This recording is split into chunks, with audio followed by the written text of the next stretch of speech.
Hi YouTube, here's Labor here. We're in Cunderdin at the caravan park, clearly. We'll be flying our Beechcraft Duke IFR today, all the way to Alice Springs. It's going to be about 4 hours. Let's have a look at the flight plans that we've done so far. We're actually not flying at VFR today, we're flying IFR. But after Cunderdin, we're tracking to Bosley, flying up to flight level 210, Bosley, Yorker, Leonora, and then Murrin Murrin, where we will land. That'll take about 66 minutes according to the flight plan.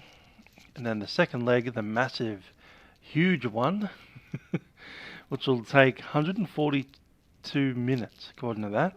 So we'll call it, what's that, 2 hours, 25 minutes or so? Yeah, massive, massive flight today.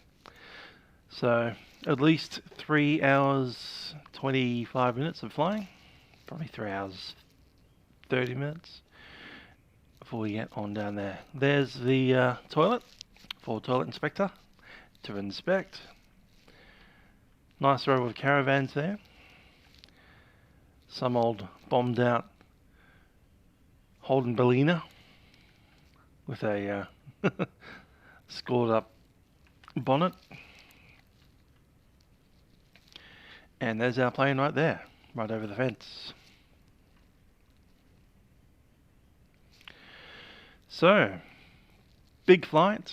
This is probably the biggest flight we have done in, this will be the biggest flight that we will do on the GA around Australia tour.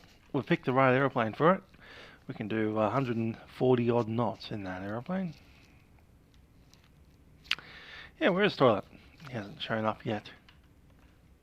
I got roped in to doing an hour and a half of overtime today. So I only got off work about 20 odd minutes ago.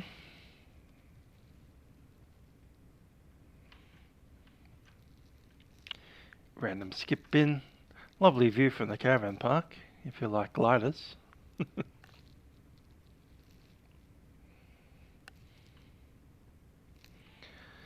So I'm assuming we've checked out of the caravan park. I think these are cabins, and then there's the actual caravans over there. There's a area to pitch tents as well. Indeed, we do have air traffic control. None down here, of course. There's a CTAF at this airfield, but not long after takeoff, we'll be heading on up to, I think it's Melbourne Centre. Talking to some dudes in Melbourne. Nice little hill over there. This kind of row between, almost reminds me of a school in a kind of odd way. Anyhow, we'll go over the little bridge here, over this ditch. Clank, clank, clank, clank, clank. And we are now airside. Airside at Cunderdin Gliding.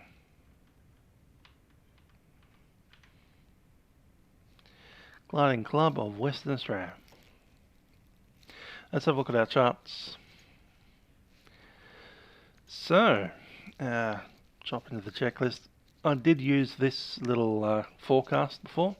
We'll be flying up to flight level 230 at one point into the middle of Australia. We're passing a massive amount of airspace today. So that little blue area is a circle around Perth. There's the coastline, Albany, that we went to. There's Rottnest Island. We'll be departing from Cunderdin, heading up to this little black waypoint right there, and straight up that airway, past Leonora, and landing at Murrin Murrin, which is somewhere near here.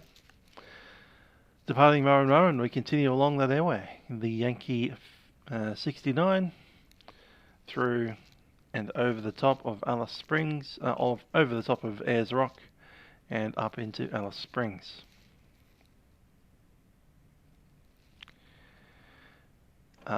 Marathon.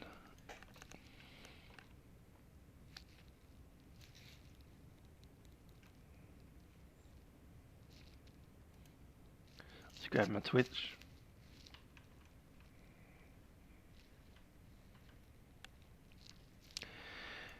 and my Facebook as well, because I have that broadcasting using Restream.io. I'm broadcasting onto 3 services all at the same time. Evening, we're off to Alice Springs. Hi there, Matthew. Lot Fayus. Lachlan asked a question about the TFTI 717 that I don't understand. How do you put a slope into this TFTI? I don't understand what you mean. What do you mean a slope? A descent? Glide slope? That's all part of the ILS.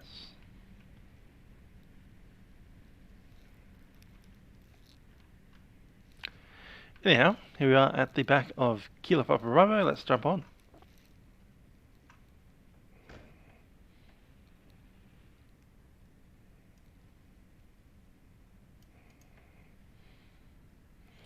Beautiful little airfield, this one, isn't it? I mean, considering it's free, doesn't look like much on the air side, oddly. It's more of an interesting airport on the caravan park side. But there you go. These little things aren't boats, they're actually gliders in a trailer. So the idea is you can hook that up as a trailer and tow it home, I suppose. And then you pull the cover off it and you attach the wings to your glider and chuck it on the winch.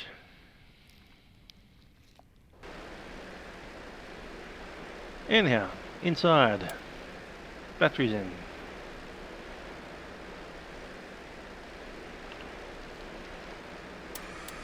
Flaps down.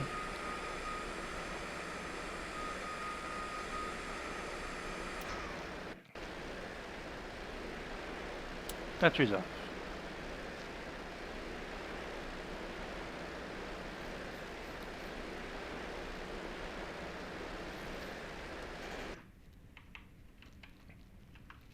Quick look around.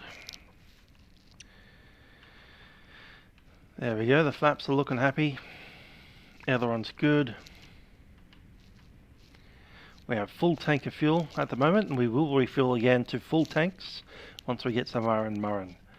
Now, Murrin Murrin is a mining site. They don't have anything except jet fuel there, which is fine for us because we're using Jet A1 in these babies.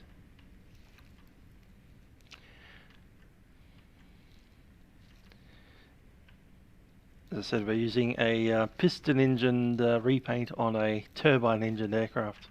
So the paint around the engines is just wrong. Especially those propellers. The propellers are meant to be kind of a black colour. But because they're actually meant to be a 3-bladed propeller, the repaint's got a 3-bladed propeller and the actual aircraft has 4 blades. So trying to fit a triangle into an X.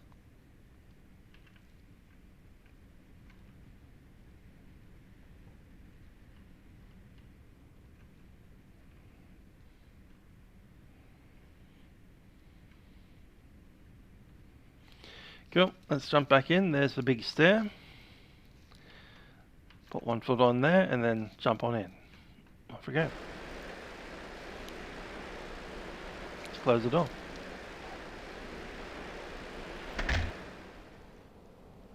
Bit windy out there apparently. Quite windy indeed. Horrible weather, as you can see. We've got a bunch of cloud cover. Luckily we'll be flying IFR today, and we're just starting to get a little bit of rain right there. Look at that. Just as we jump in the aeroplane it starts raining. Good stuff. Alright, so just organise our flight plan and stuff. Still doing the navlog because it was just easier to figure out how long it'll take using this system. We don't have an IFR profile in PFPX and we're not an airline anyway, so this works. Before starting engines, cabin door is closed, escape latch is secure, baggage is secure. Wait and CG, passengers and YouTube. Flight controls. These are completely unpowered controls, so just cables that go out to the wings.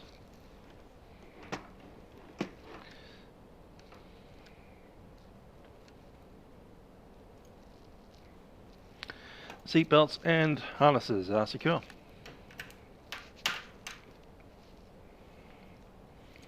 Parking brake is set.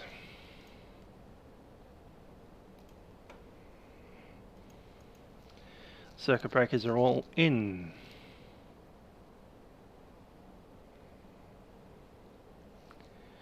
Cool. Alternate static source is set to normal. Cabin temp is off. Hello, Andrew Taplin. How you doing?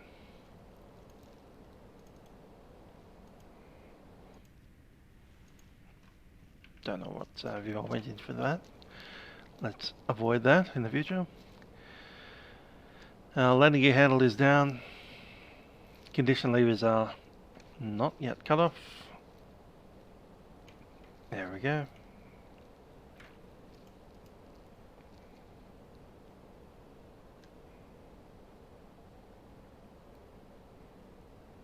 Prop levers at full high RPM. Power levers are idle. Sub switches, they're all off.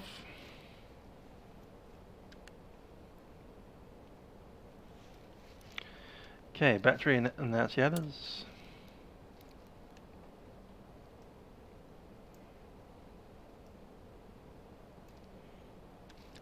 They're all working fine. Fuel selectors are on, left and right. Fuel pressurization showing. Pumps. Good work over there.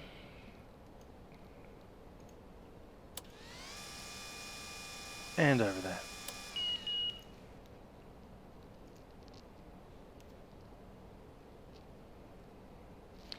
Voltmeter is good to go. Alright, we'll start an engine. Right side first. Prop is clear. Some rando walking behind us. No openable windows on this aircraft, so clear prop, I suppose. I'll chuck in the beacon and the okay, strobe lights on. Let's go. Ignition on, pump on, start.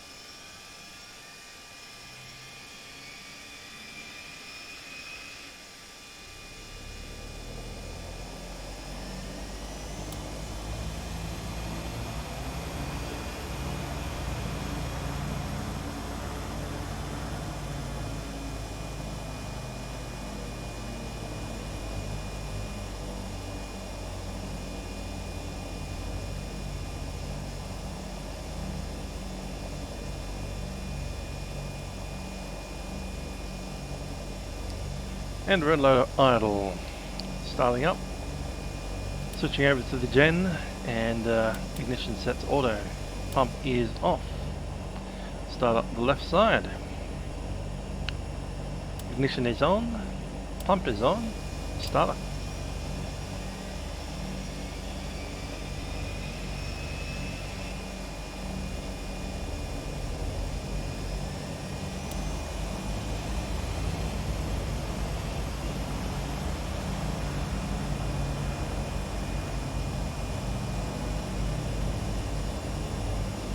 Flaps coming up. Okay, that looks good. Generator is in. Ignition is set auto. Pump is off.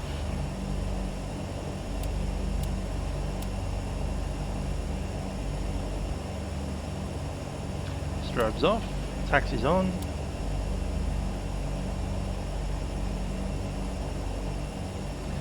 And let's start up the avionics.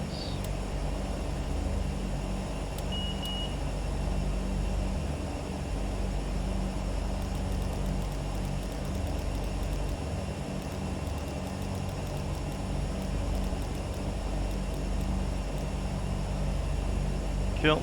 We'll just drop that into procedure. Actually no, we'll do it into nearest. This one we need to set up for the IFR flight land. So, first position is Bosley. TOS system test OK. From Bosley we're on an airway. Which airway is it? Good question.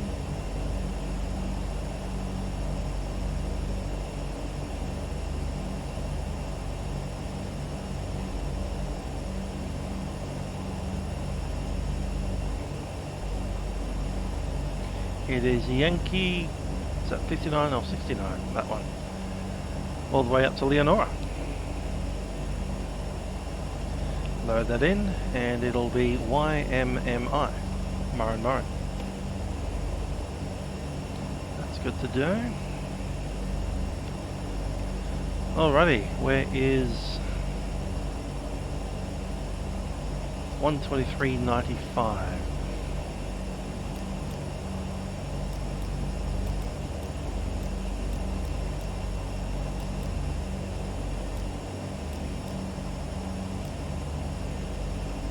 There we are.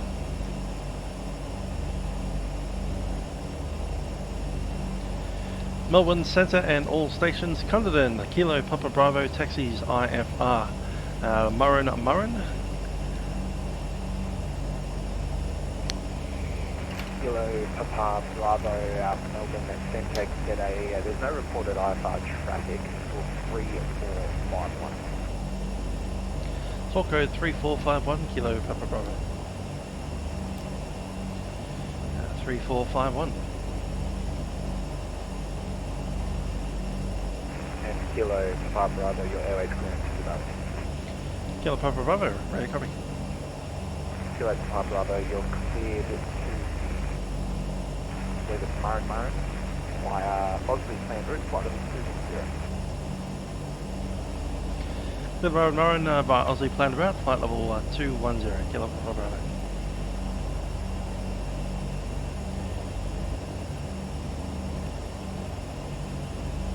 Okay, straight out on there, let's have a listen to the AWIS, see what our weather's doing.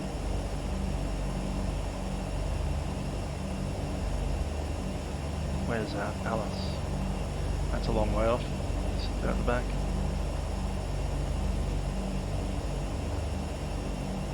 Didn't need it, cool.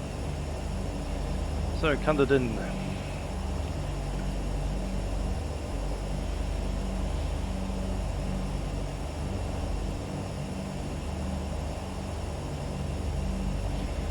Zero 8 before it, 62.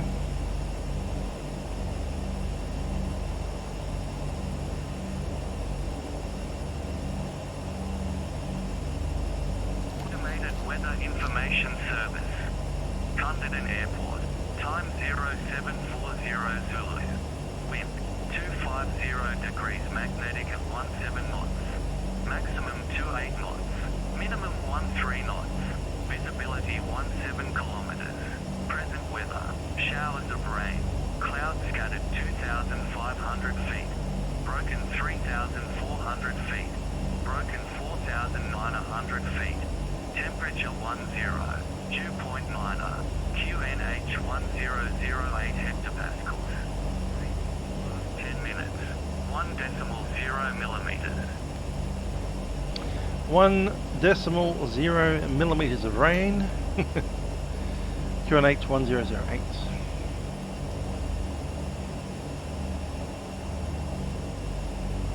Set, and the wind 250.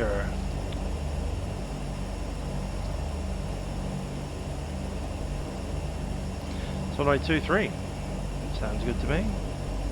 We're going to enter on runway 32, backtrack into runway 23 and then take off. Let's go.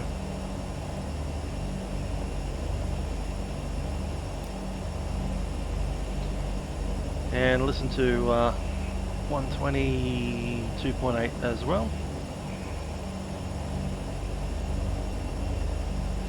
Traffic Cunderdin, Kilo Papa Bravo is a Beechcraft Duke taxiing runway 23 via runway Runway 32. We'll call entering runway 32 to backtrack.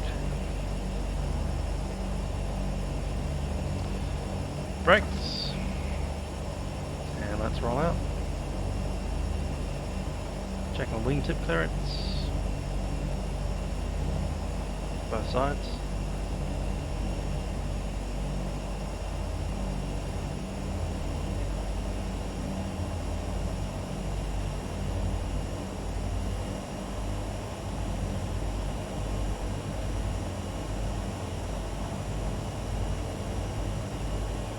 Yep, that'll be fine. This side. That side as well. Probably the largest GA plane we've flown so far. And those wingtips are huge. So keep an eye on them. Go slowly.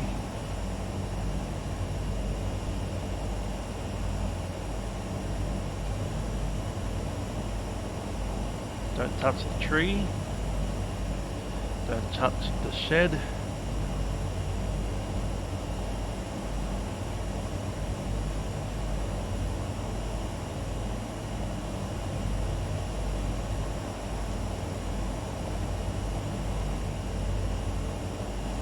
I think we're pretty well clear.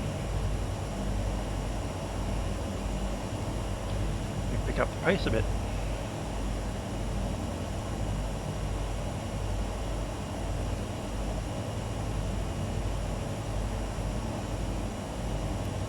Yeah, the wind says 250 in the AWIS, and on the simulator it's saying about 270, so that matches about right.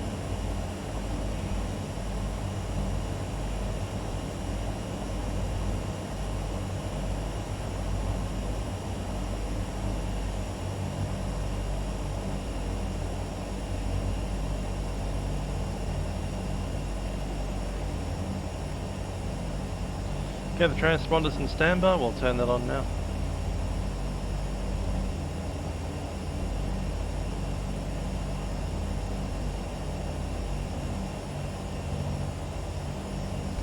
Just a little bit of light, patchy rain on the windscreen. We'll come back up to the centerline.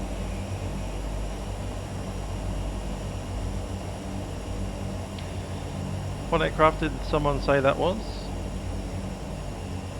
Can't remember.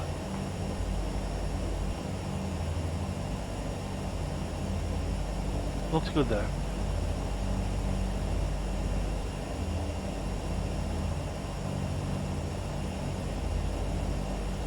There's the NDB sticking up there.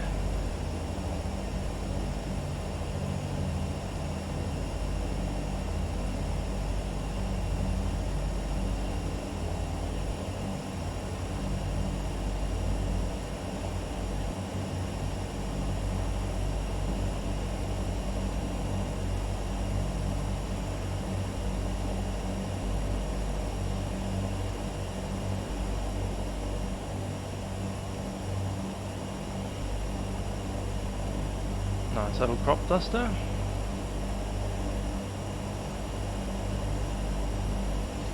Right, we're about to enter a runway. Strobe is on and landing lights are on. Before we go out onto the runway, we'll just do a couple of run-ups. Coming down to a stop here. We're actually facing the correct direction, so we'll do the thing right here. Okay, next checklist. After start, inverter switches are in, avionics are on, lights are on, radios are on, transponder is in, GPS is set, cabin temperature and mode. Let's chuck that on to heat for the moment. About there. We'll be cruising at 21,000 feet, so add, yeah, about there.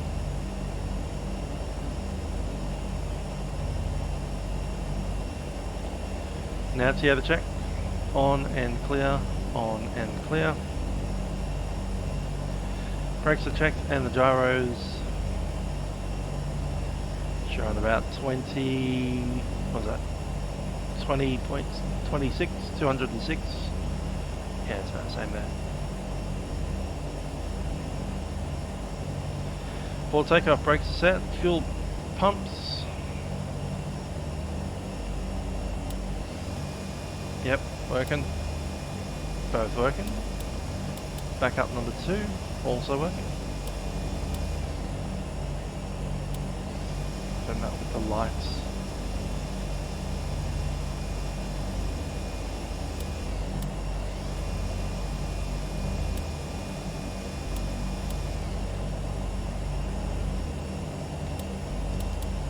Cool. Fuel selectors into the crossfeed. Sorted. Give it 10 seconds. While that's happening, instruments and avionics are all checked. We are ready for departure. Gonna pop on the flight director now and give us a 2,000 foot per minute climb. Arm it. And I'll take the nav as well. Okay, that's about 10 seconds. Pop these back to the standard position.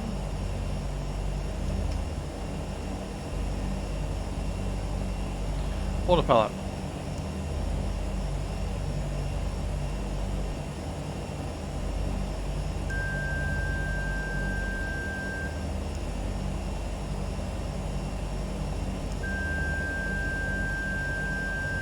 That's working fine, and the disconnect. Electric trim.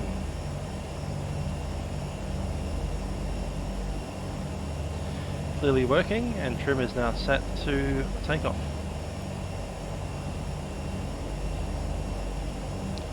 Flaps. Flaps will be up for this takeoff. Flight controls. Full, free and correct. Alright, 1900 on the power. Here's what we're waiting for.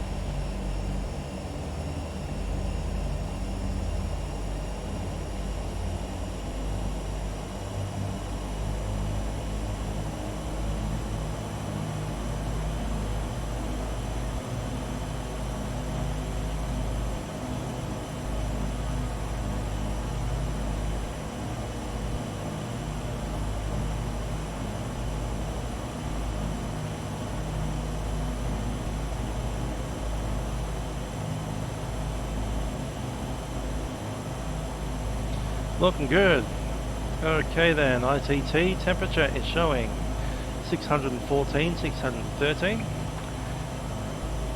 Ice protection system.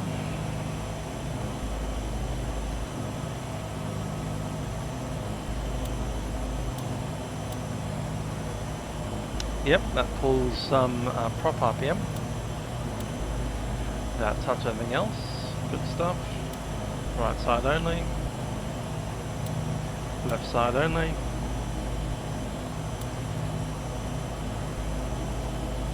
Gyro pressure is looking good, and propeller governors.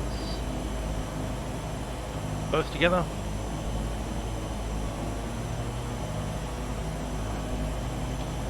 Just the left. Just the right.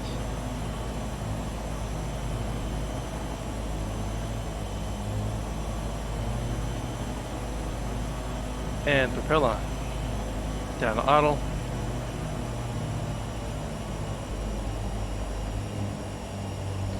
Feathering checked. Yep, that's working well. And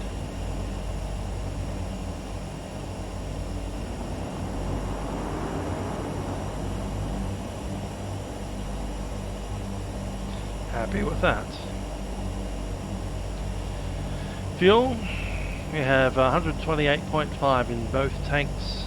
That's 257. We're expecting 250 for the takeoff according to this flight plan, so we have 7 in hand. We're up 240 in that flight plan. That's fine. And we're expected to arrive at Murrin Murrin with about 179, 180. Strobes are on, ice protection. We'll chuck it on just in case. good, don't need the anti-ice on the engines, just on the windscreen. Transponder is on, prop synchronizer is off, and park and brake, we can go.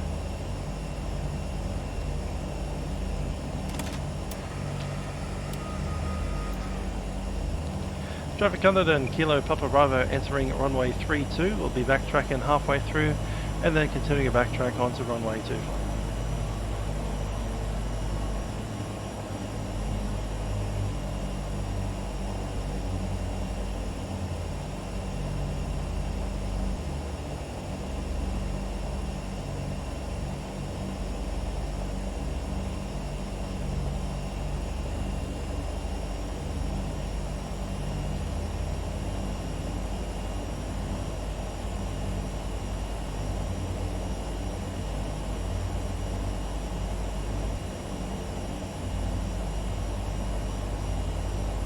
Yeah, we're with Esperance. We're about to be with Alice Springs. Liking this little light rain shower blasting through. Didn't we pick the right day to do an IFR flight? Imagine struggling through this in VFR, trying to stay below 10,000 feet. Yeah, that's not gonna happen.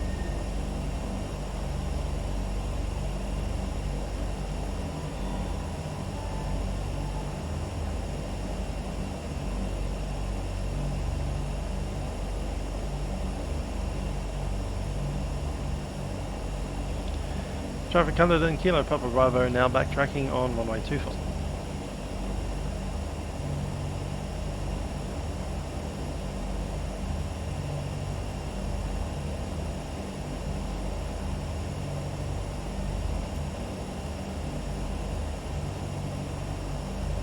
Now to look, I agree, Australia is a pretty good place to live, even this bit of Australia, called Western Australia.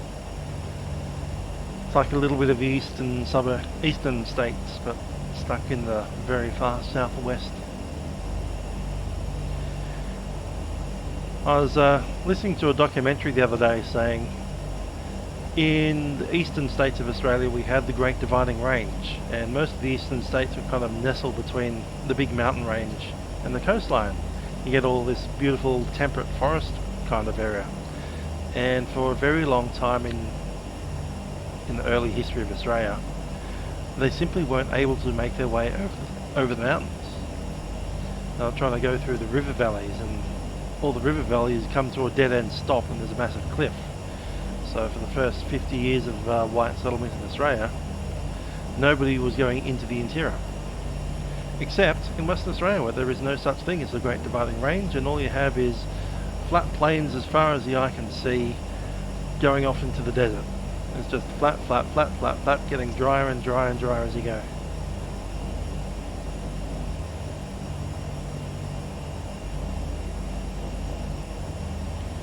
So it's a bit of a different feeling here in the west.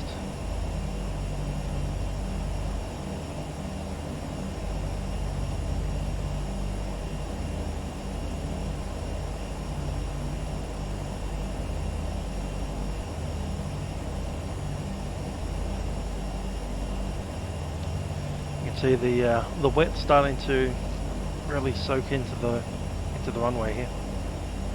Really nice to be airborne and out of here.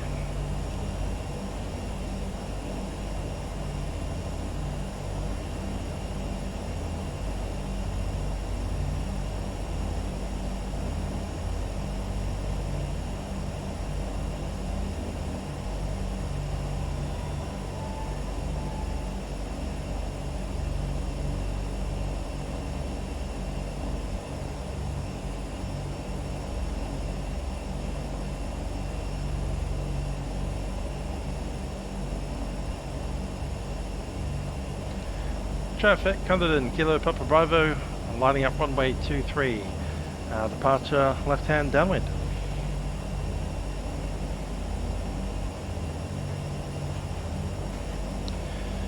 Okay, the first flight is about an hour long, maybe a little more than an hour from the time I get airborne. Current time is 57.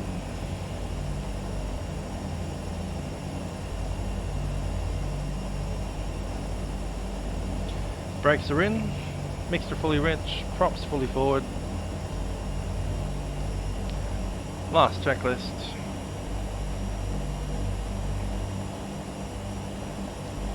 Rotation is at 90, we want these on, set.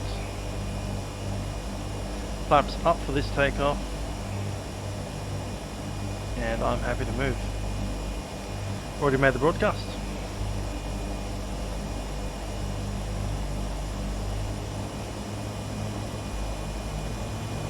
It's coming up even.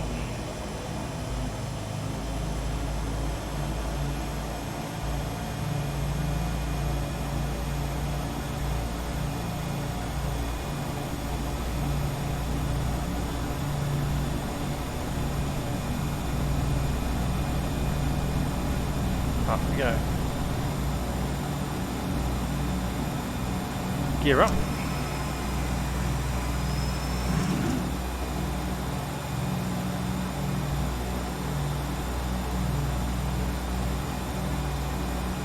Over 3,000 a minute on the climb rate there. Look at that. Look at it climb. What a plane.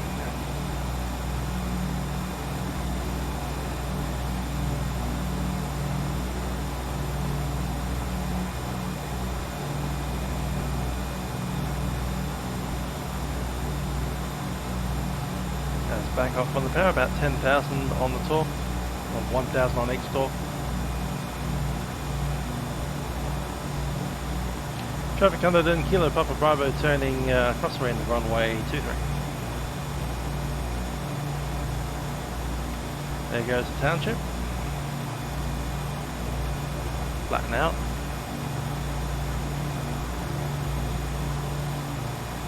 And bring them down the RPM down to 2,000 RPM per engine.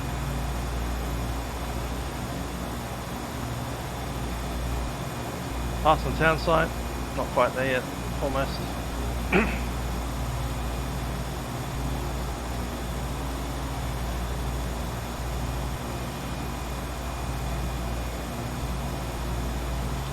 Traffic Cunderdin, Kilo Papa Bravo turning a downwind leg, passing 4,500 on climb. Traffic Cunderdin, into the cloud we go. Time on the hour, it's actually 5:09 when we took off.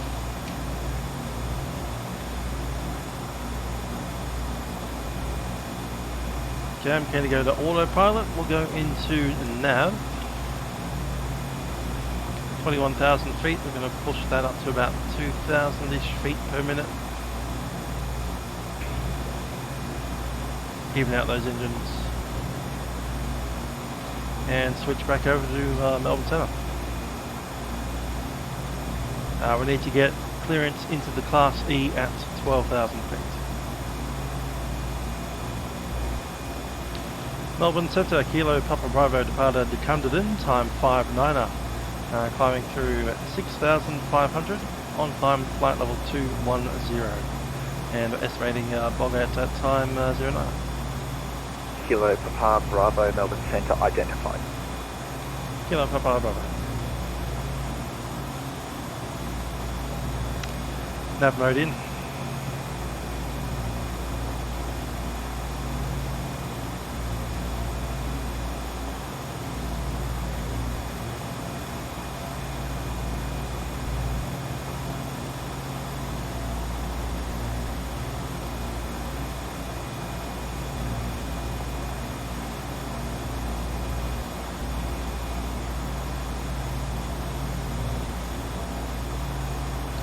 Double check, CDI is in GPS, I do believe it is, yep.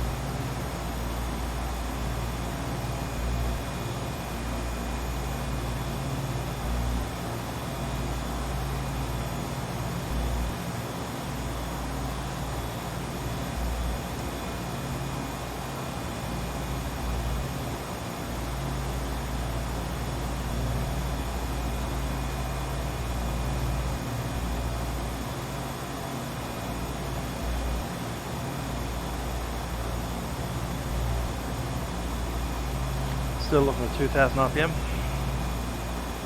We're close, but not quite there. We will sink the props now.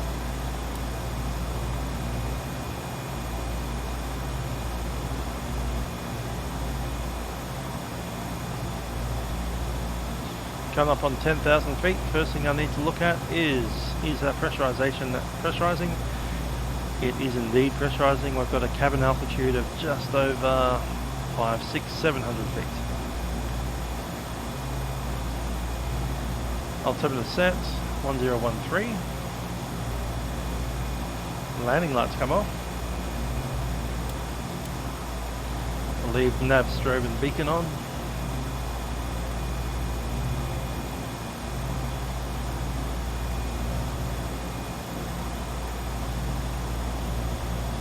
.60 knots. What did we do with this system? That's 59 as well. So time 07.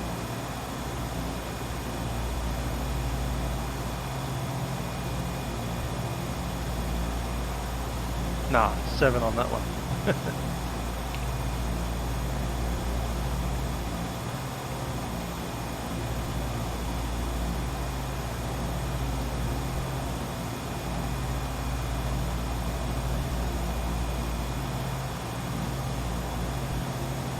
Net length 9046. Okay, relax on that climb a little. Cruise mark speed.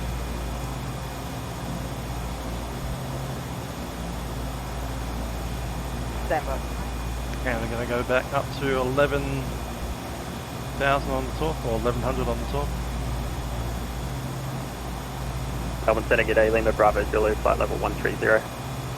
Lima Bravo Zulu. 70 would be the perfect position. And 19. And Lima Bravo Zulu, request traffic direct Cunderdin, November Alpha. 76. Lima Bravo Zulu, track direct Cunderdin, November Alpha, when ready to send 9000. November Alpha direct and when ready 9000 Lima Bravo Zulu. Perfection on the right engine, did overshoot slightly. Stand by the area, QNH Lima Bravo Zulu. And We'll stand by Lima Bravo 46, go ahead. We're playing max speed. Net length 1946, 4 sequencing, increase mark decimal 79 or greater. Max speed 179 and greater, net length 1946. Air France That 36, settle down. 38, what's your planned cruise mark? 0.8, Air France 3638. Air France 36, 38, maintain mark decimal 79 for your cruise. 79 for cruise, Air France 3638.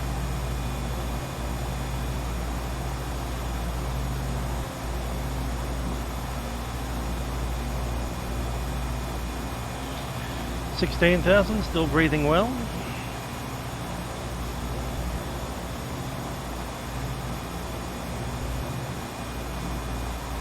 Engine set, prop is 2000. Lima Bravo Zulu, Synchronized area is on, QNH engine instruments monitoring. Cruise climb at 2000. 1000, direction 1007 All doors are open. for the area And QNH. we'll start to Bravo Zulu. progressively close those now. I'm going to go to half stage.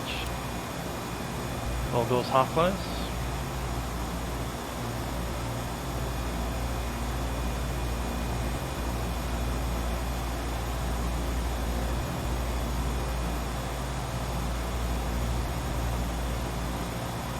Set ambulance 694 with you, flight level 1. Cabin pressurization. Ambulance 694, Melbourne Centre, g'day. Looking good, coming out of, what was that? 8,000. 800. Is that 800? Nah, that's the thousands in the middle. No, that is thousands, so it's, yeah, 8,000 feet cabin altitude now. Pressure differentials coming up.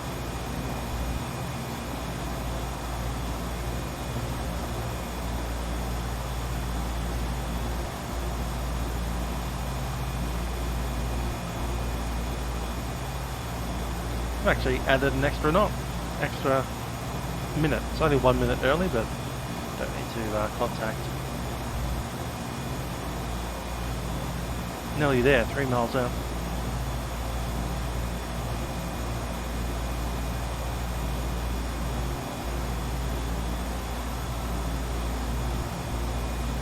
We're above most of the clouds, we're just going to hit that one.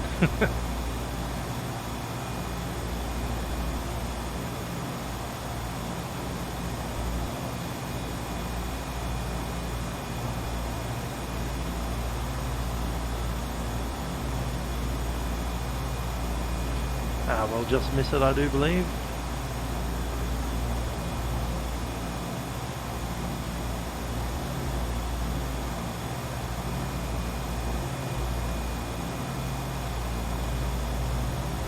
Okay, altitude is armed.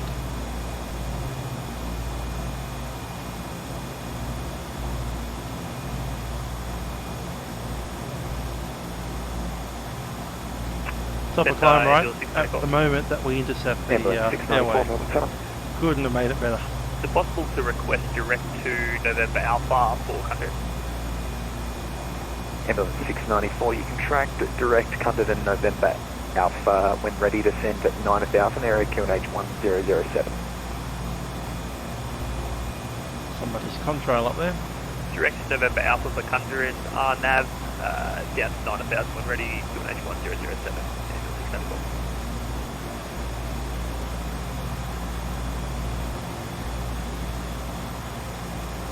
Lima Bravo Zulu approaching 9000. Lima Bravo Zulu, you're clear to leave control area to sending. IFR traffic is ambulance 694, also tracking for the Top RPM right in the middle of the green. RNAV via Cunderdin November Alpha. Copy Amber Amps 694 and clear to leave control area on descent. Lima Bravo Zulu. And Lima Bravo Zulu, report your estimate for the circuit coming. Estimating circuit time 1-4 for Lima Bravo Zulu. Ambulance 694, what's your estimate for the circuit coming? Trying to get these engines even.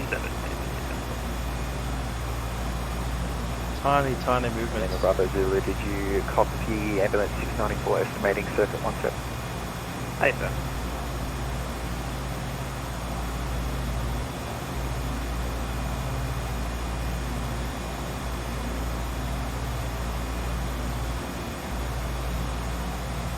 I reckon that's about right, within 5 on the talk. Lieutenant, good afternoon. Ansett 401 Heavy with you, flight level 340. Ansett 401 Melbourne Centre, g'day. I reckon that's going to come back down again. We'll leave it. Alright, so the fuel pumps can actually go off. Actually leave them on. It is high altitude. Fuel pumps on, the oil doors can certainly close now. Done. That's an oil door right there. So we'll close it up because we don't need any cold air going into the engine anymore. In fact, we probably want to keep them warm at this point.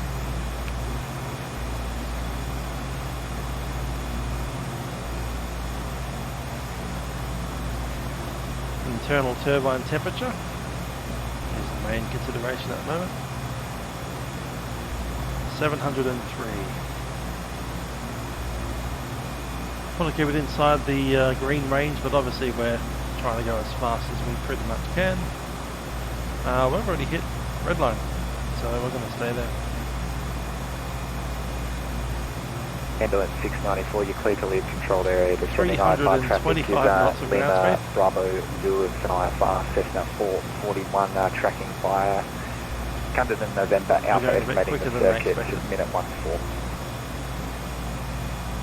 We have 78 knots. Approved to leave controlled airspace and copy Lima wind Bravo there. Zulu. 78. So that's different to what we saw in the forecast. We might pick up another forecast from the SIGWEX.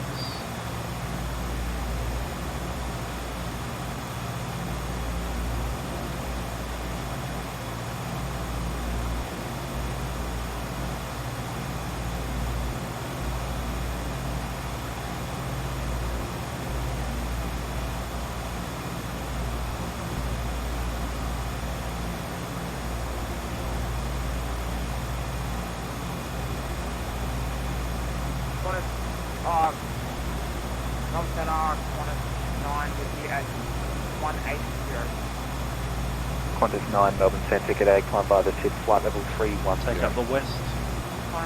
What's the current time? 08.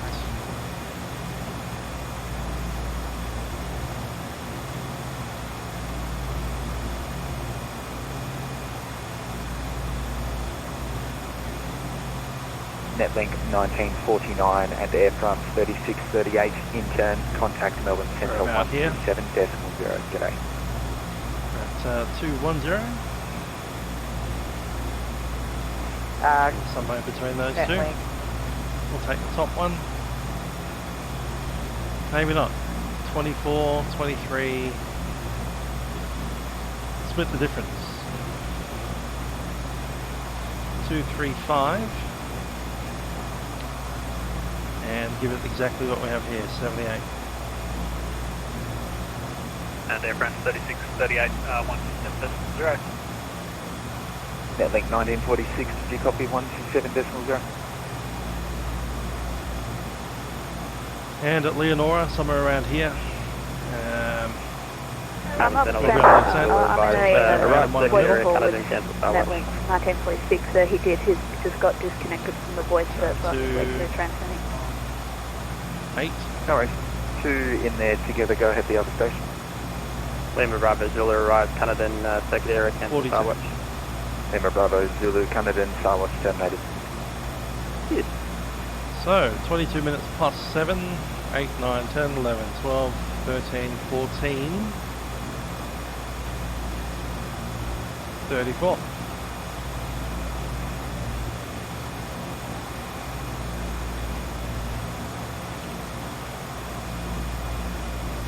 Let's see what that tells us on the GPS.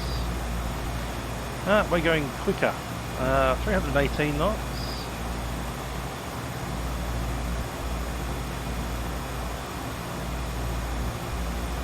That'll be why. 14, 15, 16, 17, 8, 5.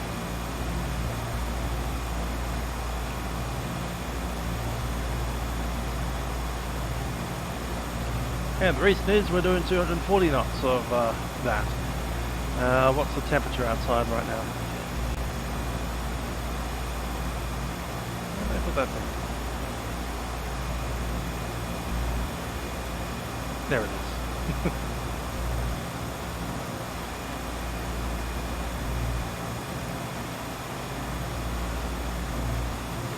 Celsius on the inner, that's minus 21 degrees. Intriguing.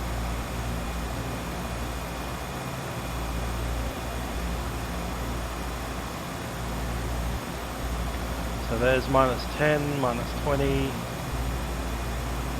and we are at 21,000? Right there. Okay, calibrated airspeed is way up there, isn't it? Airspeed is sitting at, what's that, 260, 70, 75, 275. Calibrated airspeed. We might actually back it off a little bit now. Back to 1,000 proper.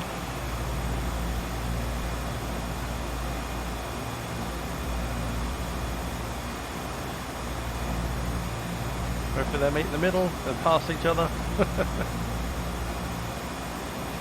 1001 is probably going to stay there.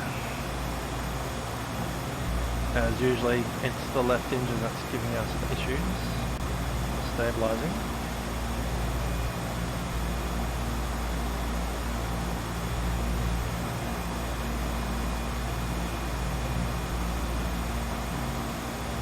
Going to set up heading.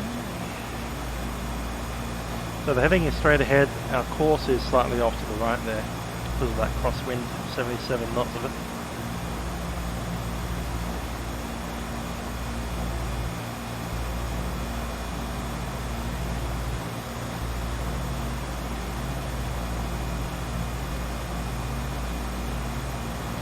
It's amazing how quickly that'll slip away from me. Just one little on the throttle and away she goes. Going to lift my hand off for the moment. I think it's about to stabilise going downwards.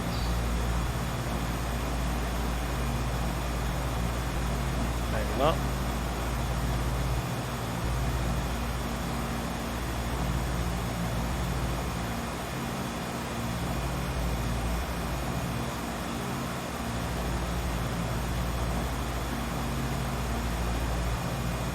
Melbourne Centre, ambulance 694 is final cut to cancel Starwatch.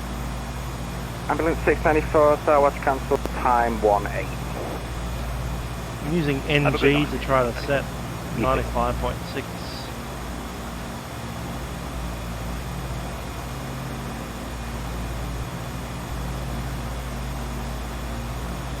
Now what, we do have a massive crosswind, so I might as well just back it up a little bit. And settle at 95.5.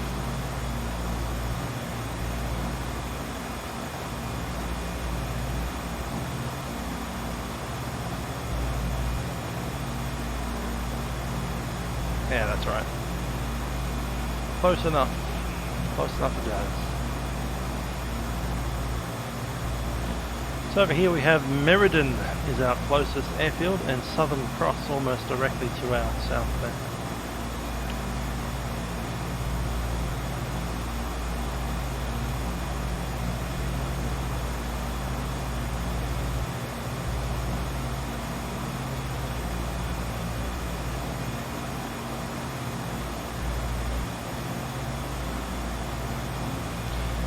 Cool, looking down below us we can see that we are still over green parts of the country, mostly the wheat belt. Sit up a little bit higher in the seats. I'm pretty tall, so I'll probably almost be able to touch the roof with my head, especially if I stretch up.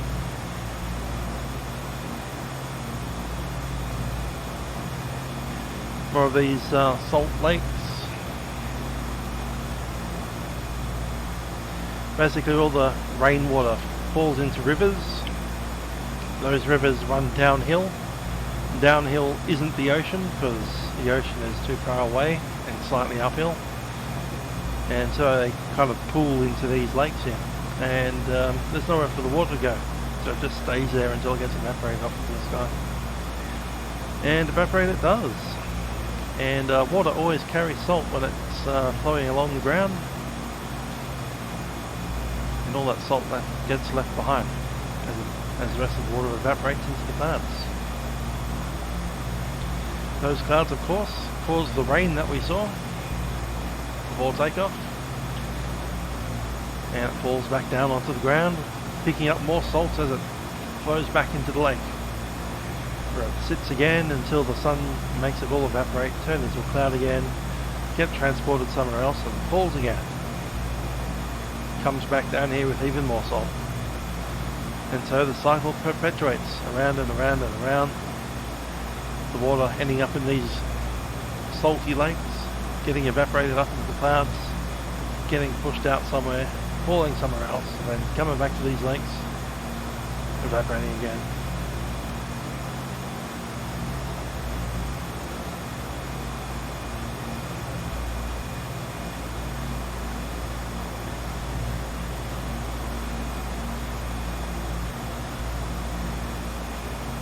Good rainfall out here though. It's not the desert. A lot of the times you'll see these salt lakes and it's in the desert because, you know, the desert is quite dry. Very far away from the coastline. Very hot as well.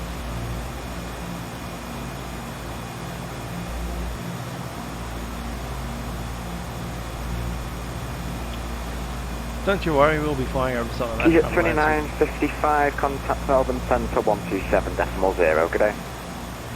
127.0 for Kiwi Jet, 2955, yeah.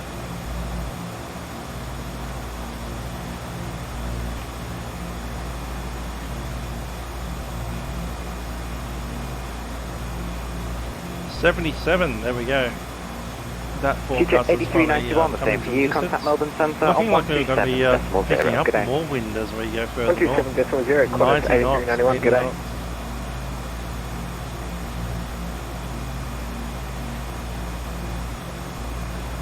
That's Cunderdin, we won't need that anymore. Next up, Murrin Murrin, which is a mine. Let's have a look at what the old wiki has to say about Murrin.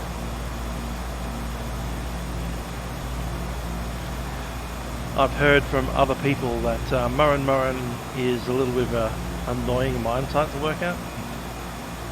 They do nickel and cobalt.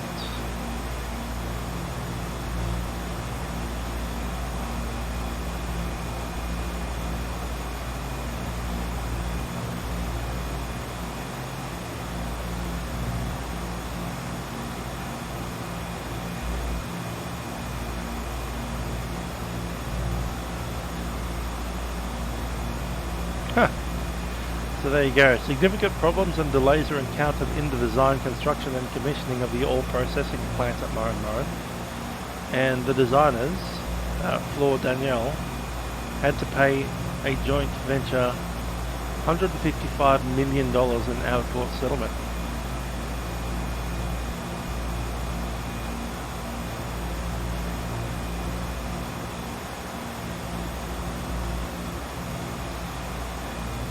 They estimated that the Murrin Murrin project would cost $1 billion to build and ended up costing $1.6 billion.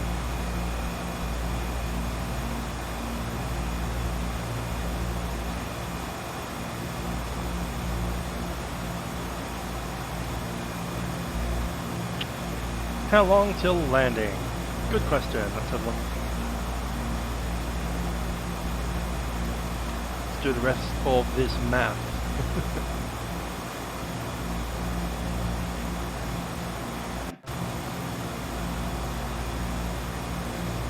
8, 9, 10, 11, 12, 13, 14, 15.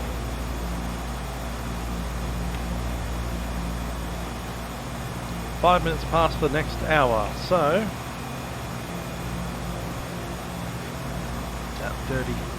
about 40 minutes from now, we shall be landing in Murrin Murrin.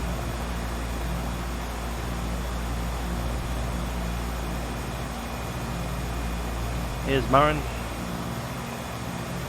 fully integrated nickel and cobalt producer.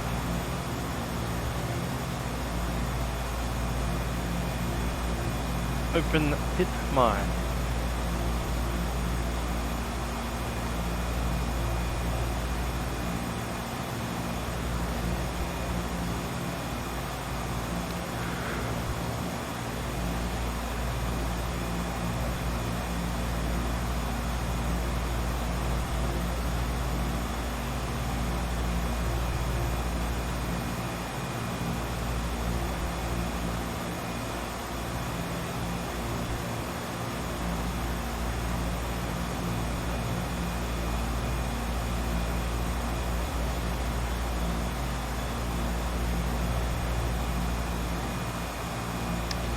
So the metal cobalt is a key constituent in batteries and electronics.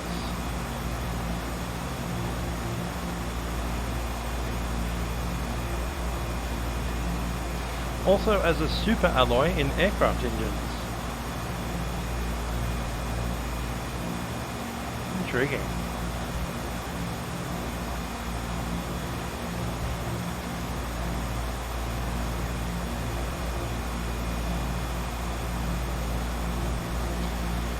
Now here's a little bit of an interesting idea. We're coming up towards the area of the Orbx scenery that you have an almost sharp difference between the grassy forested area and the deserted area up there. Thanks for joining, a lot best. A lot of people have been, you know, saying why does Orbx have this almost line between the two things? Well, Google Earth also has this line. That's green, and that's distinctively not green, and there's almost a line straight down the middle as to where one turns into the other. Here at South Cunderdin. So green down here, which is where the wheat farms are, and just brown. Brown where the desert is.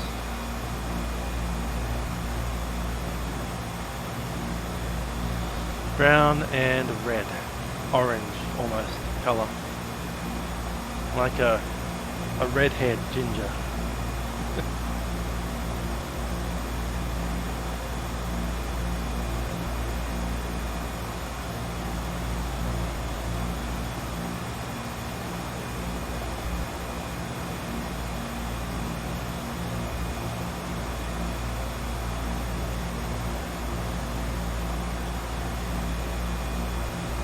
So Muckenbudden is the town that we'll be passing just inside of. Muckenbudden is inside this area just south of that big massive salt lake, which I believe is, let's see, Lake Moore, maybe?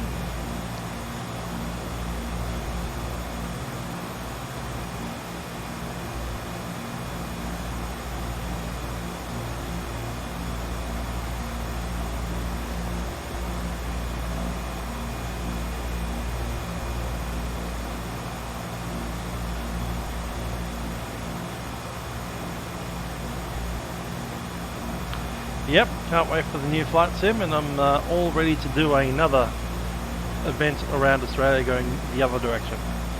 So we'll unwind, we'll wind the clock up by going around that way, then we'll unwind the clock by going around the other way.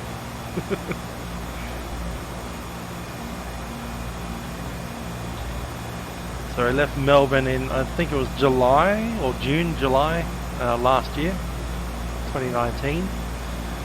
With the intention to fly all around Australia. Started off in Essendon, made our way up towards the New South Wales coastline. Out, I think the first position we did was Mount Hotham, then we went out to the Great Lakes, Bairnsdale, that kind of stuff. From there we went up into the New South Wales coast, south coast, such as Bateman's Bay, that kind of stuff.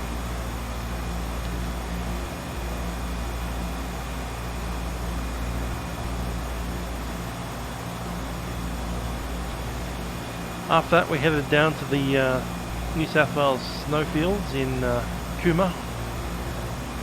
Went up to Canberra, and then down into Tumut. Popped up to Young, which had a massive issue that day with the PC, giving us all kinds of grief with frame rate. Up to Parkes, up to Narromine, Dubbo, and back down to Bathurst. Into the central coast of Sydney, down to Wollongong, then up into Bankstown, then back up to the central coast. That was a bit fun. Little loop around, we did Port Macquarie, we did Tamworth, Armidale, Coffs Harbour, Byron, Ballina, up into that tiny little place, Casino. That was pretty cool. We did Gold Coast, Brisbane and Sunshine Coast with full air traffic control online in Hotel Tanger Bay. After that we popped back down into Toowoomba, back up past the Sunshine Coast for a second go, and further along north, Fraser Island, Maryborough, Bundaberg. I think we did touch down at Gladstone. I do remember that. No scenery there. Did Rockhampton. Rockhampton was good. Up towards Mackay. No, from Rockhampton we went inland, didn't we? I went all the way out to Bacaldine and Longreach, Birdsville. Birdsville was pretty cool. And up through the Queensland mining sites north of Birdsville, such as Winduree. All the way up to Cloncurry, then we cut back inland past Richmond and Hughenden, straight on to Mackay, Hamilton Island, Townsville, and then we didn't have any ATC in Cairns, and I remember Cairns was New Year's Day, or New Year's Eve, one of those things. New Year's Eve, that's right. After Cairns we headed on up to towards the Lockhart River. Was that a single flight? I think it might have been. Cessna 182 one. No, that was the first time of X-Ray Tango Zulu. I just had one quick flight all the way to Lockhart River in one hit, and then we switched over to the 182. 182 took us up to Horn Island and the Torres Strait. Went out to Mayberg Island and Murray Island, which is where Marbo lives. Velocity 71 to correction, velocity 720 Melbourne Center, good day. Back down into Weeper, we were looking at the very first European landing of William Janzoon near Weeper, Pomperal, Normanton. Then we missed one of the mine sites on the way down to Mount Isa, because we didn't have the scenery installed properly. Anyway, the next day, next week, whatever it was, we went back up to the Century mine site and then hopped on out to good old Tennant Creek, up through the Burraroola and Kakadu. Yeah, it's been a long trip. A very long trip. Anyway, we're jumping along that trip very quickly right now. Up here at 31,000 feet. Doing a 307 knots.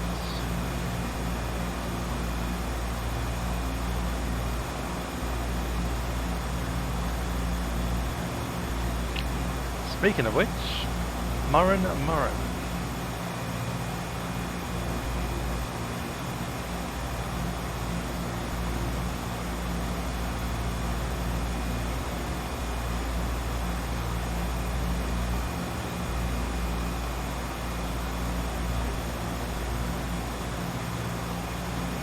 What do you reckon? 03? Let's have a listen to the AWIS.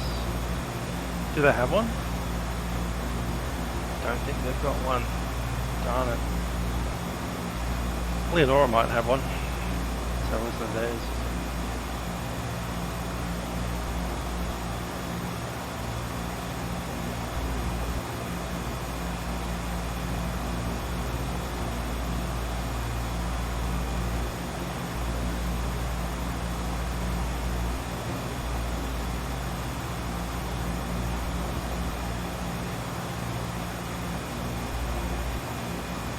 Yep, Leonora will have to do. It's pretty close anyway.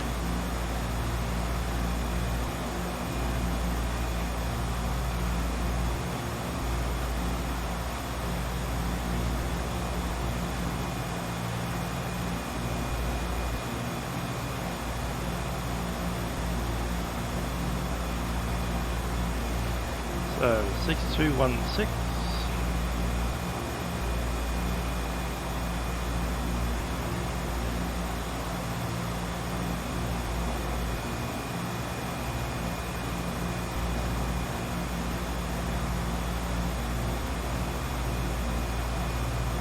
Automated Weather Information Service, Leonora Airport, time 0835 Zulu, wind 280 degrees magnetic at 16 knots, visibility 25 kilometers, cloud data not available, temperature 20, dew point 6, QNH 1008 hectopascals, rainfall last 10 minutes nil. Automated Weather Information Service, Leonora Airport, time 0835 Zulu, wind 280 degrees. Wind 280 degrees at 16.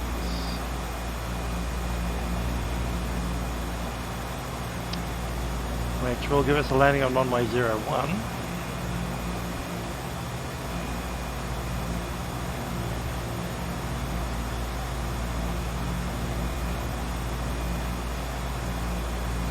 There's only an approach to runway 03. Intriguing. So I guess we're doing a circle to land approach.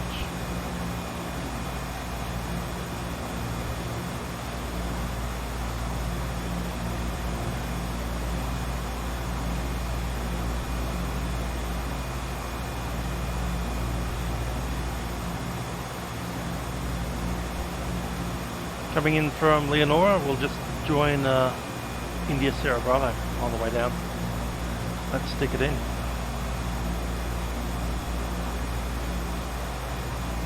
Kilo Papa Bravo, contact Melbourne Centre on 127.0. Good day. 127.0 Kilo Papa Bravo.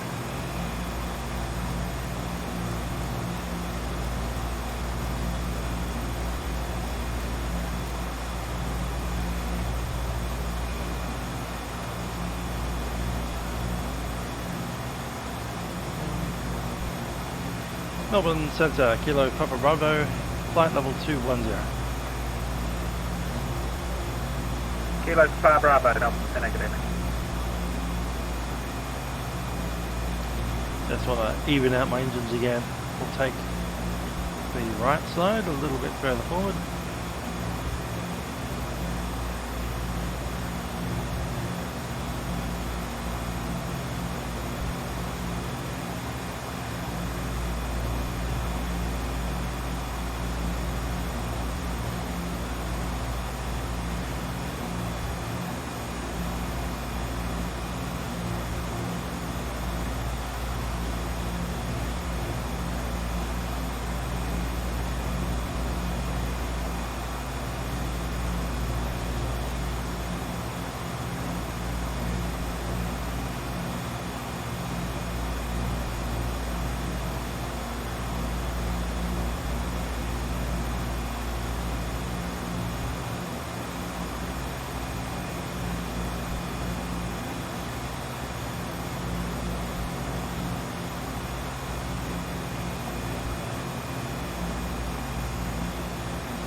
Yeah, the Jetstream 41 was pretty fun when it was around. It's only for Flight Sim X. I don't think they've released a P3D upgrade of it yet. When they do, I'll probably get it. Back in the good old days, we had an airline in Australia flying them all around the place. They are, of course, bankrupt. Have been since, I think, what, 2012, 2013? Something around that. Maybe 15. Brindabella Airlines from Canberra. Another one of those airlines that has scattered to the winds. Yeah, it's a fun little aeroplane, especially with this little FMS.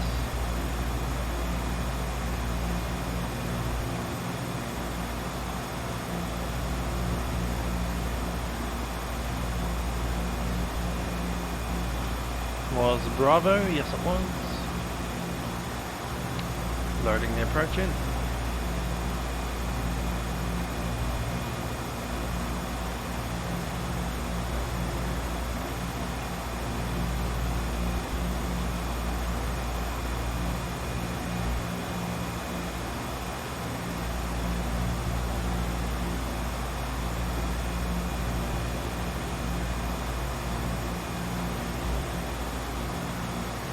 Cool, we're going to stick in the Murrin Murrin on the VNAV.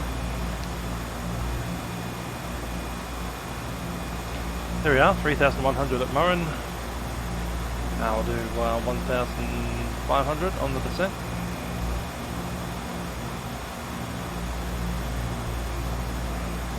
Eight minutes out from top of descent.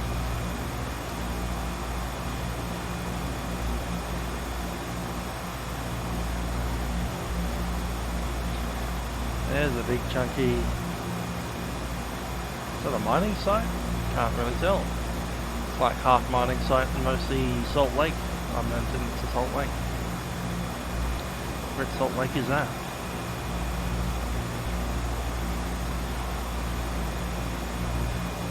I would say that's near Menzies, that very square shaped lake. Here's Lake Ballard, B-A-L-L-A-R-D. Yep, almost certainly Lake Ballard. There's Lake Ballard in Google. As you can see, we're just passing straight through there. Little township here called Menzies, named after Robert Menzies, I'm assuming. Maybe not. Let's see, Menzies, WA.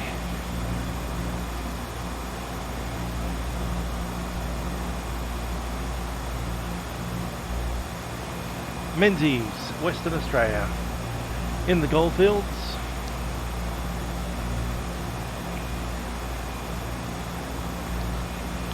Has a population of 108.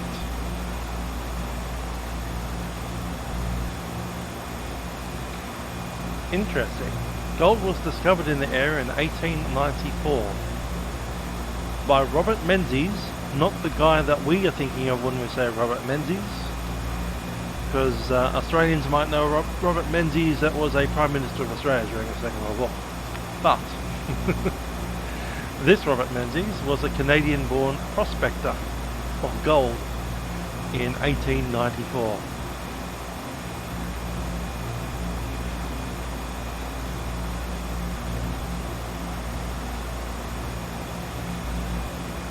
That is bizarre.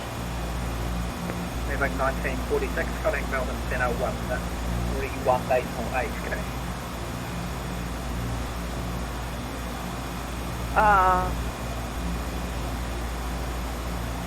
1318, that way, thanks.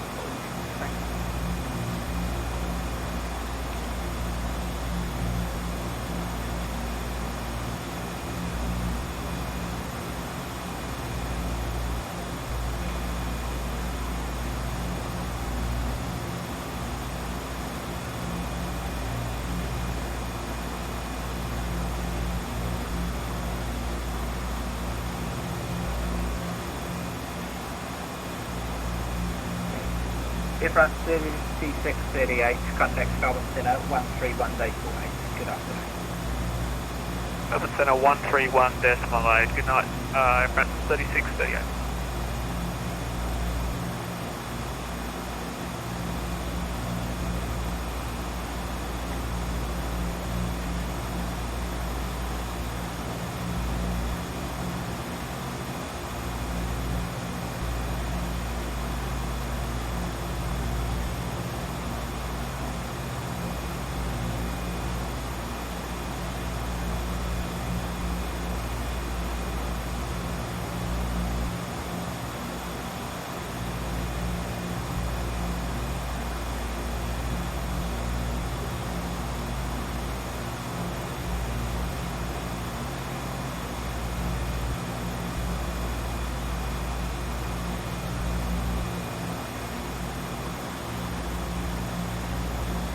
Far from top, not that far.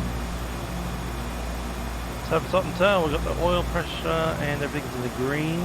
Got 101 per tank gallons.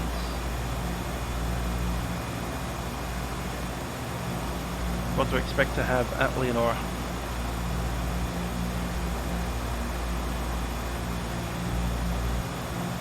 We're clearly burning more fuel than I expected. Oh no, that's per tank. Okay, 200. We currently have 200, and we should have 184 by the time we hit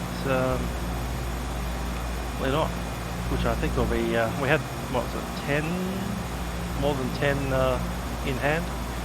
So assuming that is still the case, we'll have around about 194-ish.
Okay, at Murrin Murrin we'll enter the straight-in approach.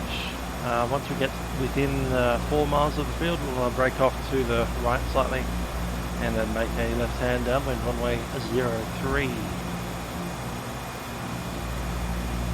So again, 12, 21. So we're on the approach of runway 13 and we can approach into 21 off a circling visual.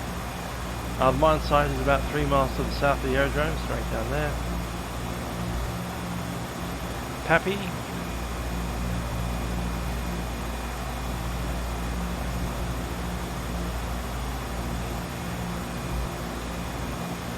and the frequency response unit isn't heard on the ground. CTAP is 126.8.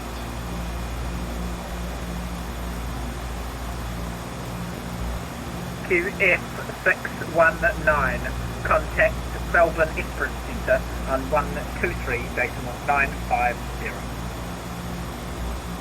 Yep, over to Perth radar on 123.95. Thanks.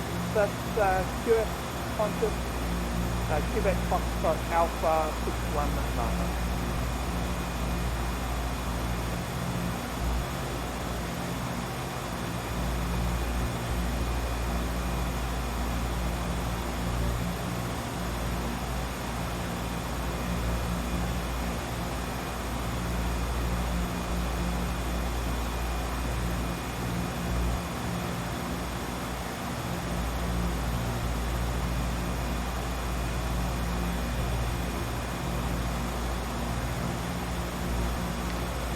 It's 7993, Cunning Centre, 13, description 123.950, g'day.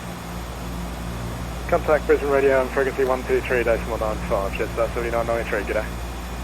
G'day. Over Center Kilo Papa Bravo, requesting descent.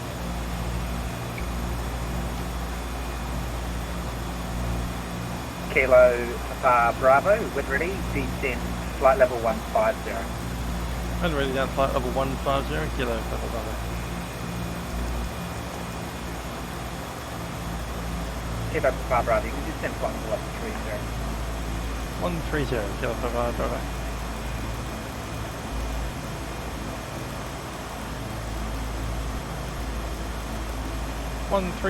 is set.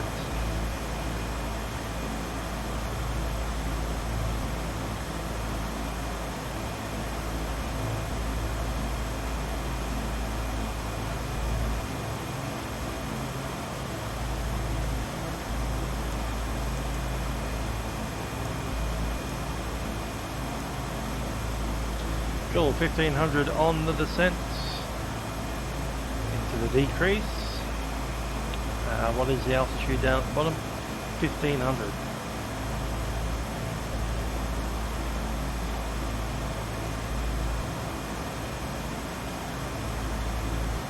Right there.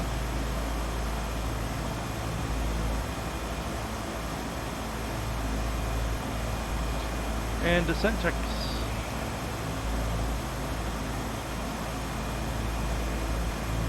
Pressurization is set. Altimeter not yet set, we're still on flight level. Anti-ice is set for the windshield, power is set, and airspeed.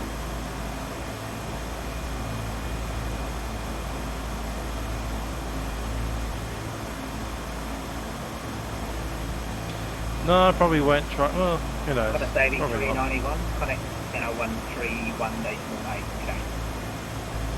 131.8, connect 8391. Not at full price, let's put it that way.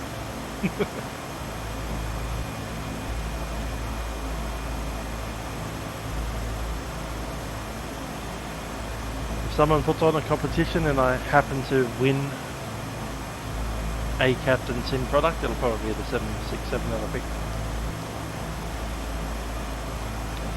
But without something like that happening, unlikely.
Kilo Papa Bravo, there's no reported IFR traffic for descent into Murrin Murrin, area QNH 1006. Copy QNH 1007 and the traffic. Kilo Papa Bravo. Time at Murrin 05. Yeah, 10 minutes out. And Kilo Papa Bravo, estimate circuit at Murrin Murrin, time 05. Kilo Papa Bravo.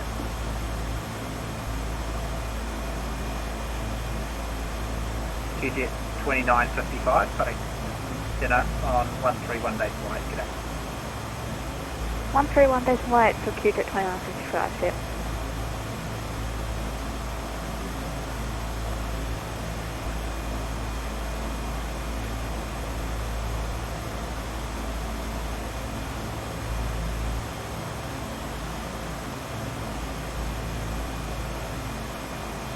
Station tennis post on top of the air, see a couple of them up.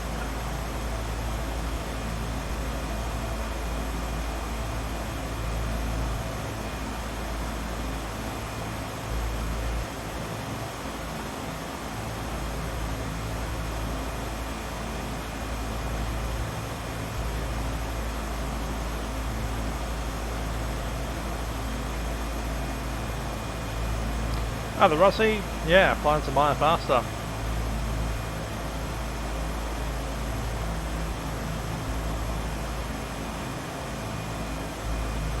I'm going to keep that descent going down.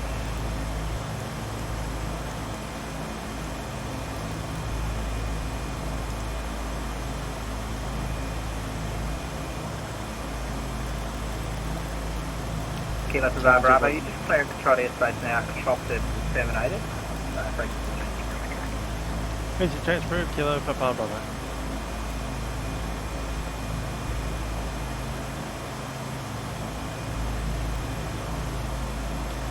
On to the multicom.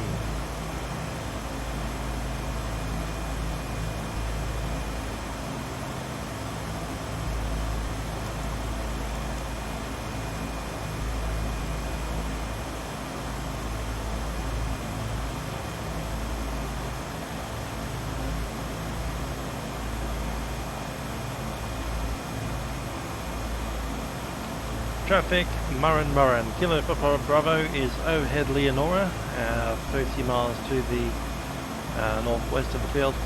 We'll be descending out of 11,500 onto circuit. Estimated circuit time is 05.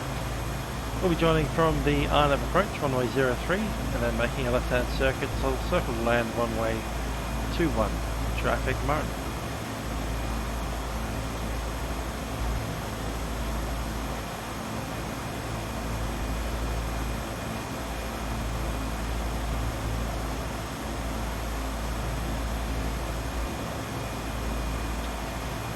QNH 1007.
Elevation 1005.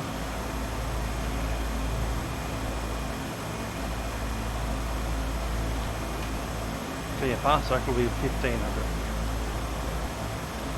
to 500.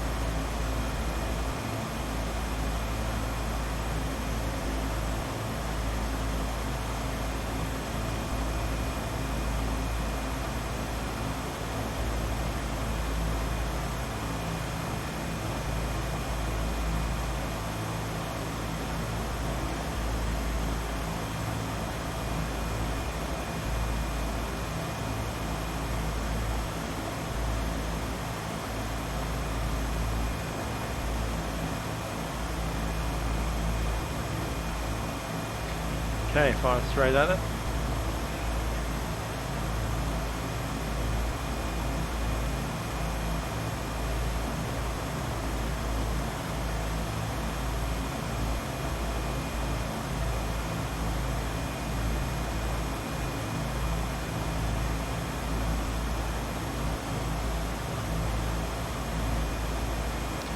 Lights coming in. What's the temperature doing? Below 10.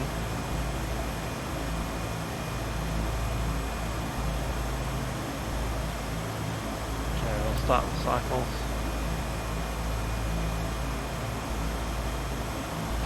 Just in case we pick up any ice through the clouds, it's a little bit above 0, but not much.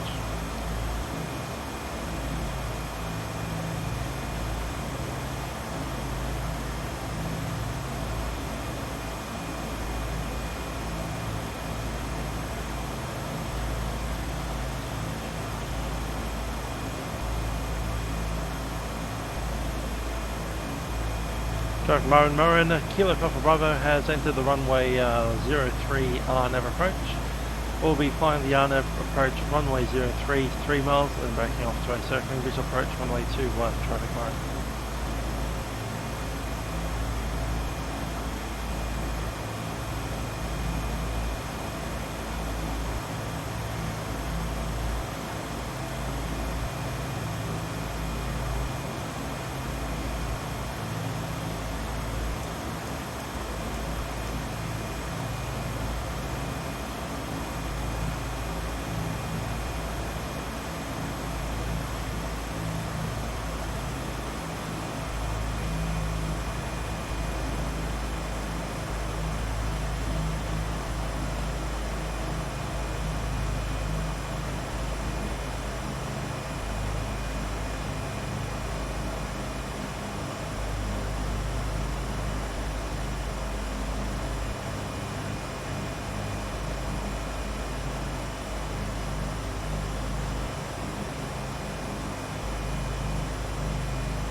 Track direct initial.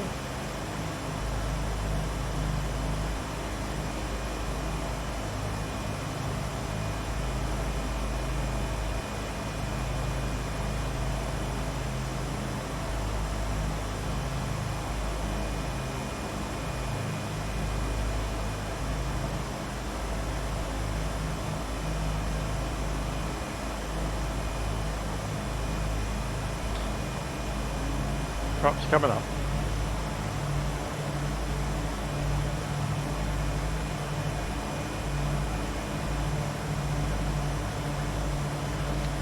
For landing pressurization, 0 differential pressure is set. Prop synchronization is off. Flaps, gear and lights.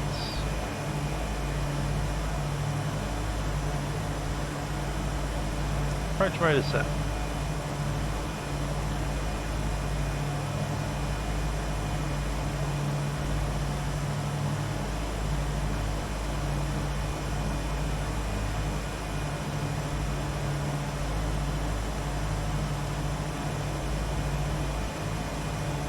$3,500.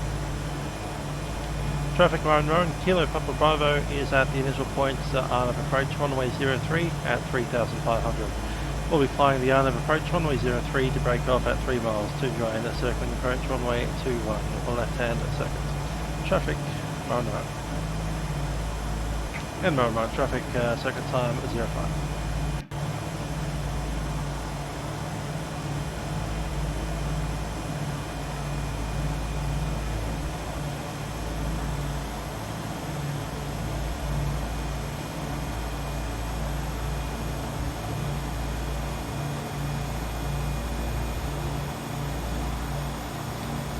Runway's in sight.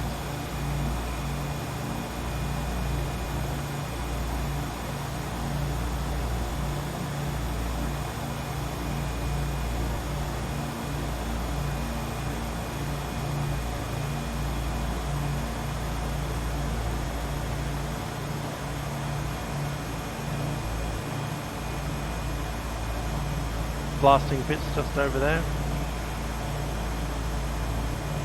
Gear is not down, but we're not on final. We're not even on downwind yet. I'm going to wait until we're actually on an approach. Besides, we're too fast for gear. And we're landing coming in the other direction. Lots of reasons why the gear's not down yet.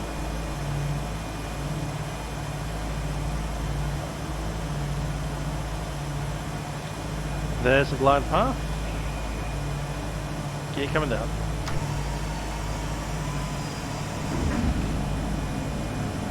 Down 3 green.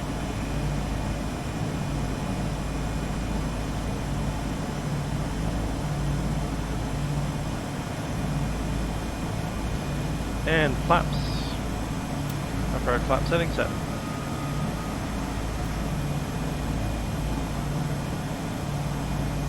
Looking for speed 120 on the blue. Traffic Murrin Murrin, Kilo Papa Bravo is entering downwind runway 21. So we land traffic line.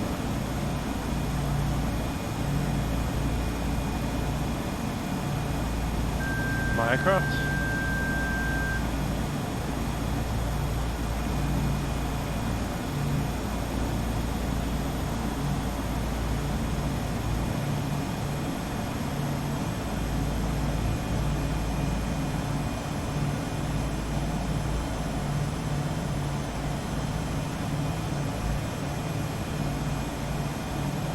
Flight director up.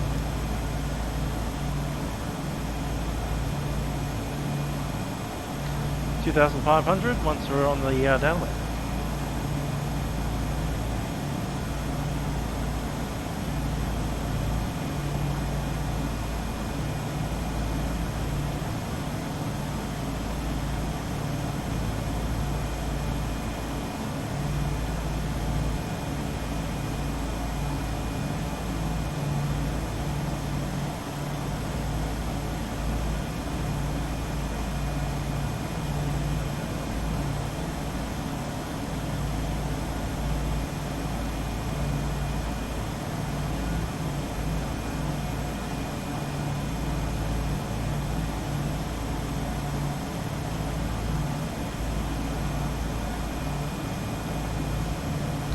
$2,500, QNH1007. Brakes are released, undercarriage is down, 3 green. Props are fully forward. Pump is on. Fuel, seats and harnesses are secure.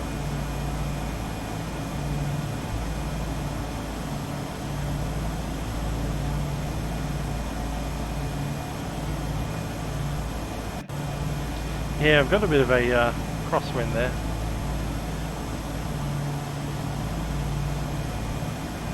I think it's a left rudder today, so looking good.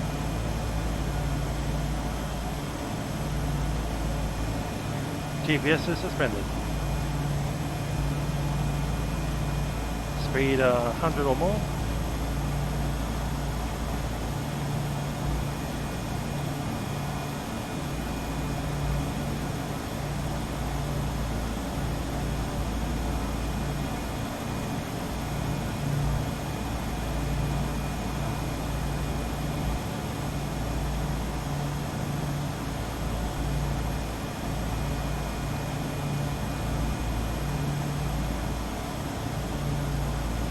Beam the runway.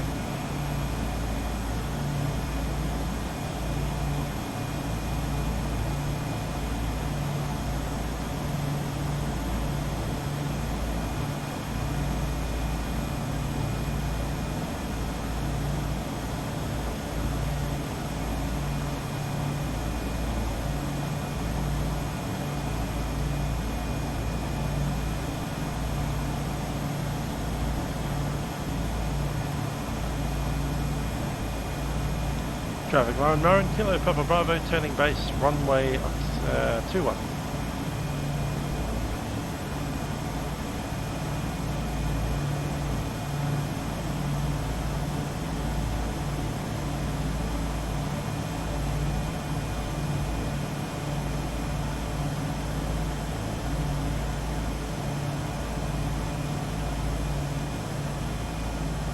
Flaps full.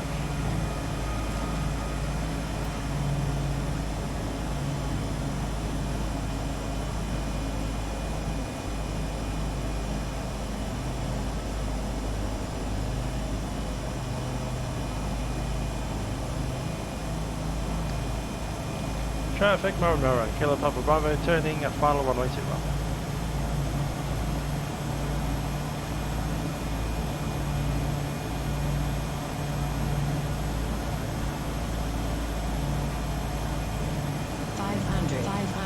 Undershoot there.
Like a left rudder, that's not hard.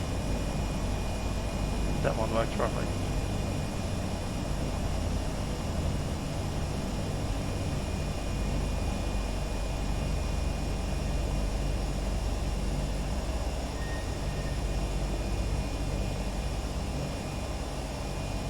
$104.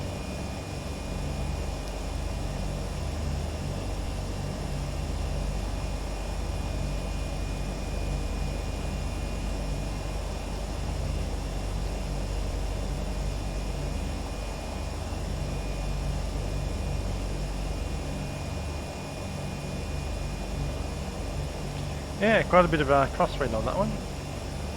So we did chuck the wing down into the wind and chuck in a boot full of rudder. Wasn't too bad.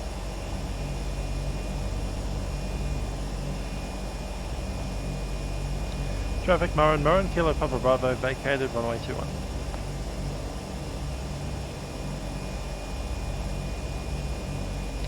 Position 1.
Park brakes in.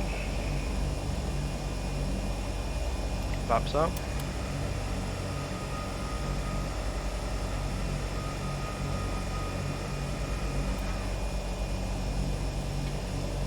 Okay, gotta drop the master.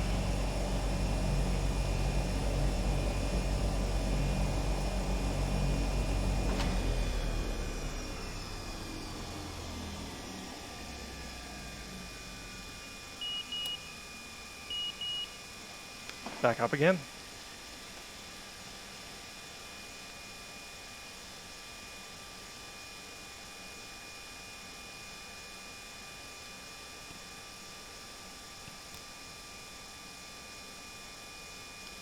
Number 10, Kilo Papa Bravo, reporting on the ground at Murrin Murrin. Kilo Papa Bravo, Murrin Murrin, IFR Starwatch terminated. Kilo Papa Bravo. Alright, master switch is off, inverter's off, battery's off.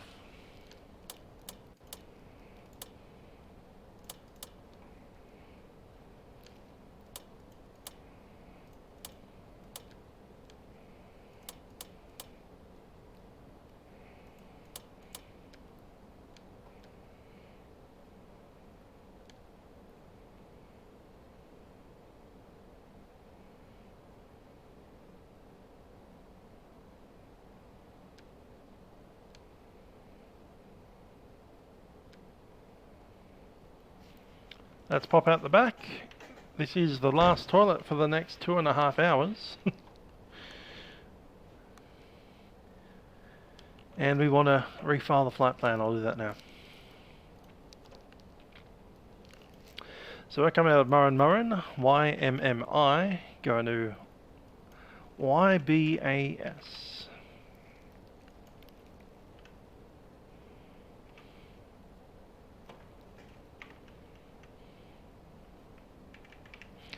Airs Rock is our alternate. So it's Murrin Murrin direct to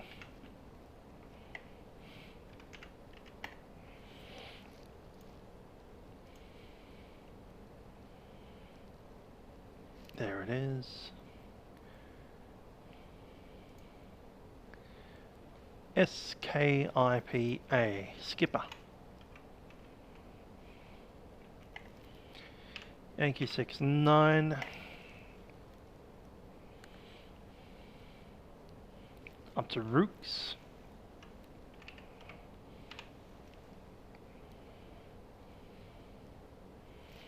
Whiskey 408.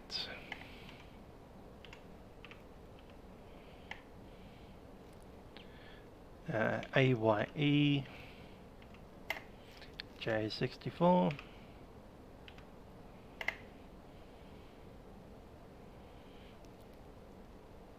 AS.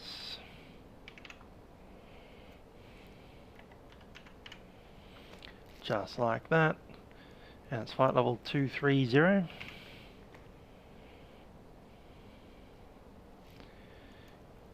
And what was the something 260 270. 270 indicator. Alright, that's in the system. Let's double check. Yep, that's done. Cool. Alright, time to jump out of the aeroplane and head off to toilet's favourite room.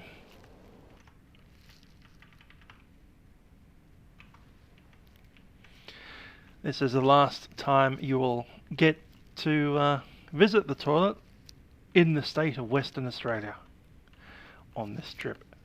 Because the next time we'll be on the land, it'll be the Northern Territory again.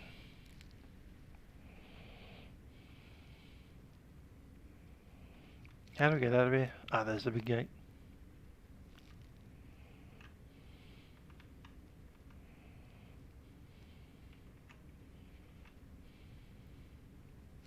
In GTA, this is where you press the spacebar and he jumps over the top.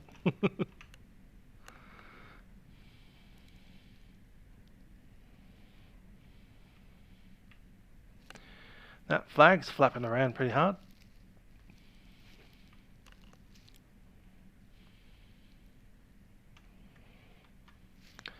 Alright, I'm going to little man's room and I'll see you guys in a little second.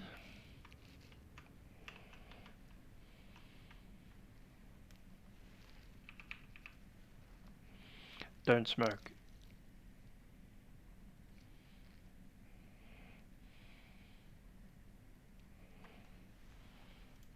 You thought I was joking, didn't you?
Ah, I'm muted apparently. Sorry about that. Anyway, I was about to say that is the last time we will ever use a toilet in the state of Western Australia during this trip.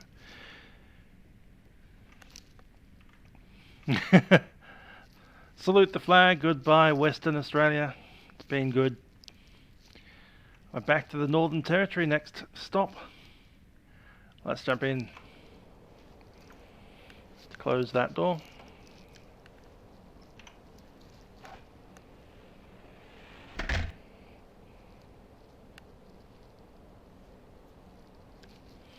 Door is closed. Alrighty, let's go on to our next plan. Plan log number 2.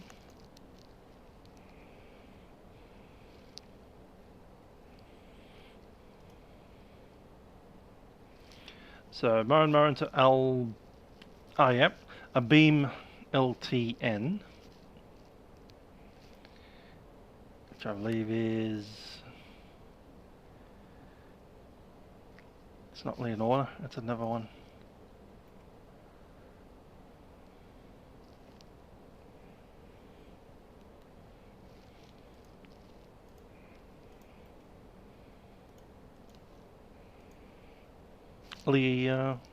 No, not there.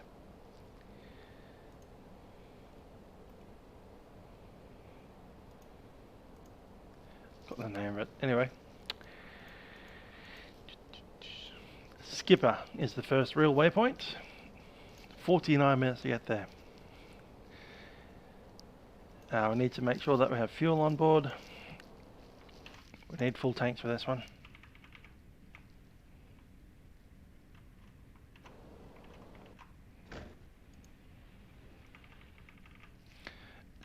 So, I'll just pretend that we called the truck over.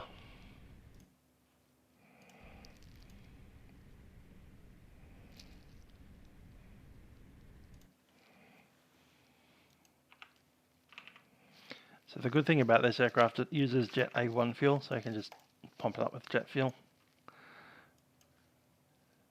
We needed 90, didn't we? Cool, there we go, let's jump on. How much fuel do we have?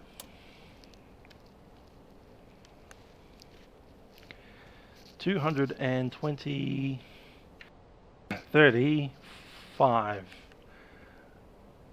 225, something like that.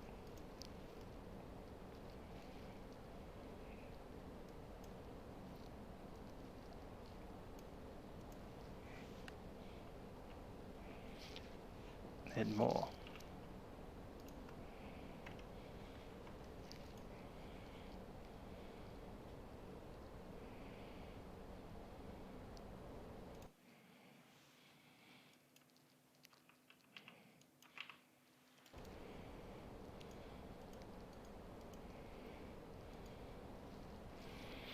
Cool. 240, 250, 252. Okay, that works. 252. Set. With all the reserves and a diversion, it's wanting 234. We have 4 hours of fuel on board. We only need 2.5. So we could almost fly back, but not quite. Let's start up. Door closed.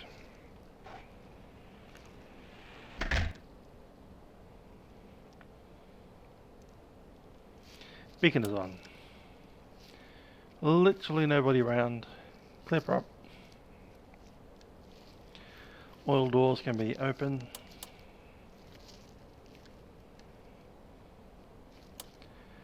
Start the right hand side first. Pump on.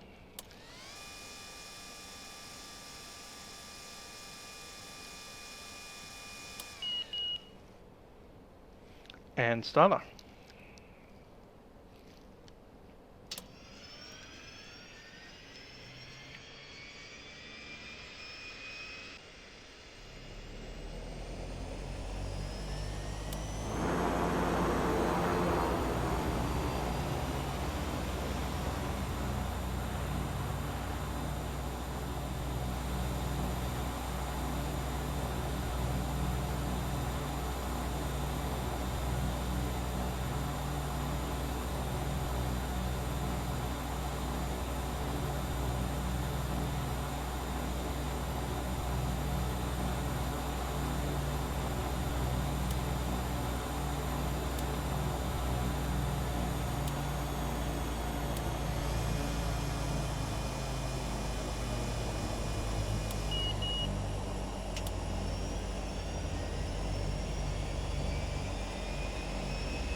Melbourne Centre, good evening. Qantas 787 climbing 06,000 for... TOS, system test OK.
TOS, system test OK.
Last aircraft calling carryaway only. Done. Melbourne Centre, Kilo Papa Bravo is a Beechcraft Duke taxiing runway 21 at Murrin Murrin, IFR Alice Springs, 2 POV.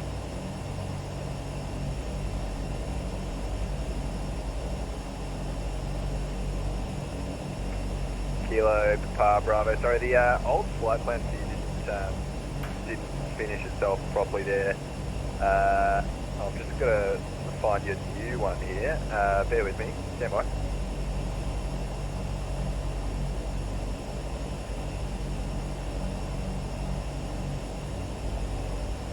Kilo Papa Bravo, squawk 3451, no reported IFR traffic. 3451, Kilo Papa Bravo.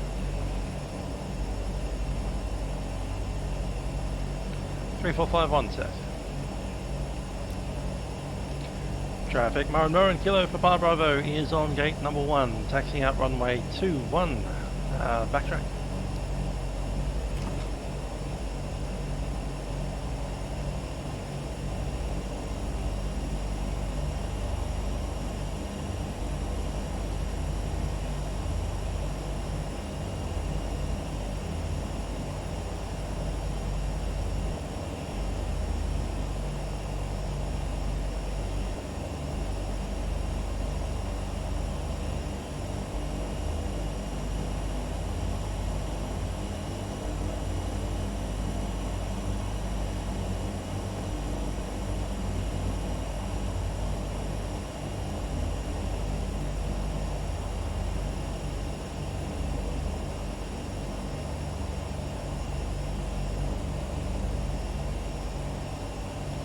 Alright, run up time over here. Brakes are set. Prop fully forward. Looking at 19.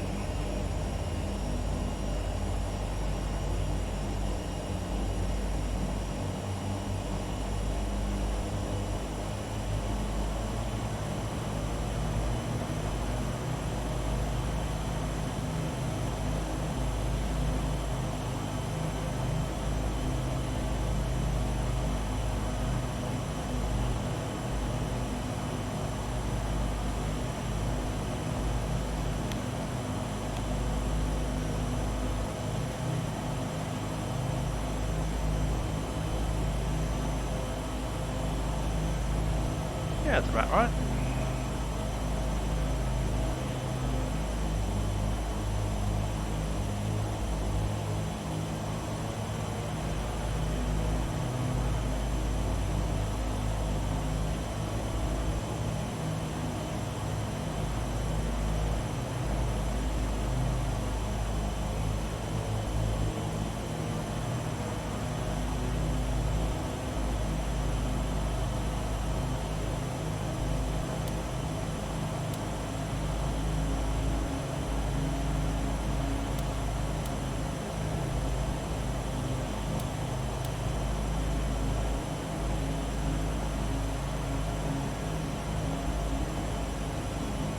And the feather.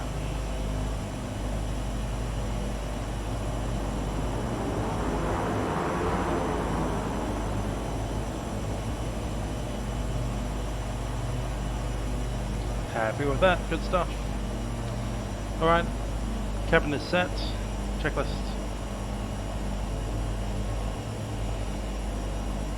Run-ups checked, parking brake is set, fuel pumps.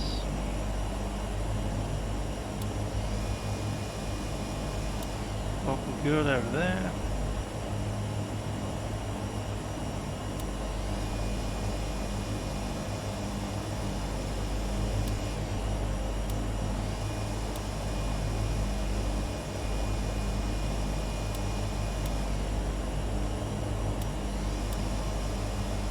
Yep, both 1 and 2 are working fine.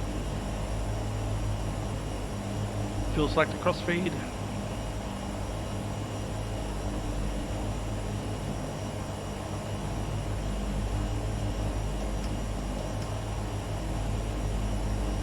Give it 10 seconds. Instruments and avionics. Instruments are set 1007, departing via Skippy, autopilot.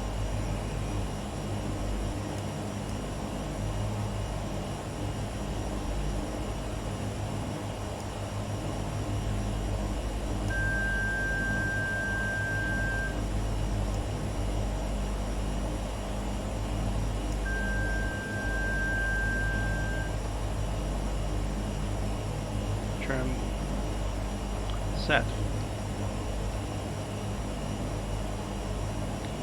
Okay, flaps will be up for the takeoff. Run up has been completed. Power is idle. Propeller feathering has been checked. Fuel. 125 on both tanks, which will be 2,400 and 2,500. Was it 250? That's what I'm looking for. 250. Transponders on. Strobes in. Landing lights on. Prop sync is off. Ice protection is not required for takeoff, and parking brake released.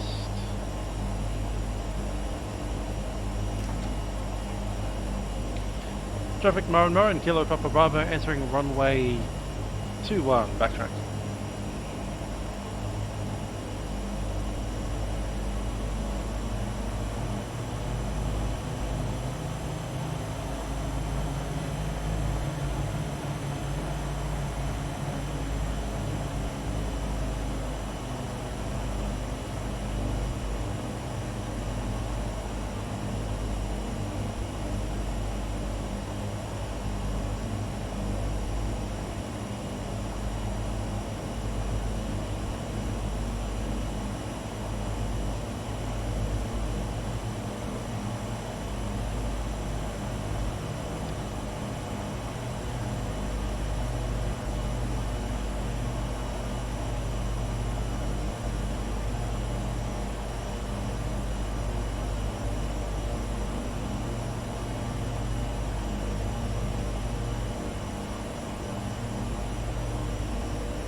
Right, limits are 1200. For takeoff, we'll push them up to about 1000, 1100. Initial climb will be at 2500. Looking to stabilise about 160 knots on the climb.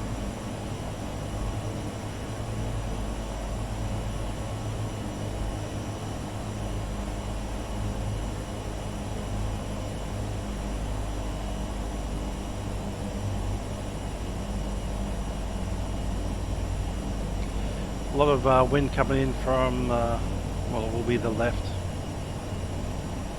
That'll tend to push us into the left.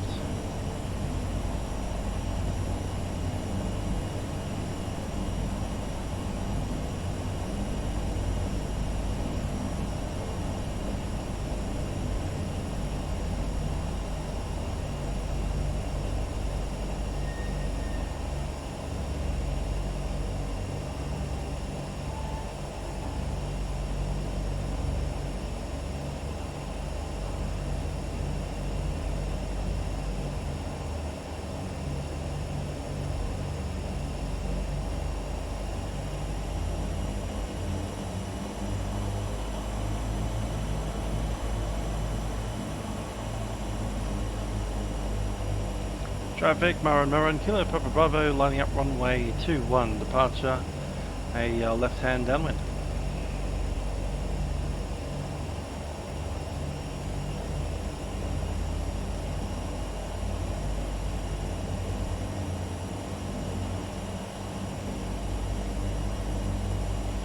Runway 21.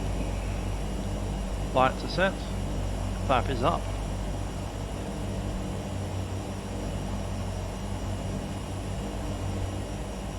Outside air temperature 19.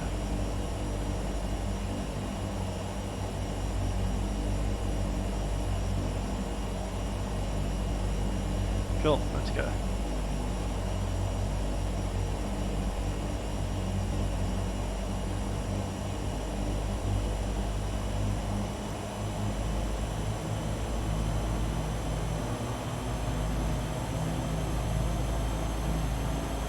Stable.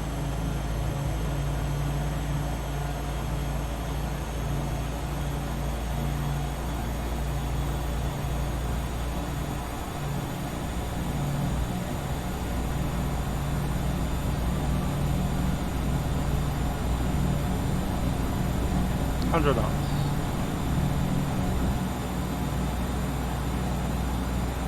Positive rate, you're up.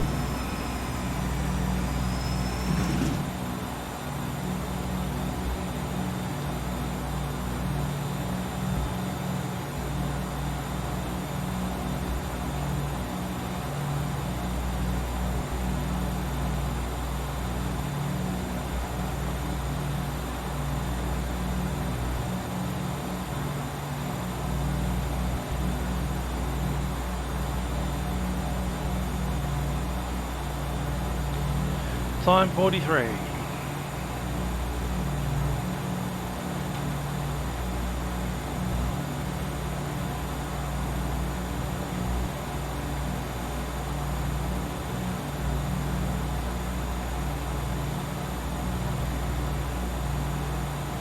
$50 a beam Leonora.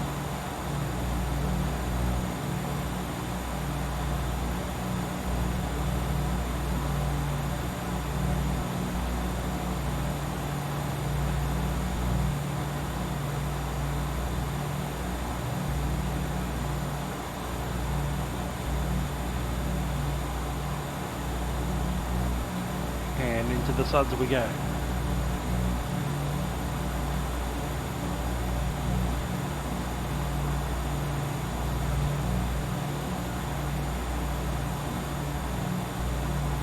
Bye bye Western Australia. It was nice studying it.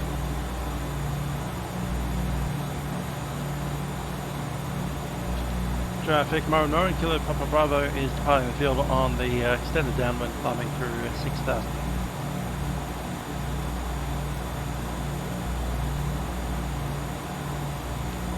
Okay, got to take nav.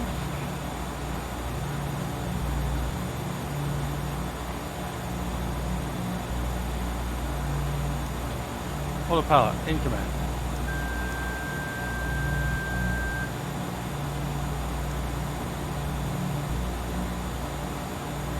Just got to settle the engines before I make a call.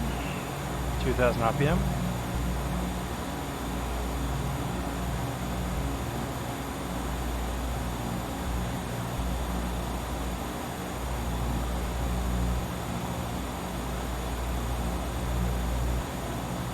I think it's 40, isn't it?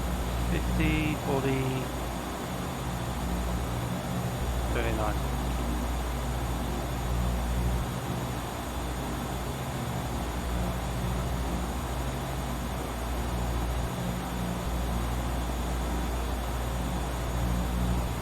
Is that right?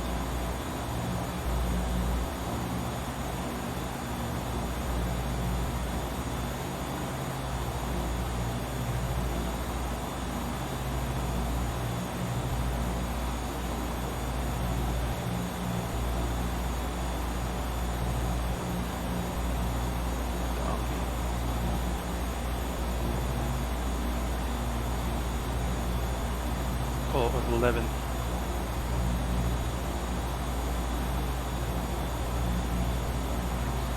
Melbourne Centre, Kilo Papa Bravo departed Murrin Murrin at time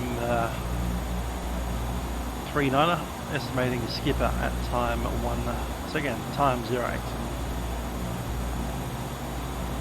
And a busting at 11, flight level 110. Kilo Papa Bravo, I identified you're cleared to Alice Springs via skipper plan route, flight level 230. Realair Springs as well, flight level 230, Kilo Papa Bravo.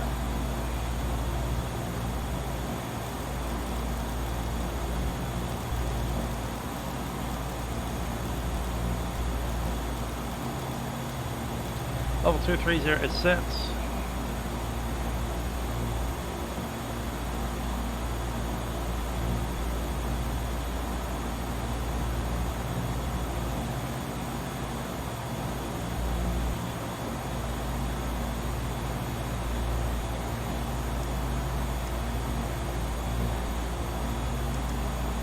Yeah, I don't mind 1500 at this level.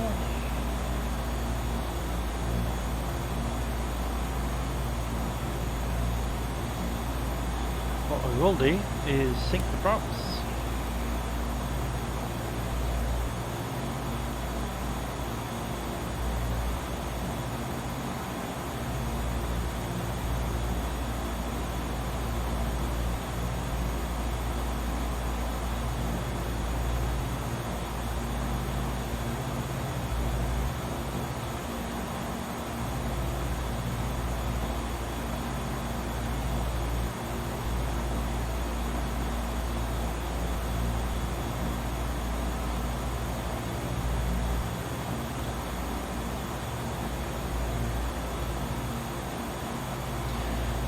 We kind of went past Cunderdin-ish.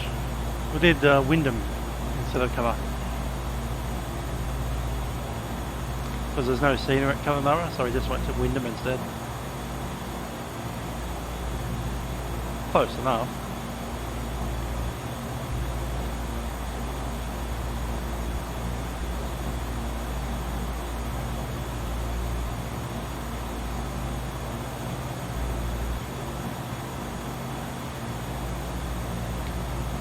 Current time is 9:49. I am 3 hours back.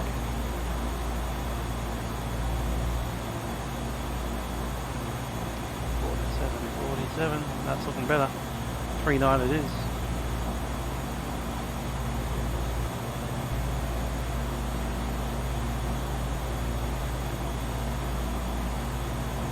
Kilo Papa Bravo has an updated estimate at skipper if you need it. Kilo Papa Bravo, that's not required, you're identified. Copy. 1013 set.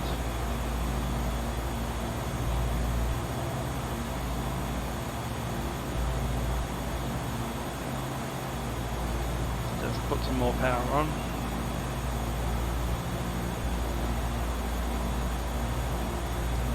And give it about 1100 for the climb. It's pretty stable there. Good stuff.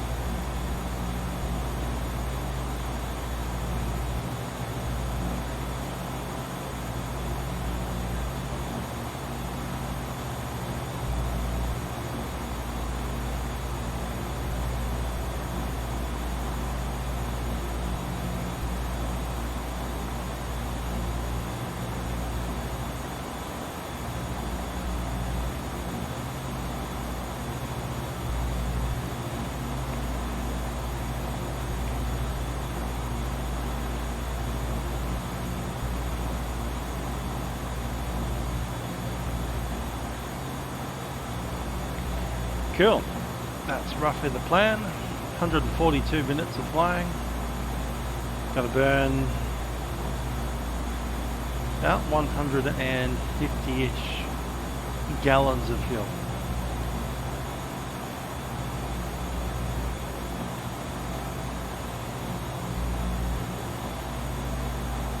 And we can reduce this by one step.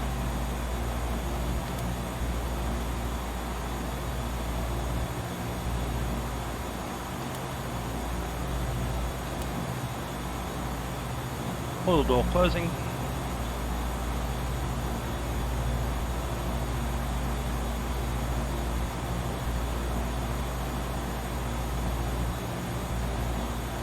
See how that pressurization is going. That differential is coming up to 4, still in the green zone. I think we need to depress a little bit quicker than that.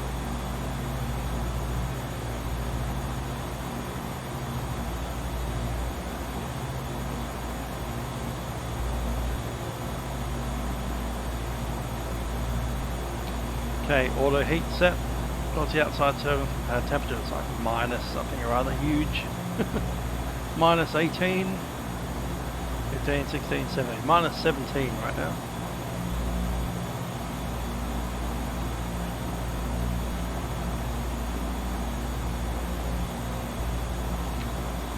Now the forecast had us,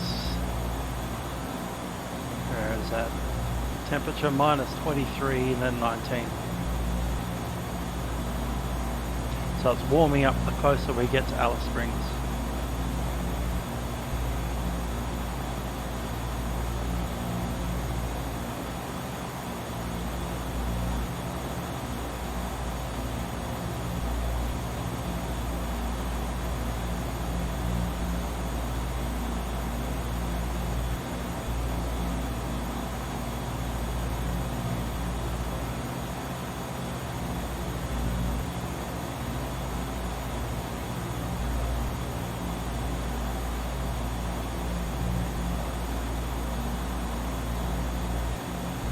Look at all of that country out there.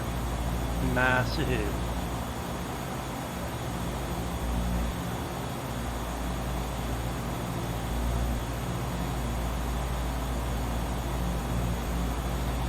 Pity we can't see any of it from up here above the clouds, but down there is a very dry and deserty like land.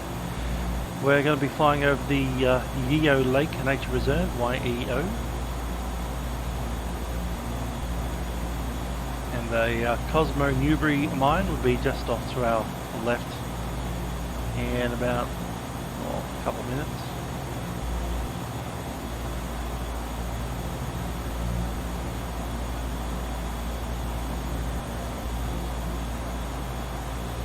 The rice growing business.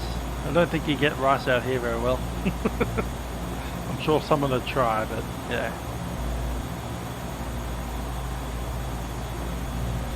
Okay, just going to readjust the power, get that back to 1000. The higher we go, the more torque we lose. Just tends to be a thing. Yeah, there we go. Roughly 1000.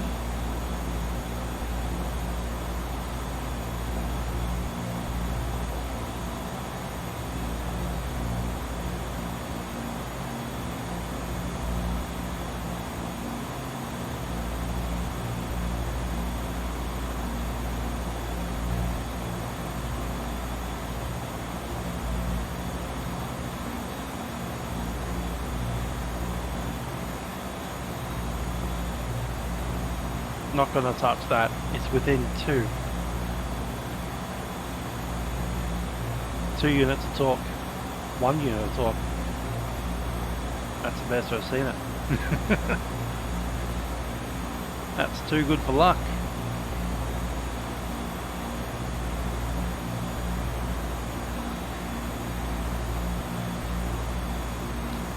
Ground speed 317. What did we expect? Nothing like that. Cool. Alright, we must have better wind. And we do, it's 83 knots.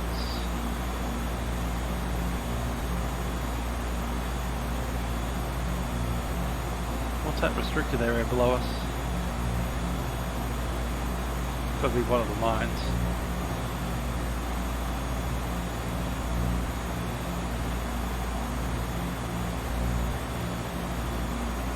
Thomas, g'day.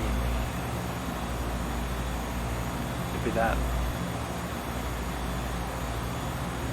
G-R-U-Y-E-R-E. Realair. Flight level 190. 190, Qantas 1354.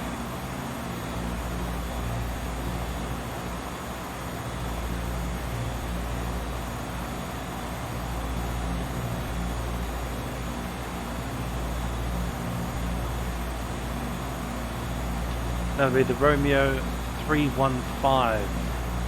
There's a blast radius there for open cut mine blasting.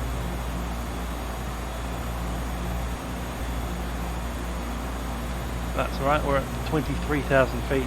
Effects below 5,000 feet.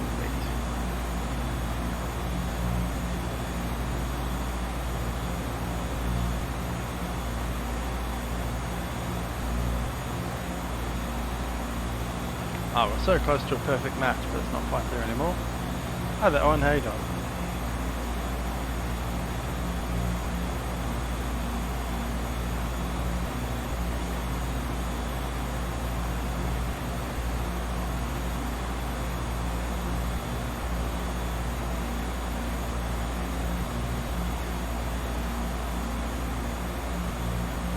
Okay, that's minus 20 almost exactly. We're at flight level 230, going to stick 230 right under the minus 20.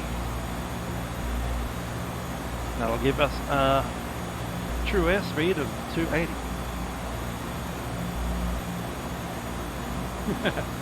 Indeed, could make for an interesting flight going through that airspace, the low 5. You'd be potentially looking at a large explosion of rocks. An open cut mine appears right underneath you.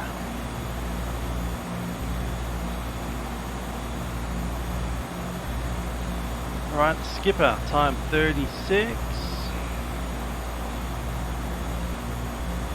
Yeah, we are going significantly quicker than we expected. We're going to turn this up a little.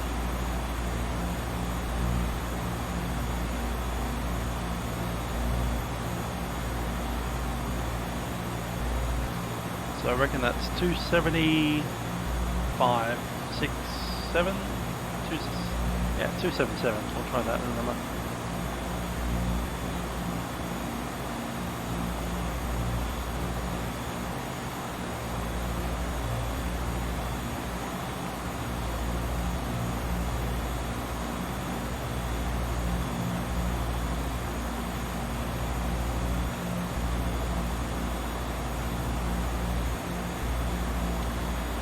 So 50 minutes 43.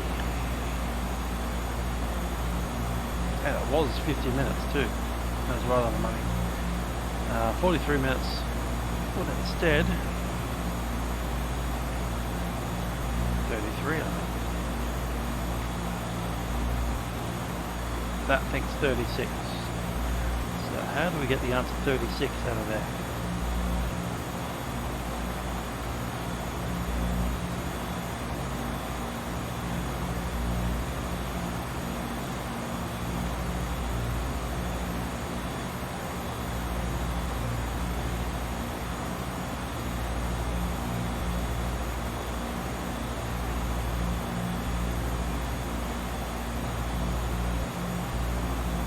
That'll do it. What's the wind doing? We're expecting 81 knots. We've got 79. Yeah, I reckon that's in the ballpark. Cool. Kind of backwards, but it works for me.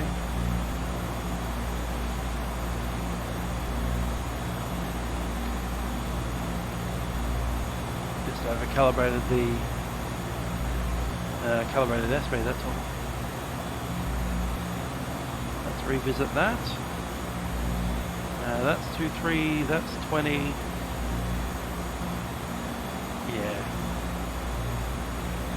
It's about there. Yeah, that's 270. 1 mark under 280. Cool.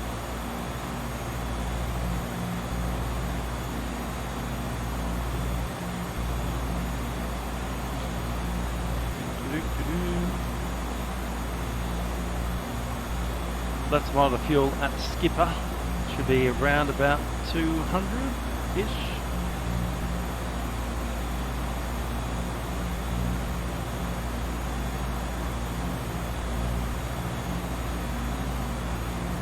.36, so it's still about half an hour, well, 35 minutes away from Skipper. I'm going to set up an alarm so that we can make sure we don't miss it.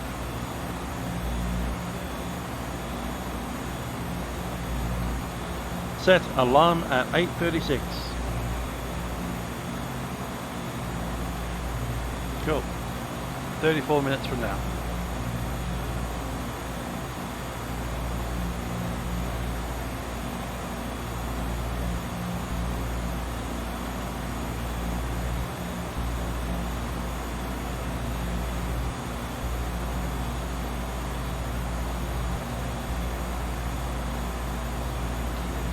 See if we got the Australia-wide weather.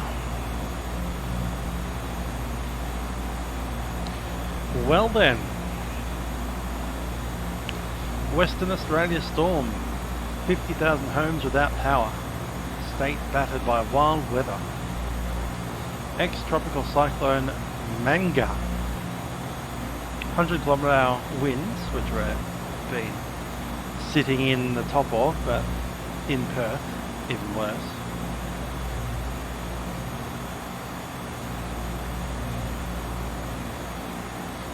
Once in a decade storm.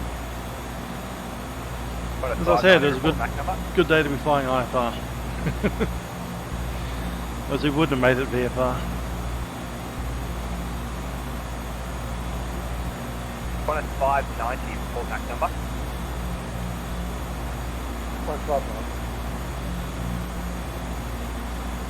Qantas 590, report back number.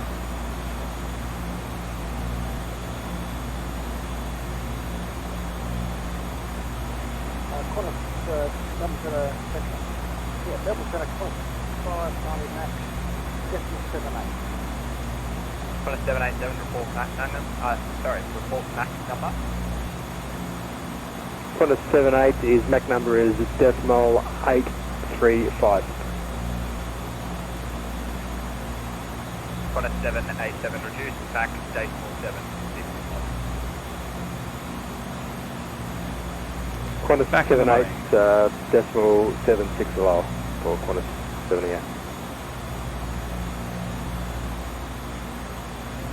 Alrighty, let's see if there's a good cloud, satellite cloud thing. Actually, I know how to get one of those. Good old rain radar. It's got a little national site.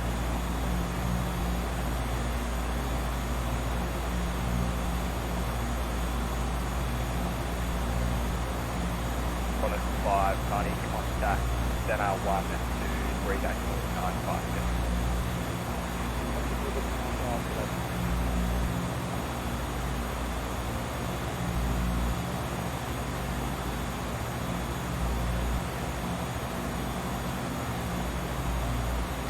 So that's a live rain radar of Australia. You can see we're sitting over here in these mine sites, the little black dots. That's Kalgoorlie over there. Contact Melbourne And Centre. somewhere In a couple of hours we should be leaving the clouds behind, but then we regain some of this rain and cloud over the top of Ayers Rock. And hopefully we beat it up to Alice Springs.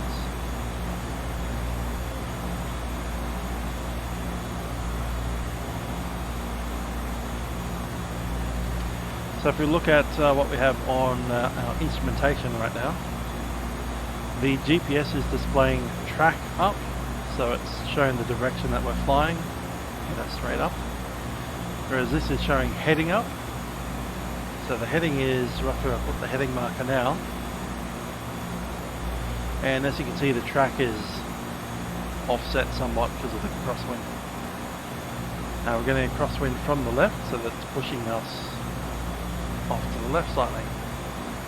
So instead of the aircraft flying in the straight ahead direction, it's kind of flying off over here somewhere. So to look straight ahead, we have to look over there.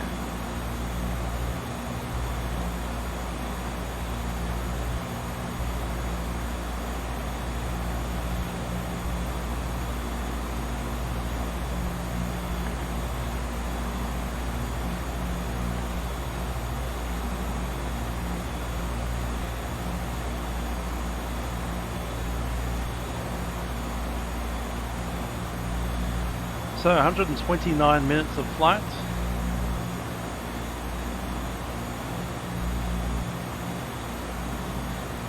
What's the time now? 8:07. We arrive at Marriott at 9:09, which means we touch down in Alice Springs at 10:05. 5 minutes past 10 p.m. Melbourne time.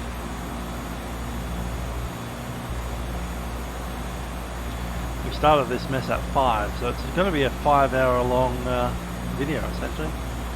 Yeah, about 5 hours long.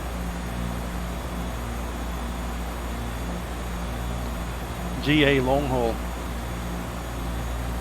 We've got plenty of fuel, and we've got a red line at 200 knots, so I reckon we can push these engines a little bit harder than they're doing. As I said, the maximum they can do is about 1100. How much to rent a Duke?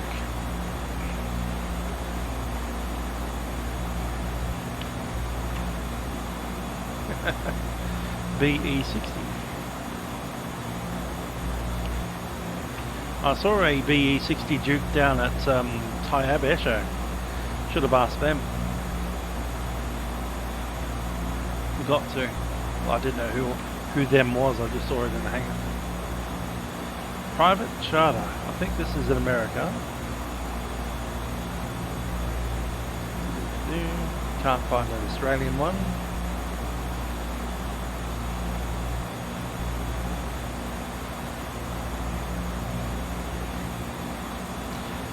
Ha ha ha ha ha. $1,217 per hour. That's American dollars.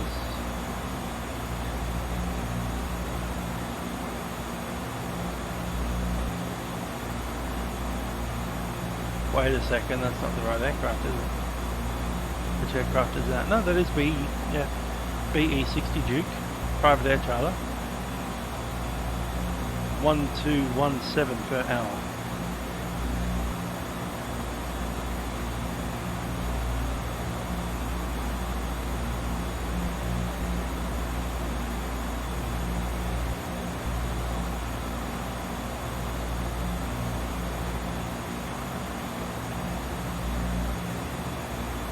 Now the one that I'm looking at is a dual GNS 430, so it doesn't have this wonderful GTN system in it, but it's still got 2 GPSs, so it's not too shabby.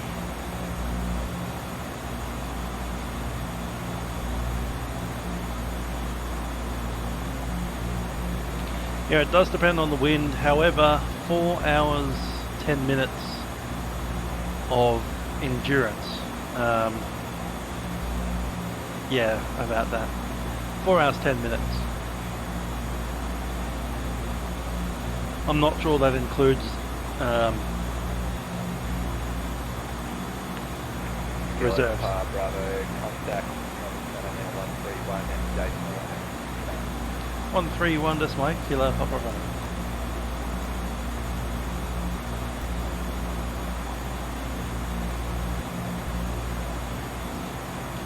Melbourne Centre, Kilo Papa Bravo, flight level 230. Papa Bravo.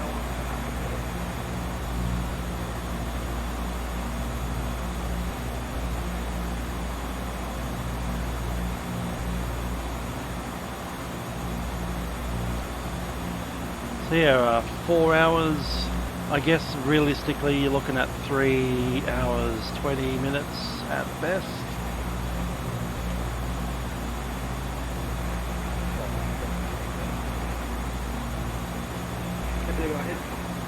Which is why we needed full tanks.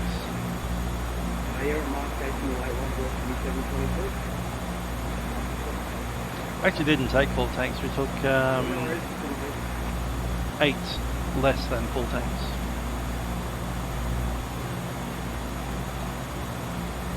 Because when we had full tanks, the system showed that we were above maximum takeoff weight, so it's like, yeah, nah. I'd rather take all the bags and leave some fuel behind. That's alright, we can do that in this plane. Now we're only going to be in the air for about 2 hours 9 minutes, according to this thing.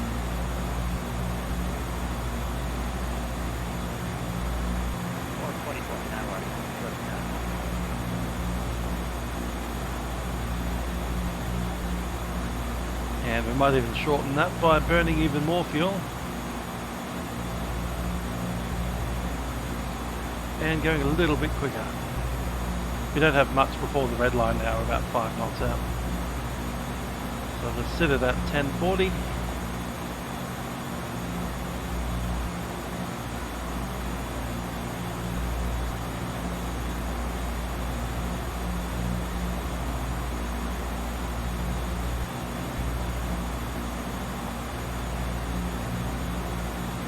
That would be the wrong lever.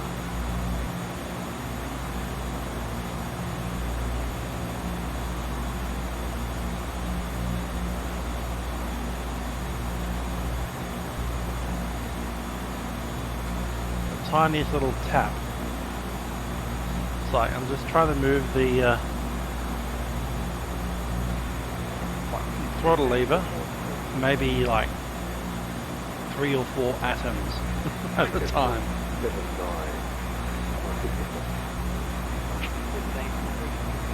There we go, 1050 should sit about right.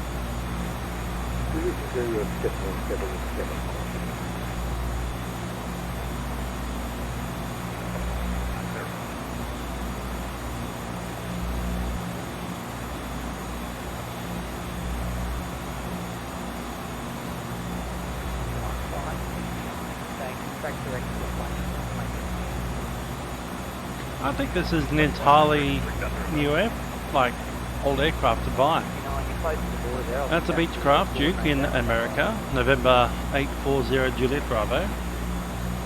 The panel looks okay. You've got those double GTN GNS 430s. Not the best option, but you know they're okay. It's got the old piston engine, so you're worrying about mixture and stuff, whereas the aircraft I'm flying has the turbines. 129,000 bucks. Sold.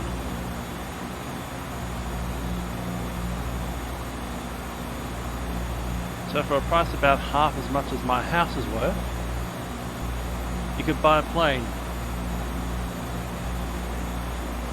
10569, track directed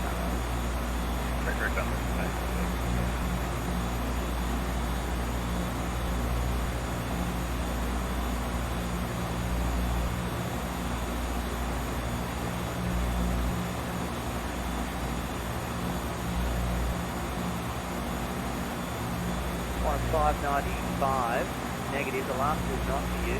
Number of aircraft on bridge is a very similar call sign, so just keep me around 595.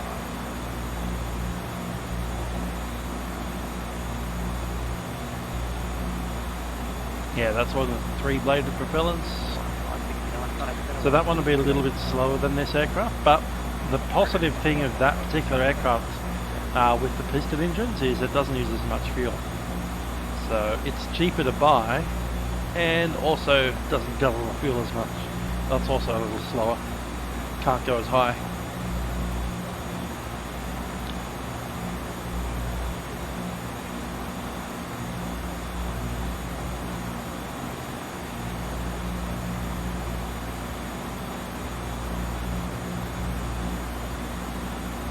Yeah, twin engine. I'm not sure if that price was dual. It might be straight up higher for people with a CPL already, like not as a training aircraft. Straight up walk in and slap down some money and say, we want to hire the airplane for a couple thousand.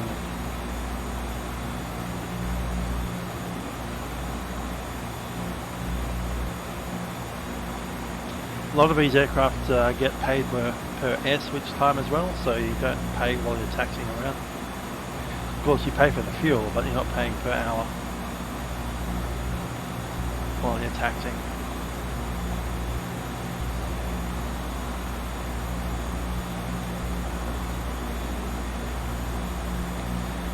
Yep, I'm pretty comfortable here at 200 knots. 36 is still on the clock. 36 is still on the estimate.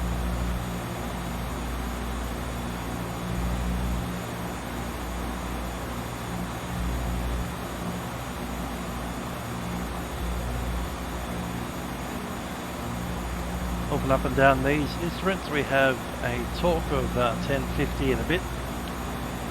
That's as close as we'll ever get them to even. ITT is almost identical, 1 degree difference. That's 713 to 714, that's Celsius. NG 98.1 or 98.2%. Prop RPM is identical. Fuel flow is within 1/10 of a gallon per hour. 1087 Melbourne. Yeah, not too bad.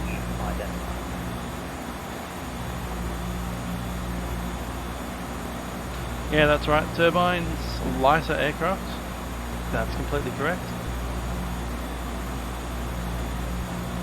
They go faster. They don't, reduce their power as you start climbing.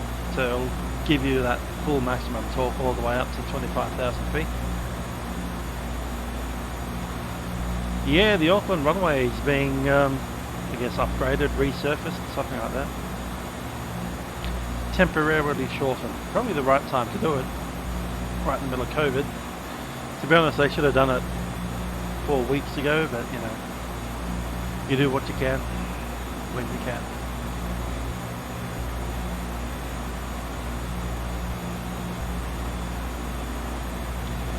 We're going to be let out of our houses next week. I think 50 people at a venue is a possibility, which is great.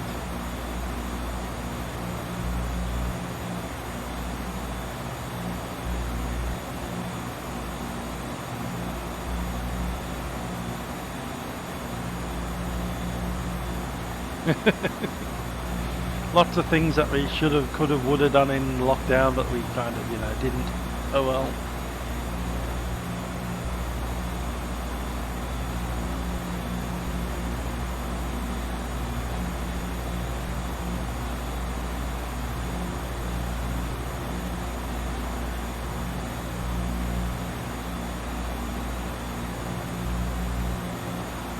You guys can do 100 in a function.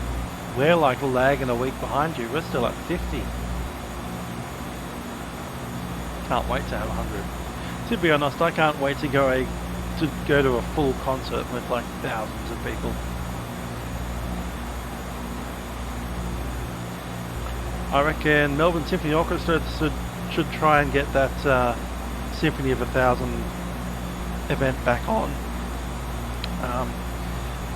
In October, before COVID was a thing, Melbourne Symphony Orchestra was planning to have the Symphony of 1,000, which is Mahler's 8th Symphony, big choral symphony with like 100 piece symphony orchestra plus a massive choir.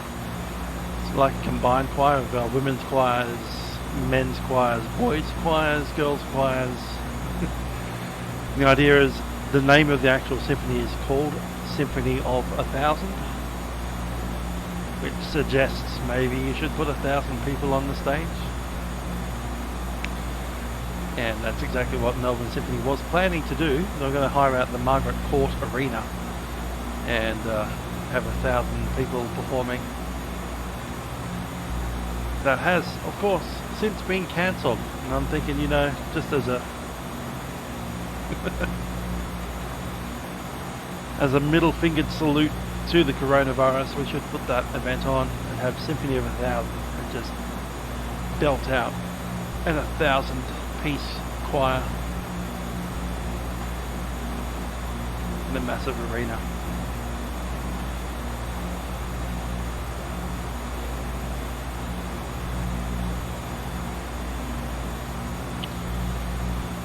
Somewhere up to our left is a place called Warburton. It's considered to be one of Australia's most remote towns. It's pretty much next to Skipper. So when we're at Skipper, almost directly to our left, 80 miles off, will be the township of Warburton.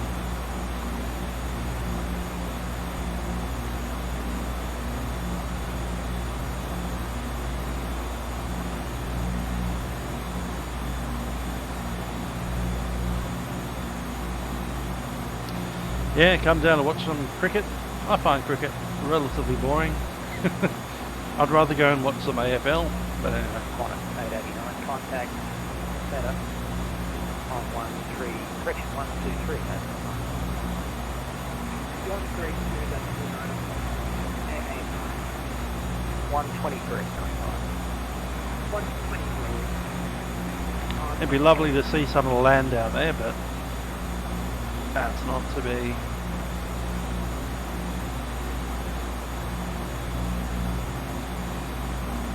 But there's the border, Western Australia. Look at it.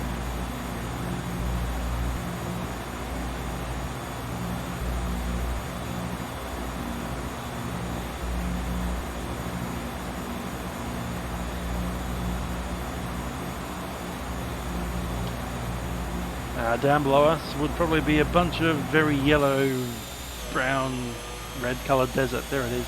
Look at that. Sand dunes. That's the Gibson Desert.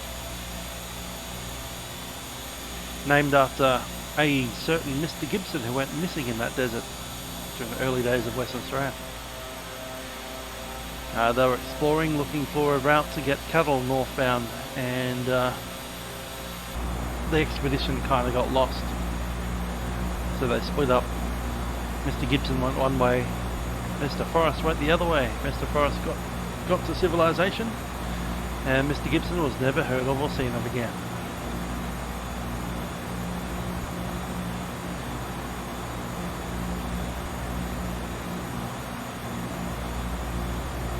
Thanks for TK. Yeah, is a good looking aeroplane, isn't it?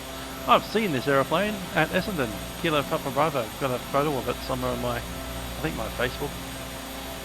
Popped it up ages ago. I think I put it on Instagram as well once. Did I? Can't remember. Maybe not.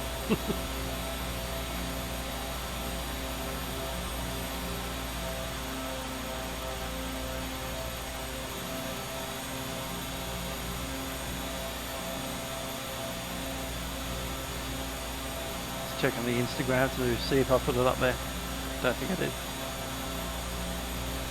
Be funny to put it up now, just randomly. Oh, here's a picture of a plane that I took last year. No, I didn't put it on. Oh well. Casey it was.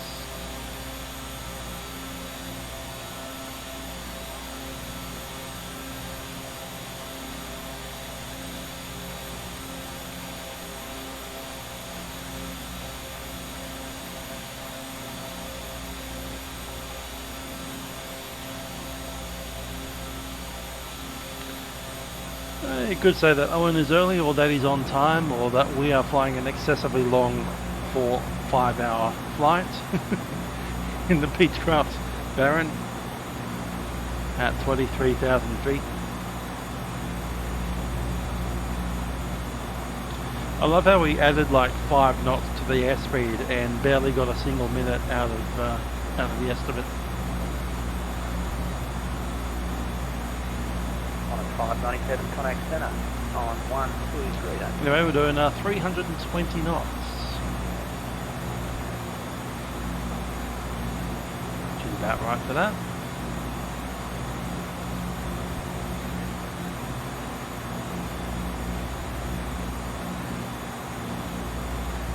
On 597 Northern Centre.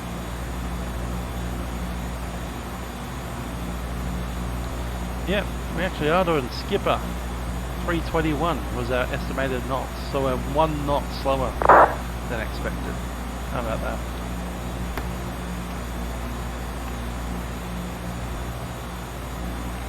We're going to lose some speed as we go further ahead because the wind is pushing into the away from a tailwind. Comes more of a crosswind. It gets stronger, but it also stops being behind us.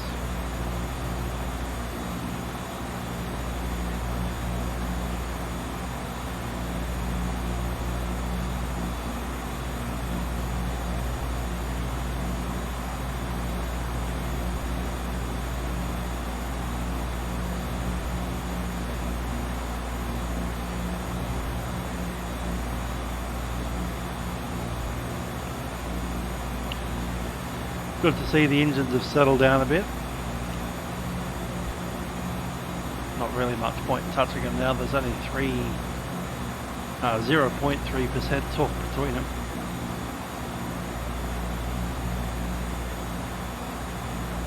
And we're pretty much right up on the red line. Can't go any faster than that. 123.95 Qantas Flyers 99 connect.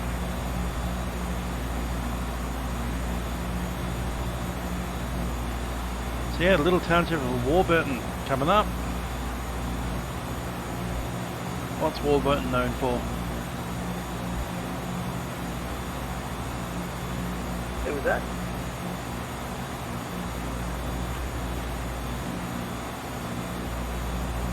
Yeah. I think it's me, but that's cool.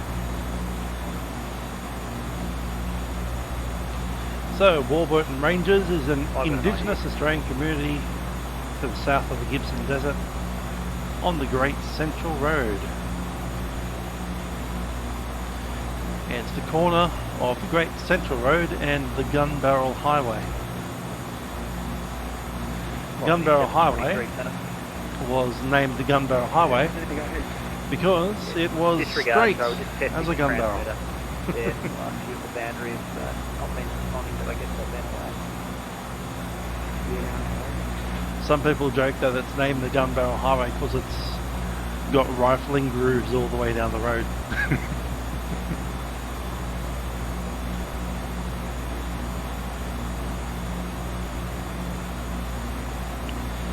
So it's a bit of an interesting story how the Aborigine people of Warburton ended up living in a town. People go out for a smoke, go, you know what, that's fair enough. So the Aborigine people of this area were nomadic people, moving around in search of food and water all the time. Eventually some missionaries came down and established a town or settlement at Warburton, and the usual story, you know, the usual story. They would go out and find some Aborigines and steal their kids. Put them in a boarding school.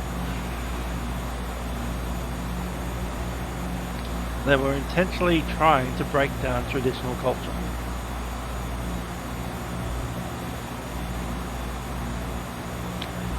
So at 1954, about 500 to 700 Aboriginal people living at Warburton, with children in the children's home, being sent off to boarding school, where they were taught in English, not allowed to speak their own native languages, were given, you know, Christian names instead of having their Aboriginal names, weren't allowed to say their Aboriginal names. Girls were taught to sew and cook Men were taught to build and shoot dingoes and rabbits.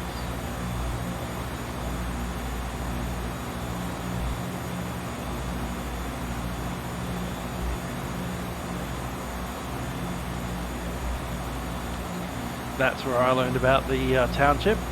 In February 2011, I was working for the DBCDE doing a television changeover, and Warburton was planning to do their digital television switch. And just about the time that we were going to send out a technician to do the switch over, they had a massive flash flood, almost destroy like 20% of the town, up to 2 meters. With 60 homes being evacuated. There we go. Water flowed through 15 homes to a height of 60 centimeters, so up to like there.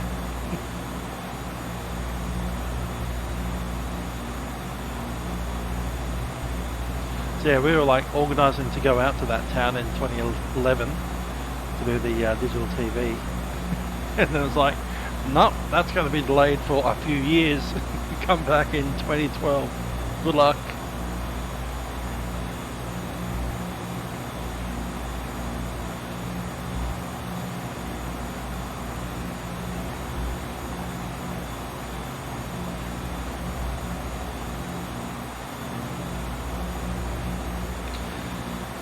And here's the other thing, between Warburton and Ayers Rock, it's the only settlement. So if you don't get your fuel at Warburton, the next time you get fuel is at Ayers Rock. Good luck.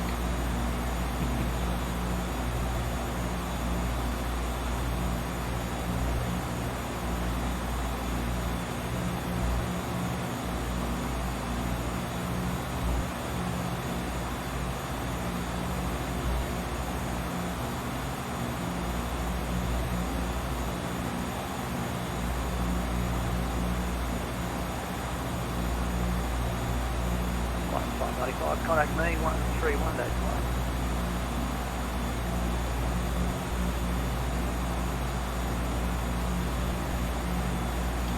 1. Anyway, the gun barrel highway apparently looks like that, as I often get these big chunky corrugations forming on the road. Basically everybody's suspension kind of bounces up and down the road at about the same rate, and it just digs little divots into the road. And the more cars go down there, the more bouncy it gets, and the more bouncy it gets, the more your suspension bounces up and down, and the more your suspension bounces up and down, the more it digs out, which makes it even bumpier, which makes the suspension work harder. And yeah, you just get this massive, what they call corrugations on the road.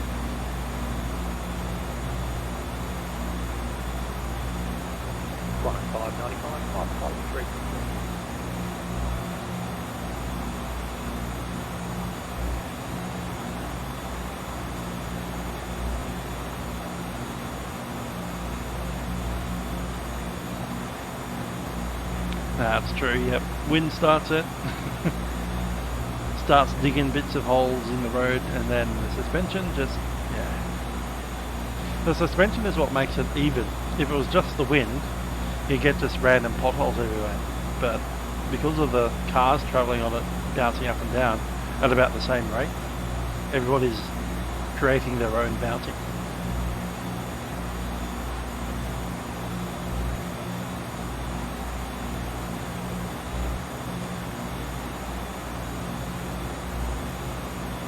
So I've got this wonderful map on Wikipedia of the Gun Barrel Highway.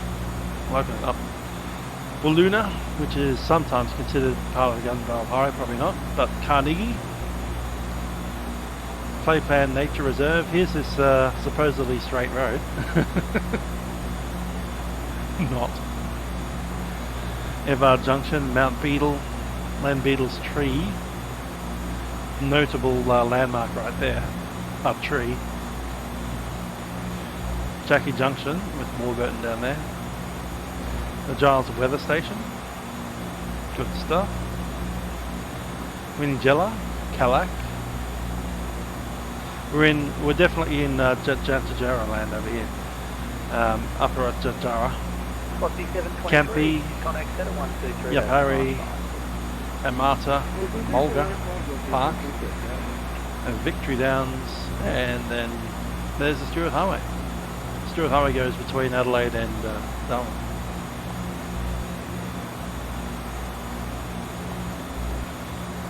So it's kind of in the South Australia half. There's Uluru over here. So normally split off at Giles, head on up. I've got an alarm going off. That must mean we're about to cross a waypoint. 2 miles.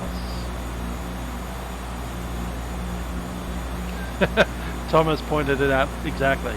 Wind starts one little spot of a pothole and the suspension drags that pothole out to 200 kilometres long.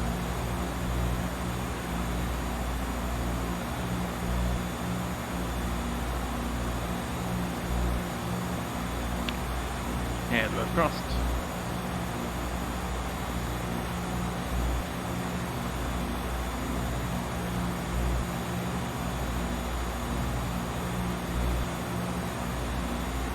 Level set Kilo Papa Bravo reporting skipper.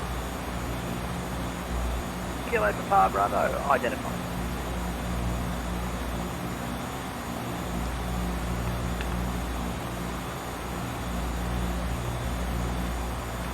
Technically we weren't exactly on the airway until we hit skipper. Because we've been slowly merging with the airway properly. But now we're actually on the airway.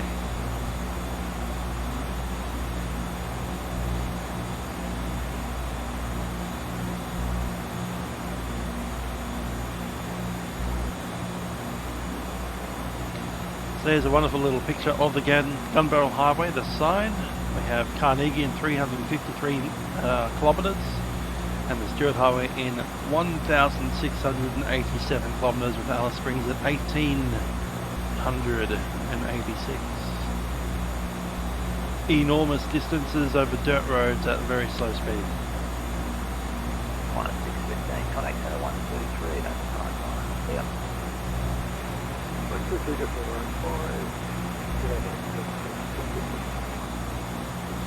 Anyhow, time 36, I heard the alarm, it went off. The next alarm will be at time 09.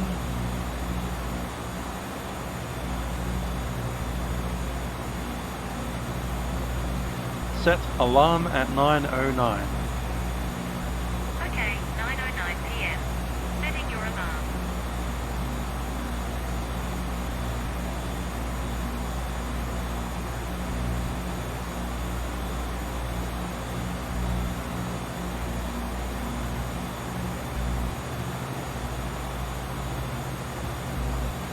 A lot of aircraft that fly between Western Australia and bits of Australia that aren't West Australia stop off at a little airport called Forest, which was essentially purpose built to host aircraft flying between West Australia and the eastern states. Forest is essentially airliner size, so you could divert a 737 over there if you needed to. Of course, these days it's mostly small aircraft, Pipers, Cessnas and stuff like that. Cirruses.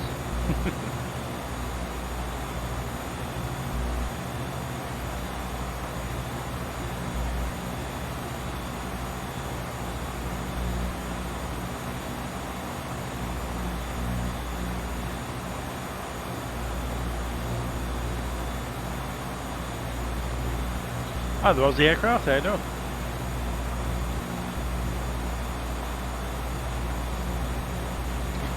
I've still got what, 1.5 hours to go? More than that. What's 10 o'clock? Yeah, it's 1.5 hours. 1 hour would be 9:35 and 1.5 is 10:05. Yeah. 1.5 hours of sitting cooped up in this little cockpit, blasting along at 23,000 feet.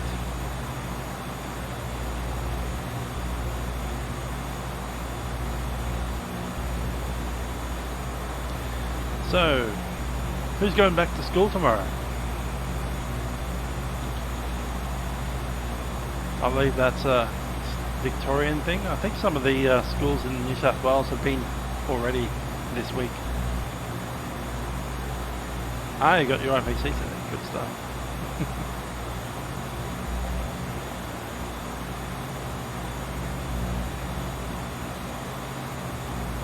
So when's Western Australia opening their borders again? Not that I care about Western Australia, I want to go out. Not by myself though, but maybe. You know, I just want to go out. See some stuff, eat some stuff, sleep in a hotel outside of my house. Apply for some leave, like a good solid week of not being in my house.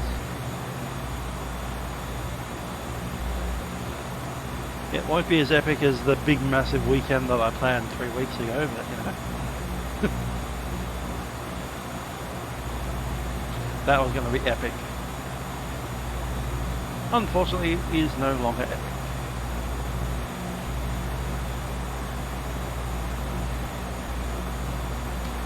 So everything seems like the world's splitting up into bits. We now have New Zealand coming out of lockdown doing, what was that, 100 people? Transport hasn't been working at all without me. Transport's been in lockdown, man. They've been doing like 2 trains an hour in Melbourne.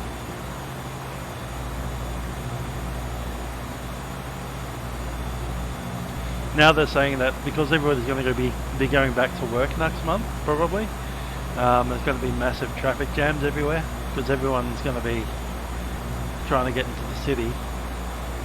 But a lot of people don't want to be in there, like going on the train, because they're still scared of COVID-19, so they're going to drive. And if you get everybody that normally catches a train into the city just driving to the city, it's just not going to work at all.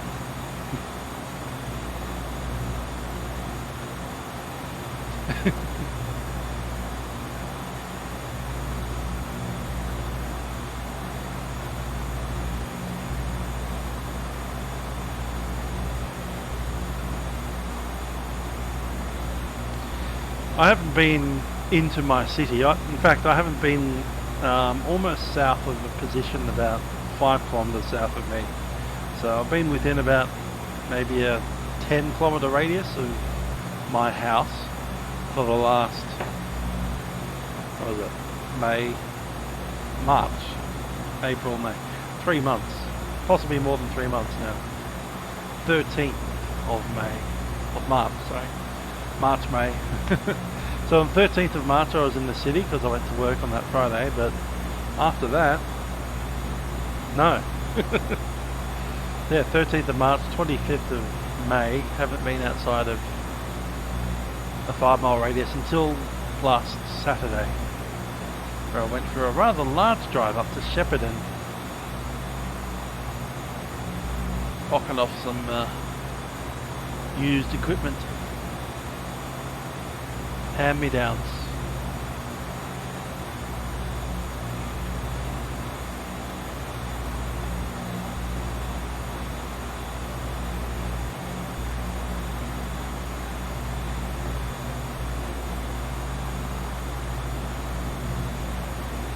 Yeah, it probably will happen. I hope it doesn't, but you know, I wish that we would just go back to normal. But that's not a thing that seems to be likely at this stage. It's like, oh, you got COVID? Oh well, die then. Seems to be what they're suggesting in America.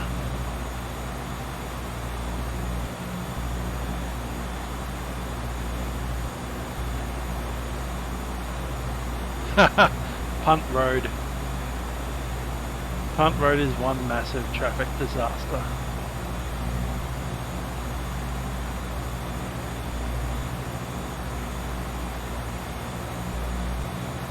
That said, so is traffic in Sydney.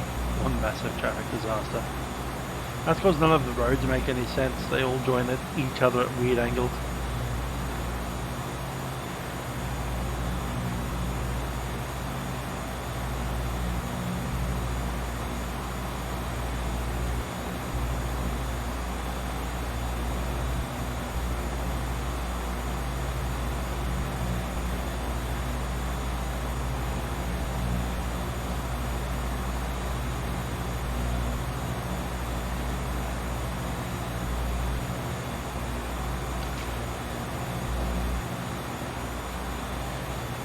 Always feel a little bit guilty that we've been sitting at home for, what, 3 months now, and what have I done? I've made the house messy, then I cleaned it up, then I made it messy again, then I cleaned it up again, and I made it messy again, then I cleaned it up again. That's pretty much what I've done.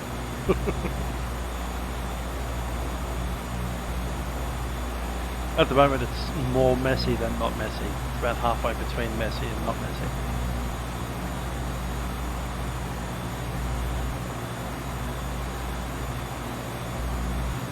I generally try to avoid the Westgate Freeway at all times.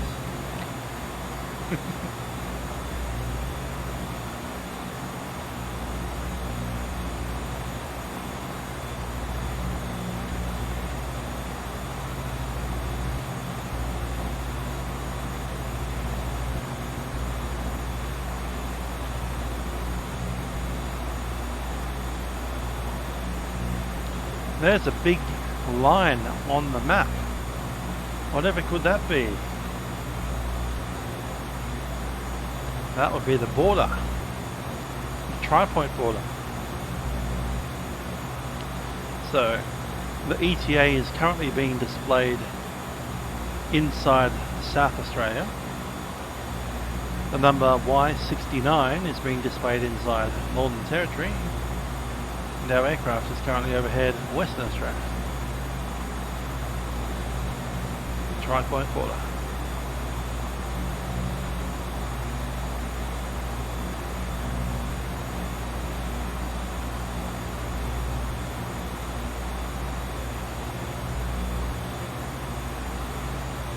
And zooming into that area, I'm seeing a Blackstone community store not far away. And Wingela, W-I-N-G-E-L-I-N-A,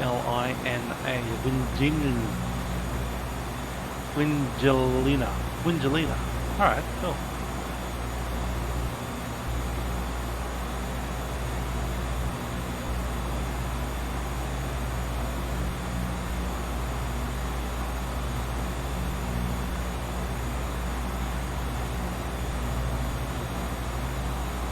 Qantas 2020.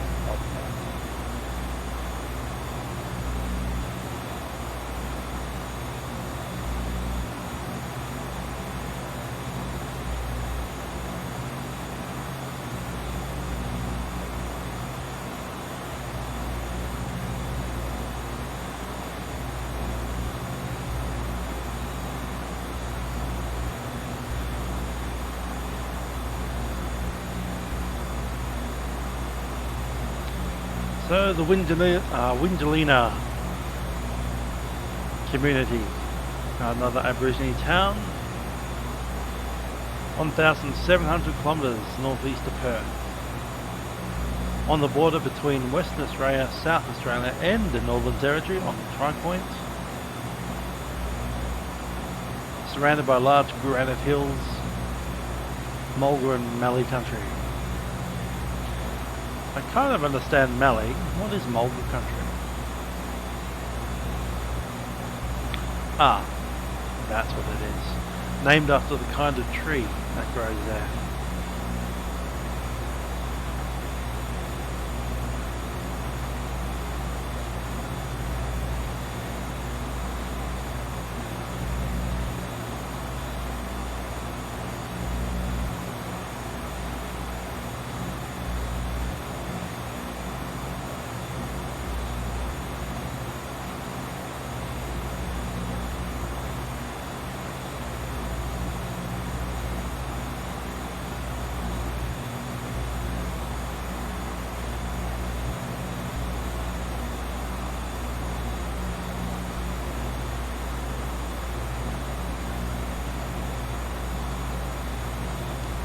That's interesting. Wingelina was established in the 1980s. Probably means that it's a lot nicer than the 1880s ones. Most of the people that settled in Wingelina left Warburton.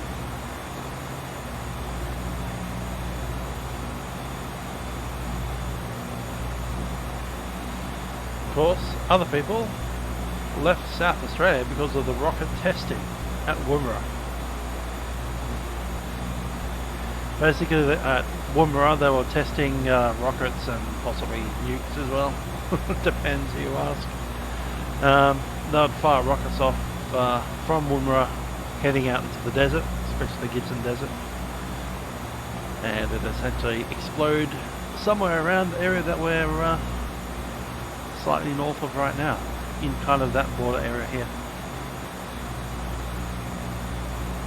So over there, below those clouds, was an old rocket testing range in the 1950s, 60s and 70s. British rockets first, and then actually the first rockets to come out of there, not only the British, but in the early 1960s, Australians had their own rocket testing program. But then eventually NASA took over, and Australia decided not to have one.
Marriott in 28 miles.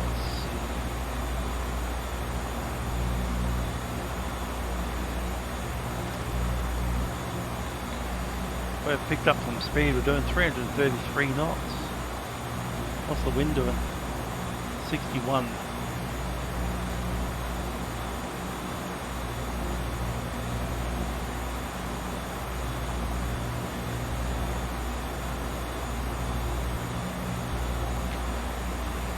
Righty, let's have a look at the Sigwits.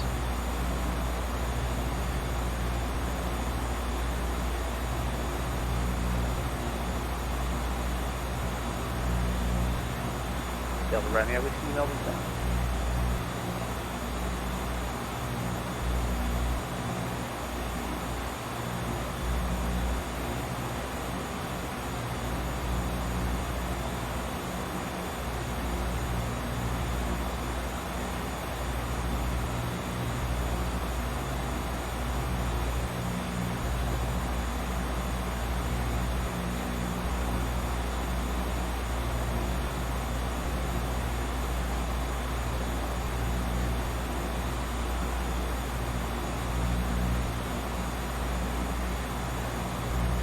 So 61, what has that?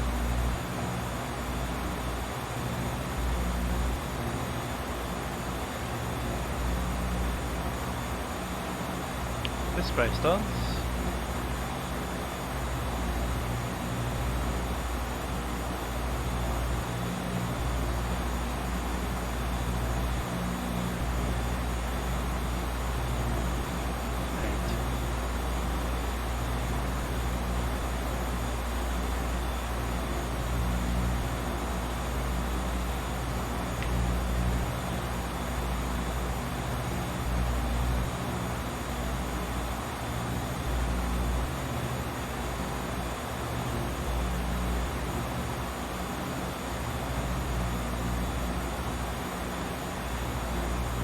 Speed are we doing on this?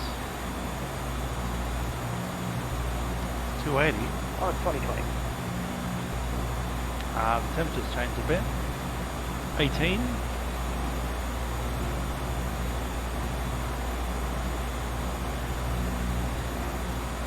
Qantas 2020. It'll improve as you get a little closer to the 83, 282. Can't be much of a difference there.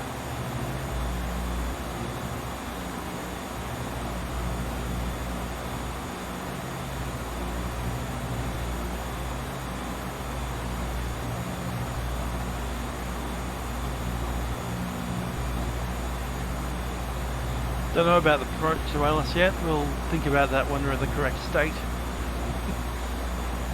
We're not in the Northern Territory yet. 59. How did that happen?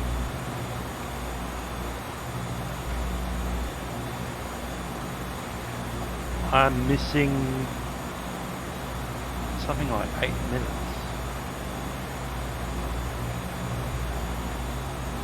7 minutes. No, it is 8 minutes.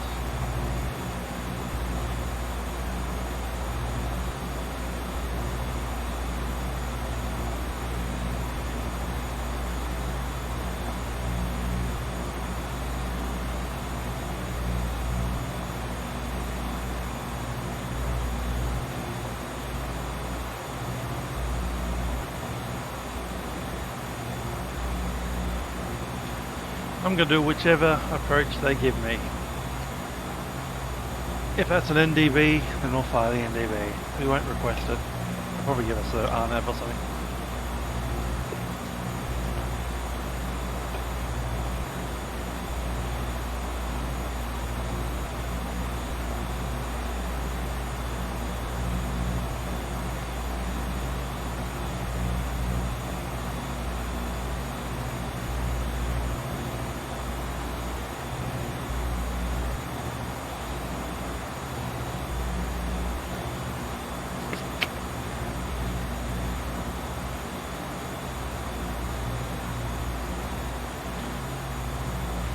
That's our position.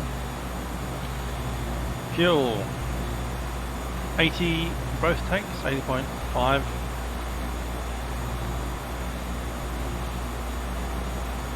That'll be 160.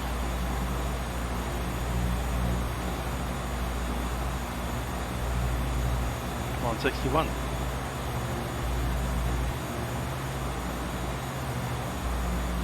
That was at Merit, so we're expecting 175. We actually got 161, so almost like a waypoint early as far as fuel is concerned.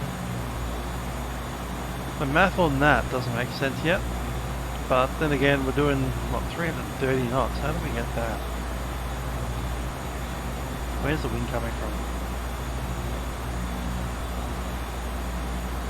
from? Almost behind us.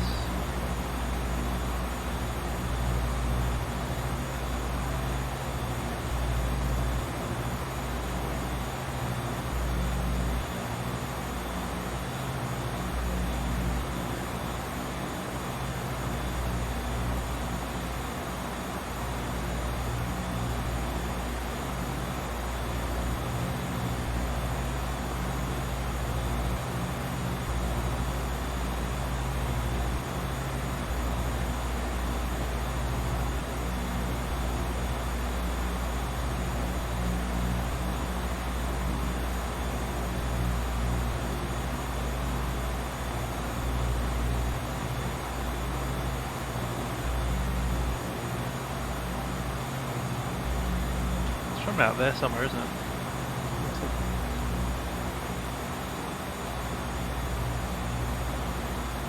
It's almost west 270.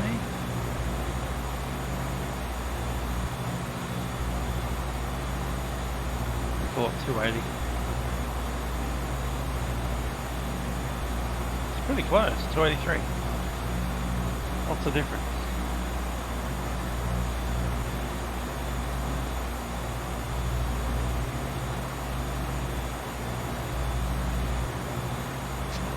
How is it? Temperature maybe. No, it is 19. 19 degrees, flight level 230. The wind to the speed is TAS. What are we doing? We're actually doing 280, aren't we? With 10 knots. Oh, there we go. There's our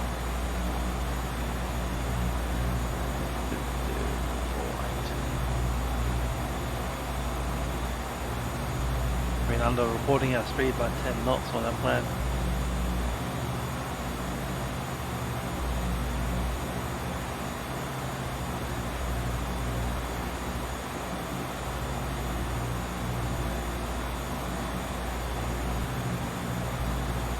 Still are. 23.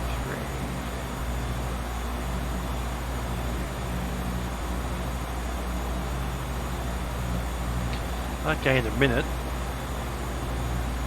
Is it the distance that we got wrong? That's Skipper to Marriott.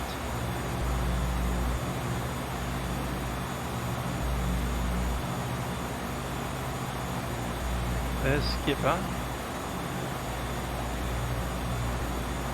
There's Marriott. And there's 125 miles.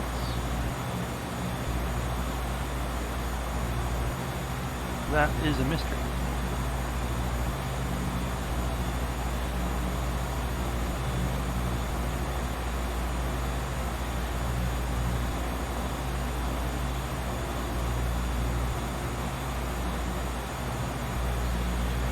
Alright, so from 59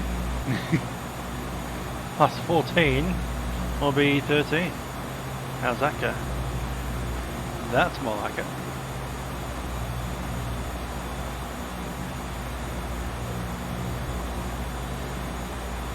.1 minute out.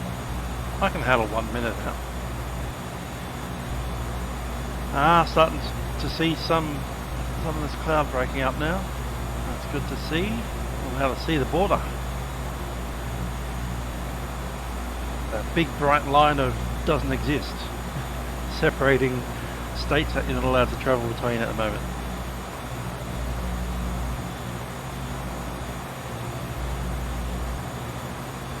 Let's zoom on down.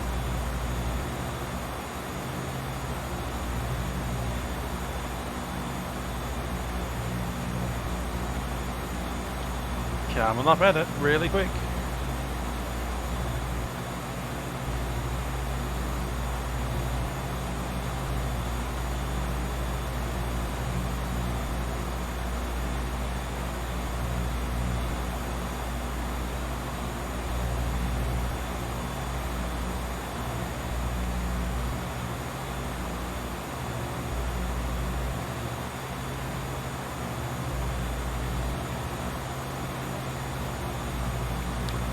And there it is, border.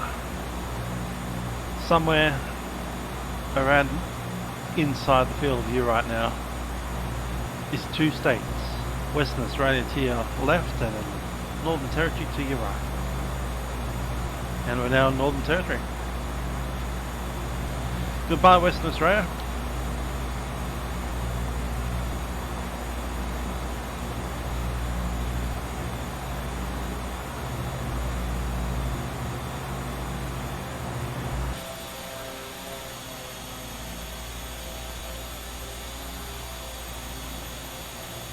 Bunch of little lakes down there. I was hoping to see those.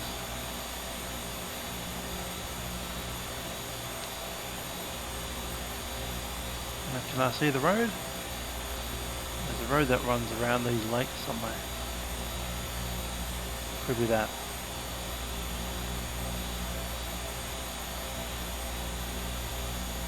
Hard to see from 23,000 feet up.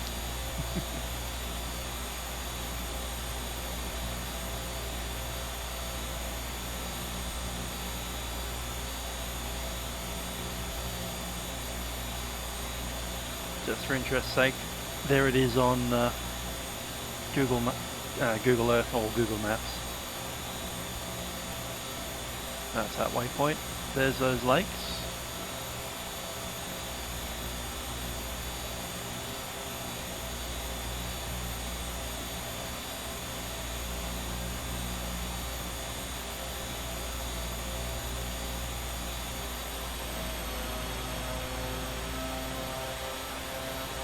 And onwards into the Northern Territory we fly. Nighttime arrival.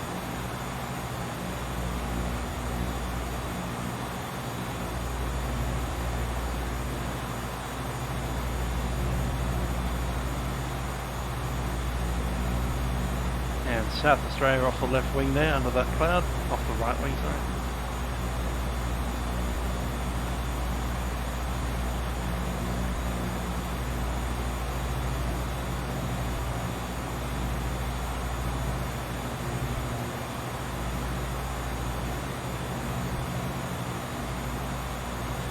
Let's reset all these clocks. 13 shall be correct. So what's 18 minutes past 13? 13, 14, 15, 16, 17, 18, 19, 20, 21, 31.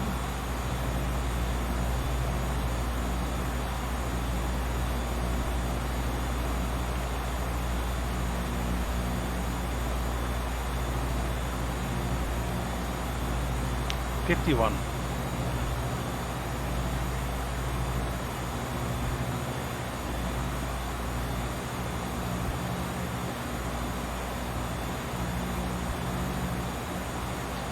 We get down before the hour. We're less than an hour away from our destination. We're about 40, maybe 45 minutes away. Is that right? Or am I looking at the incorrect hour? I feel that I might be.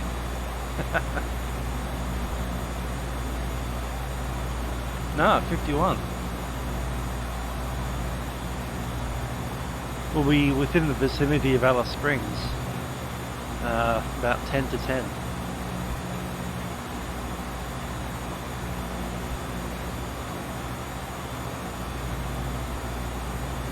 That's actually pretty good. There's the alarm. That was the original estimate for the last waypoint. We've already passed it. 13 minutes. Set alarm for 9:13. Okay, 9:13 p.m. Setting your alarm.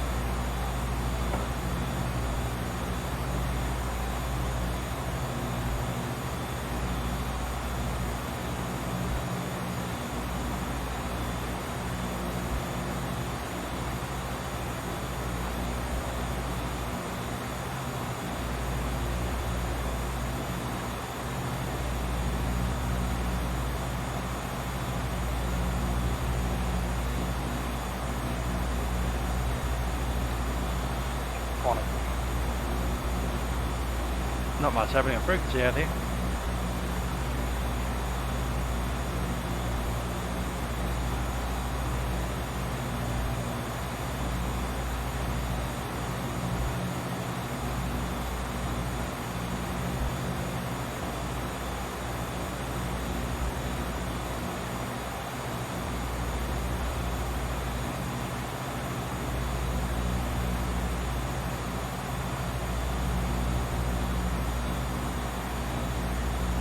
Hi there, Kurt Fairbrother.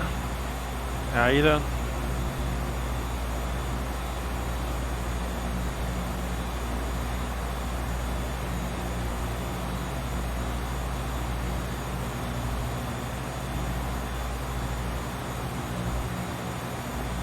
We're in the Northern Territory now. We passed almost the tri-point border between all three. South Australia, Northern Territory, Western Australia.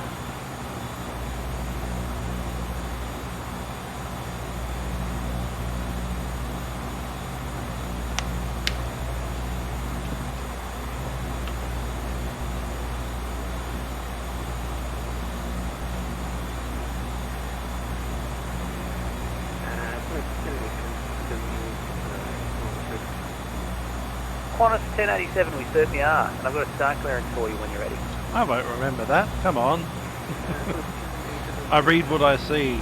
Qantas 1087, cleared. Salty About as 3 well as I can Alpha do. arrival. Runway 05, flight level 350.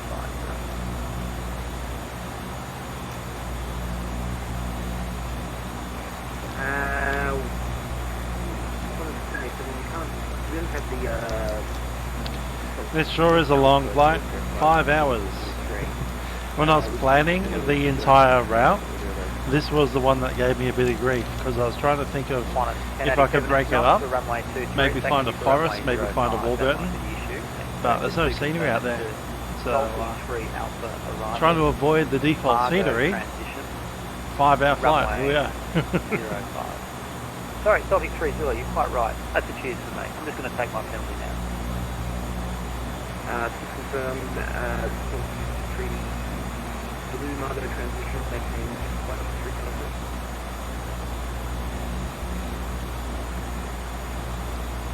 Qantas 1087, I think I've messed it up a second time. I'm just going to study the chart a little longer and get back to you, but I think you know where we're going with this. It's runway 05 at Adelaide, and I'll advise shortly.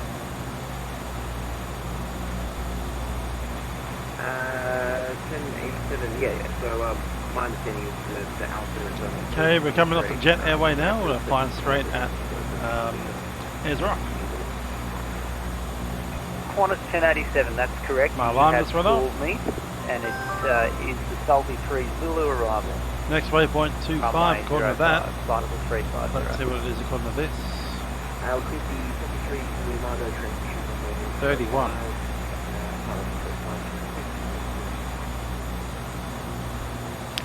What if we continue this 280 thing going on? Ah, wind speed is still 60. Let's pop that up.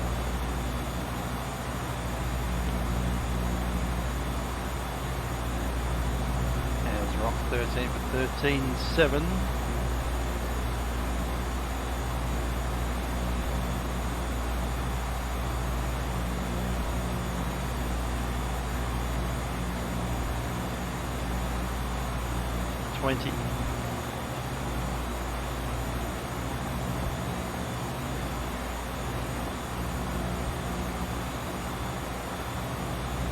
Still missing 5 minutes. These numbers aren't coming together as well as I was hoping. So still doing there it is, 280.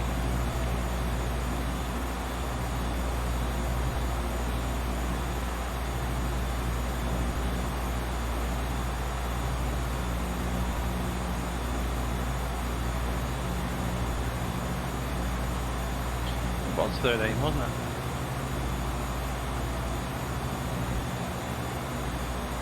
So it's actually the 17 that we're looking at. Ayers Rock, Ayers Rock, 1313. Qantas 2020, contact channel 2395. I'm missing an entire waypoint. I've got to double up the merits.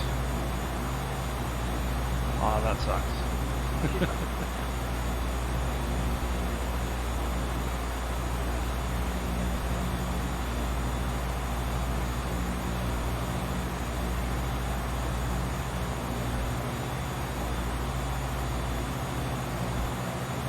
Let's pick it up at Ayers Rock. It'll be 25 at Ayers Rock.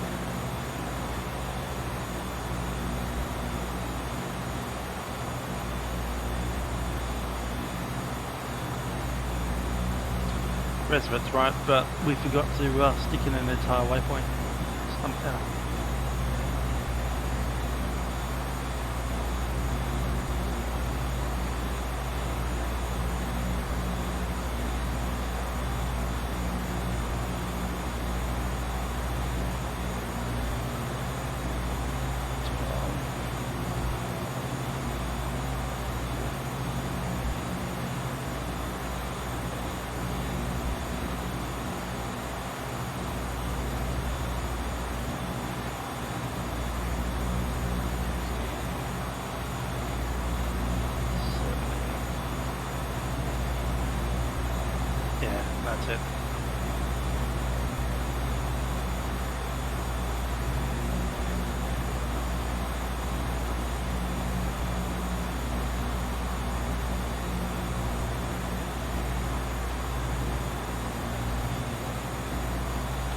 Hi there, Sean. Haven't seen you around for a bit.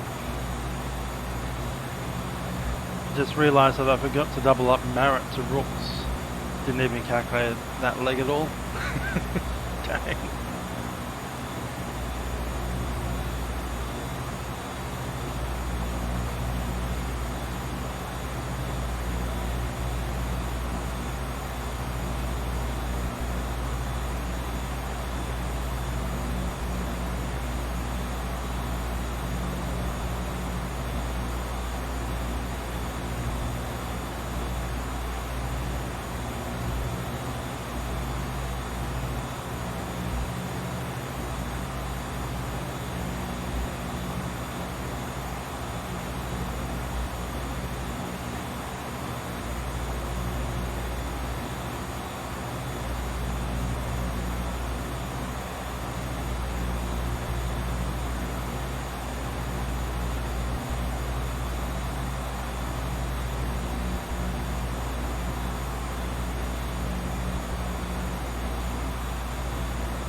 Coming up to Ayers Rock. 25 minutes off the hour, so about 6 or 7 minutes from here. Passing straight over the airfield and then popping down almost straight line from Ayers Rock to Alice Springs.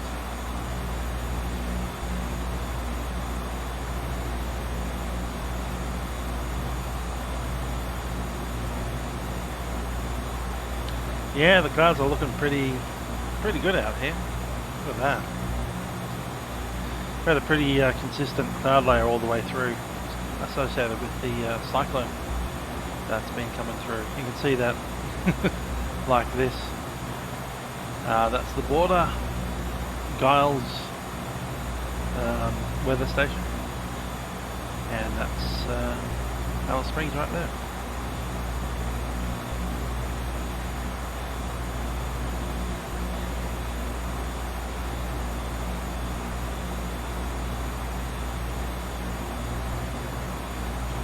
So you can see Ayers Rock, and then it's pretty much straight into Alice.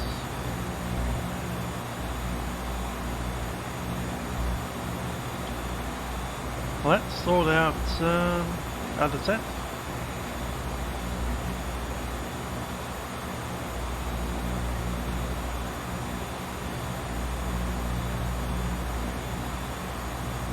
Yeah, the tailwind coming off that ex-tropical cyclone,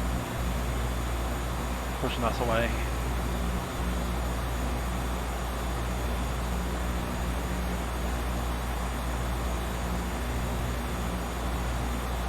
Qantas 571, Melbourne down.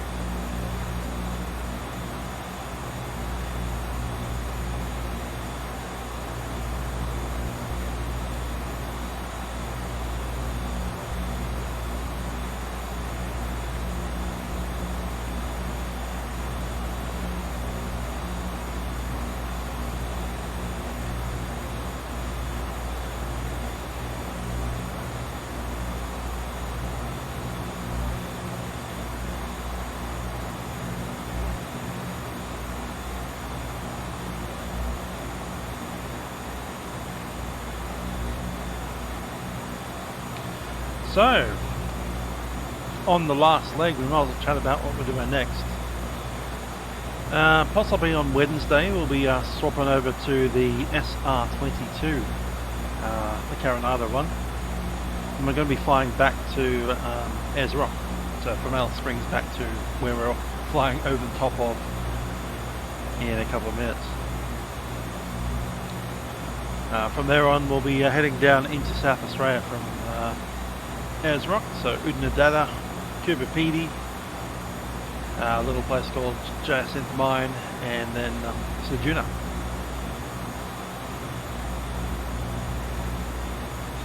Yeah, back when we arrive at Essendon, assuming that FS 2020 is out soon after that, in the new simulator, essentially, or the reversing the route and coming back around. There may be some tweaks as certain different sceneries may show up to be more interesting than the ones that we have available in P3D. The other thing is I might modify the route so that we end up with air traffic control on the long sectors like this one. But yeah, in general I'll be flying anti-clockwise around Australia. No, clockwise around Australia. We've been anti-clockwise this time.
Let's see if we can grab some kind of Meta or ATIS.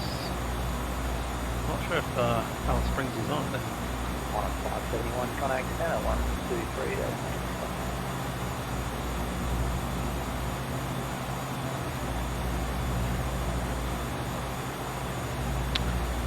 No, Alice has got no tower online unless we have center. So 118.3 CTAF after hours.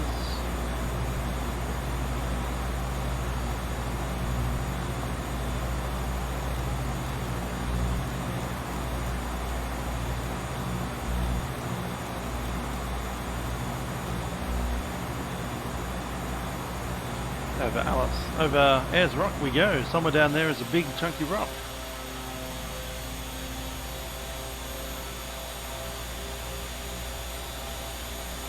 There's Yalara. And there's a big chunky rock just underneath the clouds there. Look at that. Behind us is Cunderdin. The Olgas, as they were called.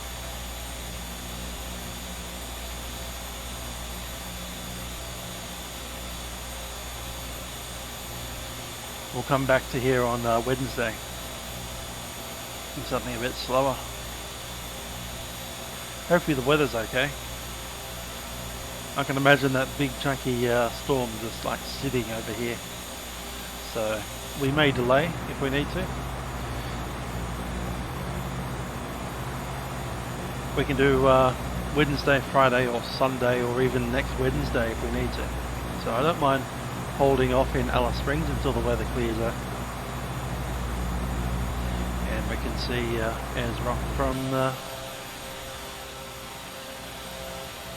better position. There's the airfield. There's Yalara Township. And that rock underneath there somewhere. There it is. Hello Big Rock, how you doing? We'll come back and see you next week.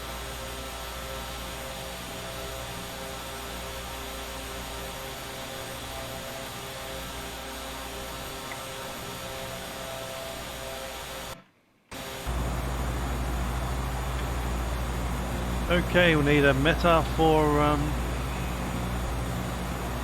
Alice. 1087, when ready to send a flight of a 190.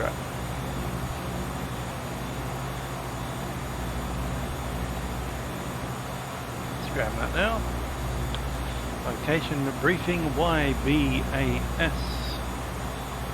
1 hour in, submit. Maybe we can listen to it as well.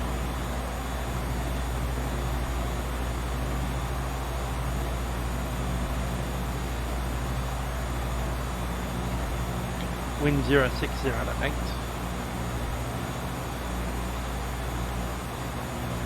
That's it, was an AWIS phone number. 1087, when ready. Send a flight of a 190 and contact center on 125.03.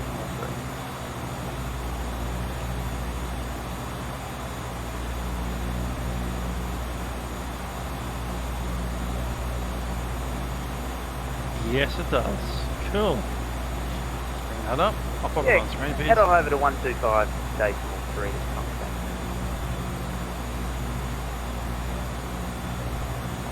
See you, Bob.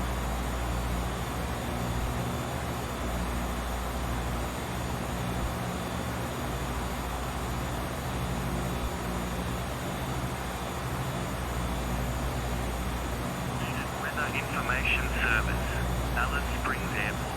Time 1127 Zulu. Wind 060 degrees magnetic at 5 knots. Visibility 25 kilometers. Present weather. No significant weather. Cloud clear below 10,000 feet. Temperature 14. Dew point 4. QNH 1020 hectopascals. Rainfall last 10 minutes nil.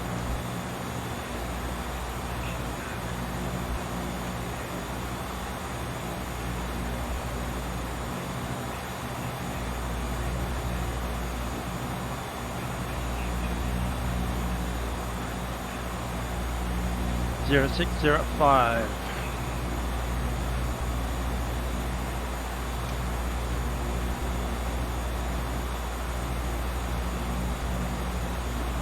So Alice Springs has runway 12 and 30. We're not going to land on that thing. 12. So 60 degrees off.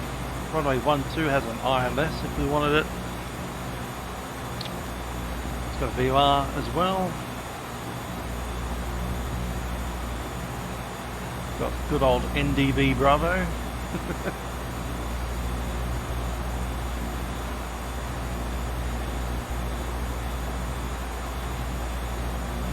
We're at capped Alpha today. NDB at work. Doesn't line you up on the runway by any stretch of the imagination. We haven't done a VOR approach before, have we?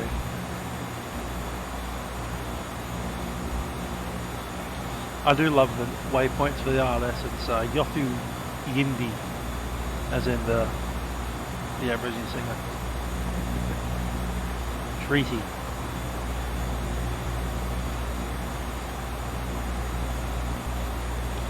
If we come in overhead Alice Springs and then pop out a VOR approach. 496. We'd need to cross Alice Springs at 5,500. Pop that in.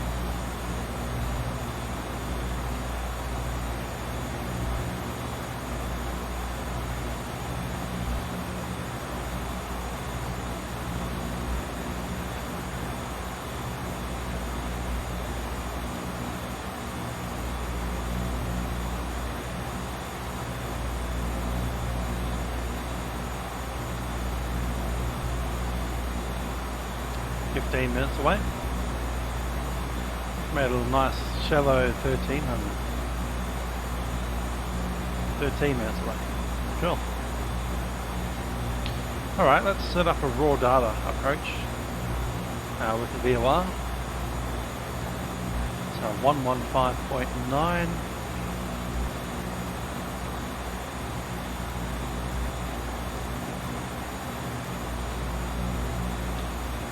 Alpha Sierra VOR. Outbound course 310. So 10.5 ME.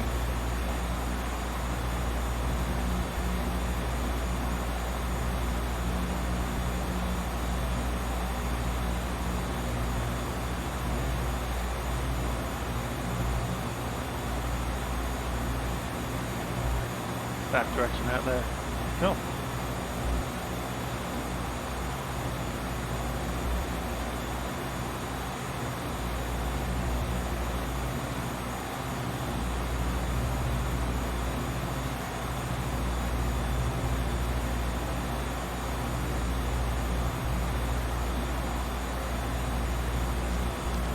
Looks legit. Load the approach.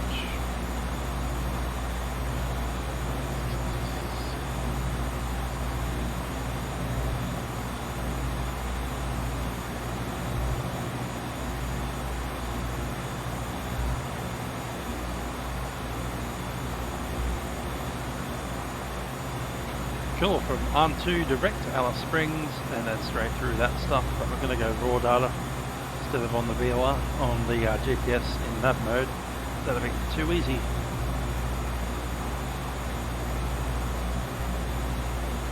Top of descent just after Arm2.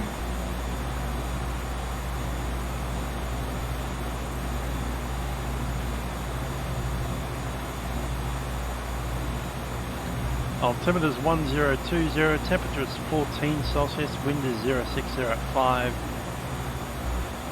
Anything else we need to know? Light rain, no significant cloud. How does that work? No significant cloud. Also, it's raining. It's raining out of the blue sky from space.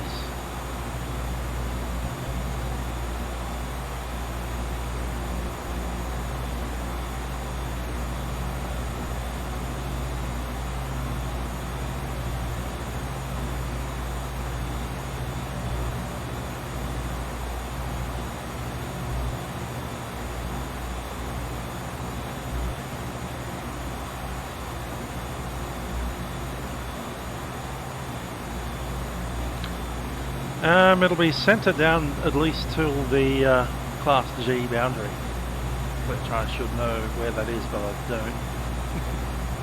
Let's look it up.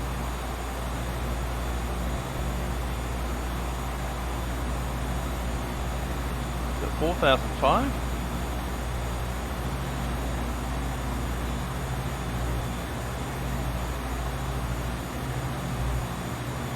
Can't see the inner one. Let's get a better map.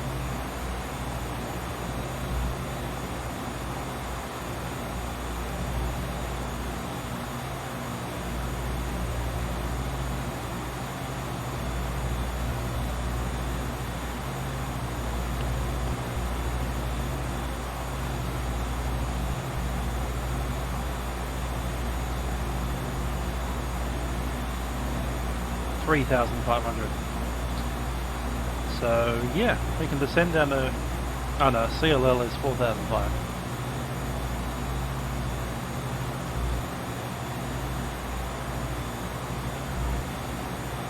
There's a gap there of 1,000 feet.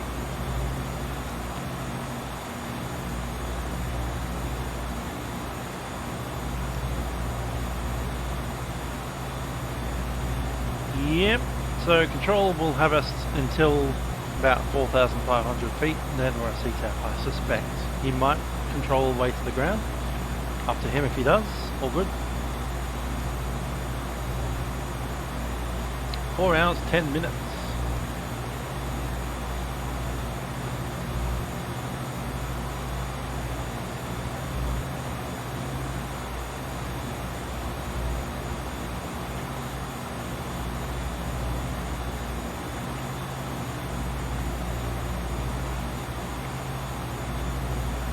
52, yeah, 02.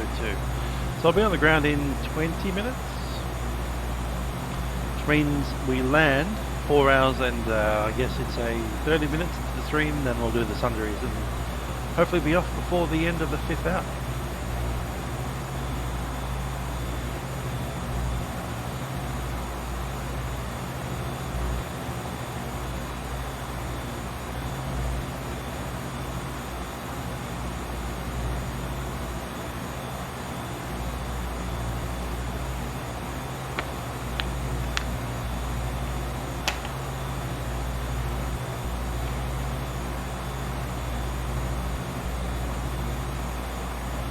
So I'll call the circuit time 02, that's when we're first over the VOR, and then the whole approach will take about another 3 to 5 minutes.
Rather itchy nose.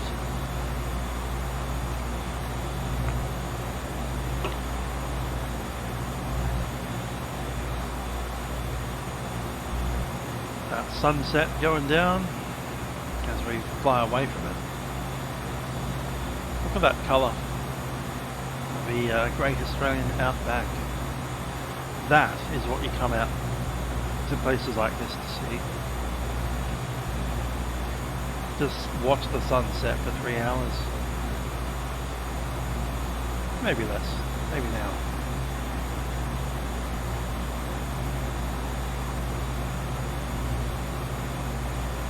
Imagine having that kind of luxury of time. And you just go, alright, let's go out to Alice Springs. Drive out to the desert. Pitch a tent, cook some dinner, and then just eat dinner as the sun goes down. For an hour. Don't worry about cleaning up for a while. Clean up when it's dark. At 10 PM at night.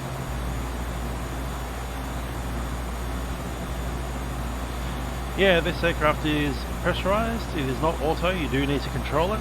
So when we begin our descent, we will switch probably this down to about half the rate, and then we'll push that down. It is fairly automatic, as in you just select the altitude that you want to descend to on the outer position, and just keep an eye on this, make sure you don't go into the red on either. So the red here is 4.5 psi. Beyond 4.5 psi you're in danger of blowing up bits of the window, so don't do that. And of course here is nearly 10,000 feet of cabin altitude, about 9,500. So you don't want to go above 10,000, otherwise you need to use supplementary oxygen, probably off a cannula.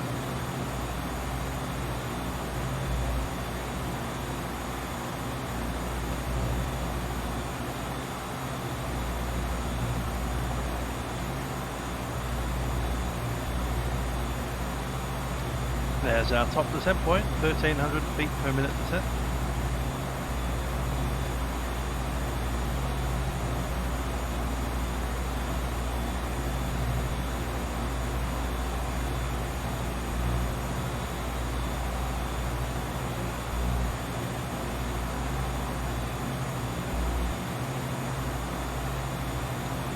So when we fly overhead Alice Springs, we're going to go into heading mode and then make our track because it's quite a significant turn off to the left. During the turn we switch this CDI from GPS to VOR, and then we will select nav to rejoin the VOR. Out to 10 miles. At the 10 mile marker we make a 90-degree turn. We flip the heading of the end of the course on the VOR to a heading of 109, which I'm writing down here. Delta right now. And then we'll fly the step down to 3,600 until we get 5 DME, then 2,750 until we hit 2 DME, then the MDA is actually that. Delta Romeo Whiskey track, row gap to right cab. And right 781. 5, 6, 7, most of 800. There it is. Cool, that's all set up. Mr. Prep's procedure is straight ahead to it's on the 109 degree, climbing at 5,200, which happens to be minimum altitude after we hit Alice Springs.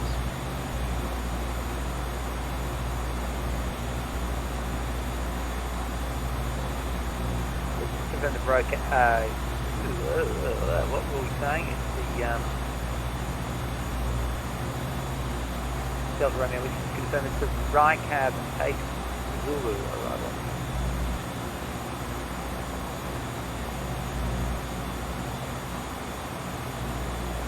Delta Romeo.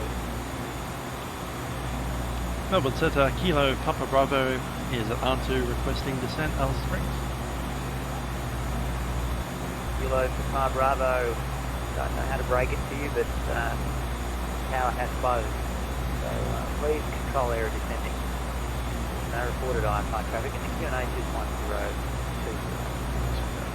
Traffic QNH 1020, clear to leave control area descending. We do estimate circuit time at Alice Springs will be 5:08. Kilo Papa Bravo, thanks.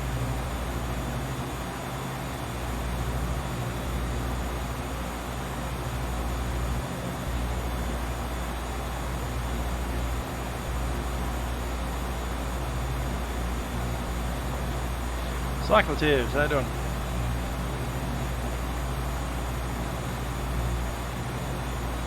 We are about to drop down into the top of the descent. I'm going to bring up the tool. Yeah, I'll do it now. Here we go. Bringing back the torque down to about 500-ish.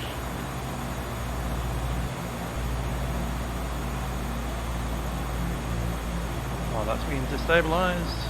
Down we go.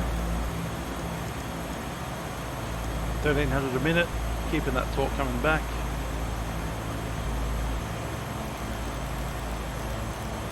Controlled areas, as I said, down to 4,500. 595. We want to be at 5,100 as we pass over the field and then push it in. 595, contact center 123-495.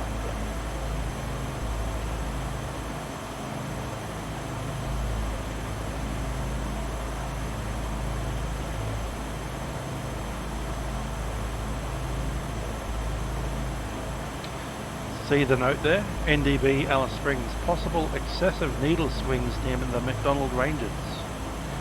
The mountains interfere with the signal.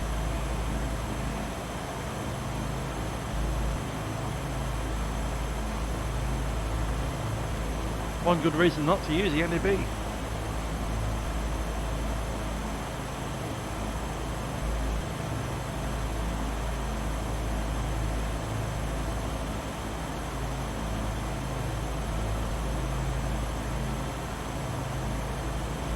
Cool, 122.8 on the monitoring equipment.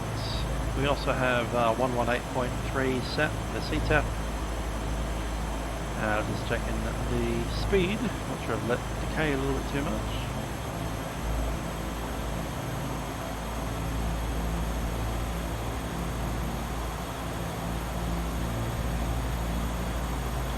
Let's get some lights on.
Let's do a repressurization.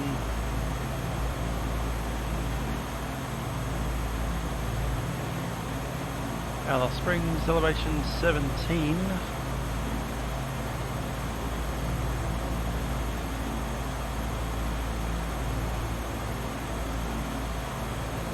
Right about there.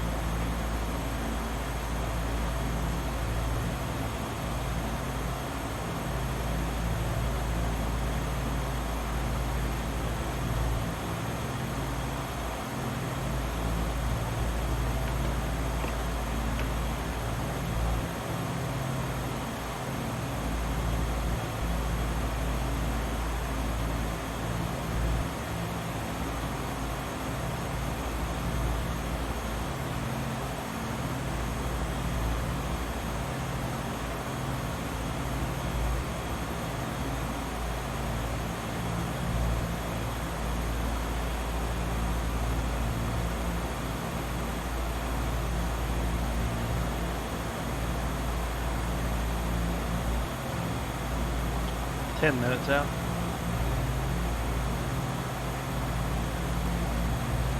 10 minutes until we're over the field, then we're doing the 2 minutes outbound, 1 minute turn, and then 2 minutes inbound. 15 minutes until touchdown.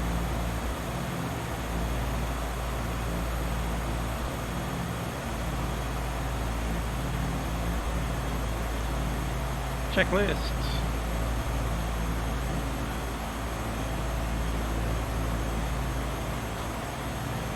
Set, pressurization is set, altimeter not yet set, it should be 1020. Set.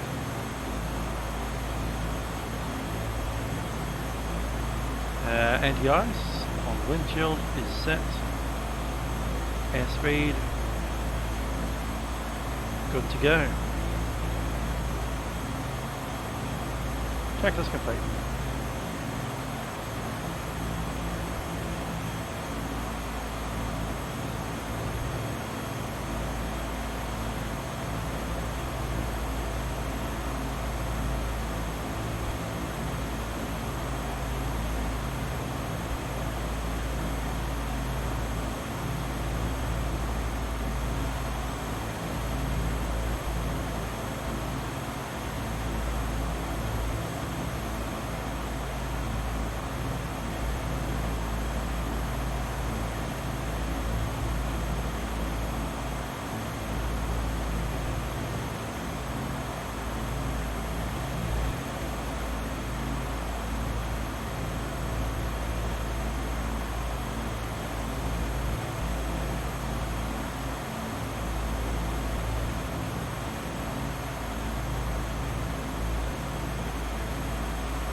Delta Romeo, Whiskey Contact Center 125.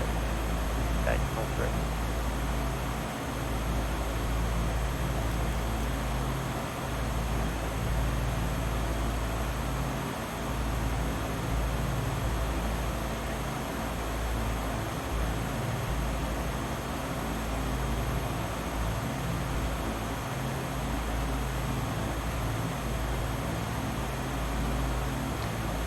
I wonder if we can vacate straight onto Echo without a backtrack. Should be possible.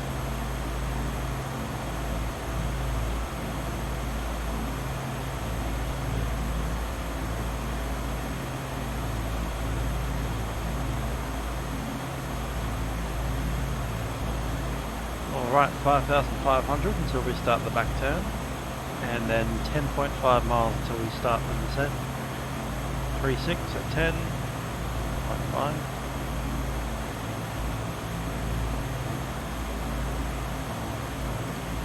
4.5 at 2750 and 2 at the MDA.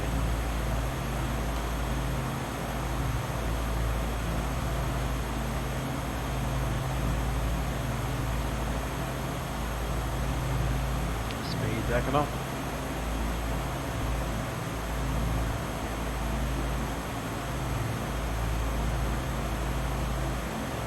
It does indeed suck that OZX is no longer with us,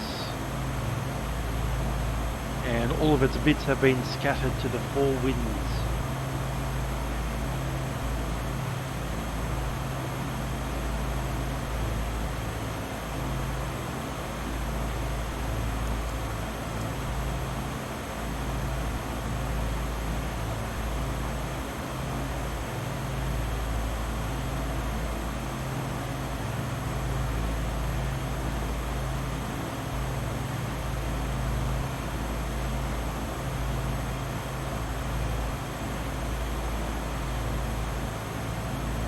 Number 7 Kilo Papa Bravo leaving 11,500 and switching over to 6 Kilo Papa Bravo, frequency change approved. Frequency change approved, Kilo Papa Bravo, and updated estimate Alice Springs time 02 forward second. Kilo Papa Bravo. Switching. Traffic Alice Springs, Kilo Papa Bravo is a Beechcraft Duke. We're at 11,500 on descent to join overhead. VOR approach, runway 12, Alice Springs. Estimate circuit time 02. Traffic Alice Springs.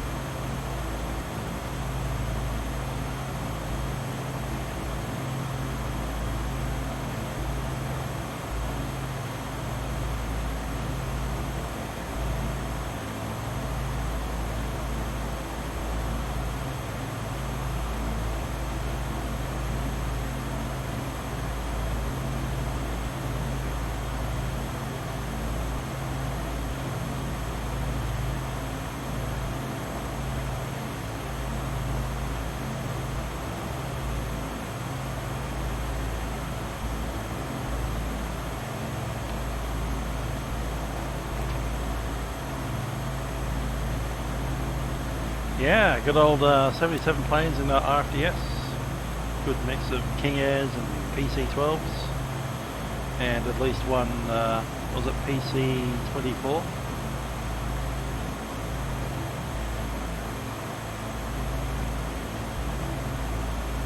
They do good work.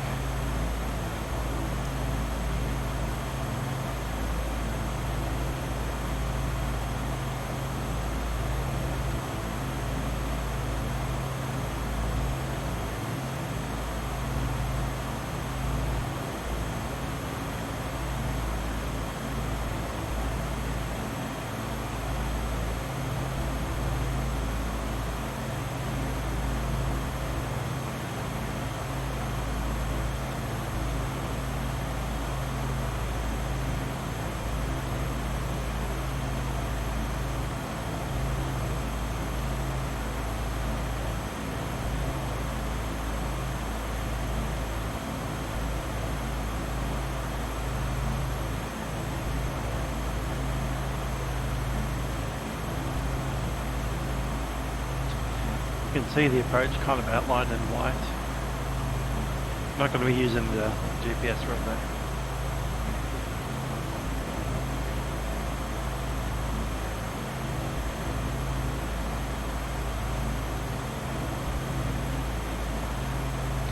That kind of makes sense. Flying a single engine long distance over the outback's not necessarily the best idea.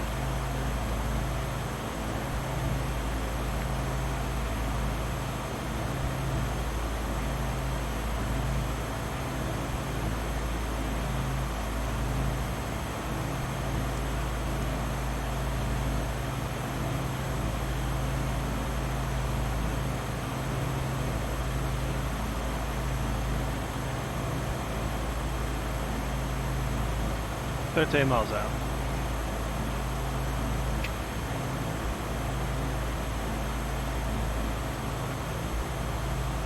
Remembering that's GPS distance. So it's actual 13 miles or not trigonometry 13 miles.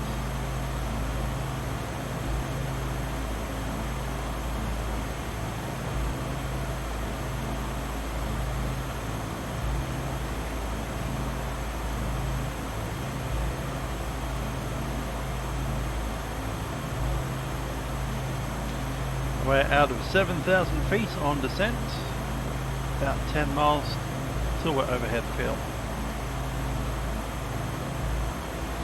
Traffic, Alice Springs, Kilo Papa Bravo is 10 miles to the west of Alice Springs, 7,500 on descent to fly overhead Alice Springs VOR, then join the VOR approach runway 12, estimate circuit time 02, Kilo Papa Bravo.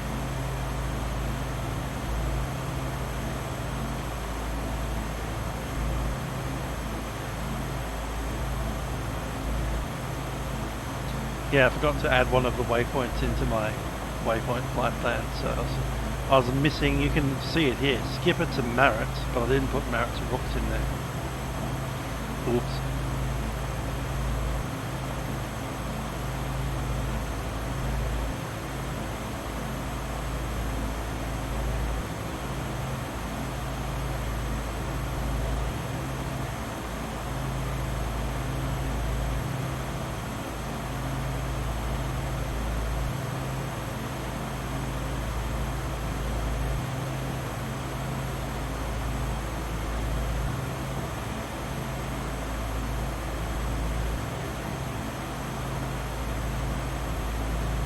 That's why the numbers were making sense early in the flight plan, but then we must have skipped one somewhere. It was like, doesn't make sense anymore.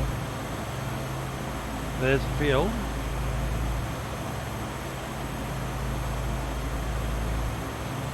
Going to reduce our speed off the red line so we can get our gear down on the upwind leg.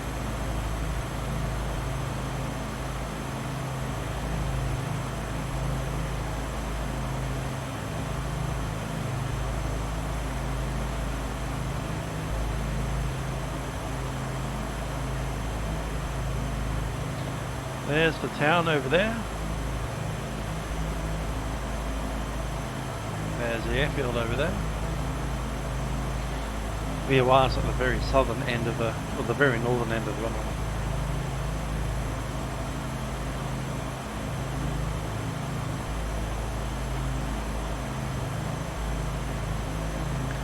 That's right, Ezrock, Udnadada, Cooperpedy, Jacinth Mine, Sejuna, Port Lincoln, there we go. Heading mode selected, CDI set to VOR lock.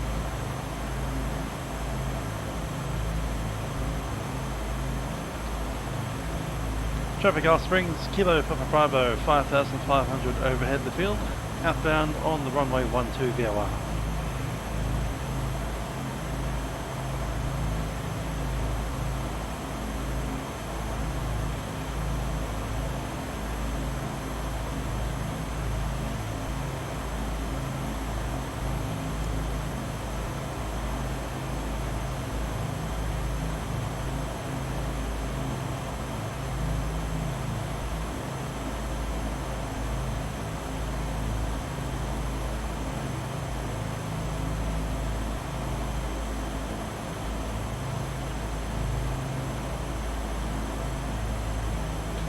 Heading is active, navigation is armed, 5,500, maintaining that so we get 10.5 DME mark. Should be outbound 310. Yeah, that's it.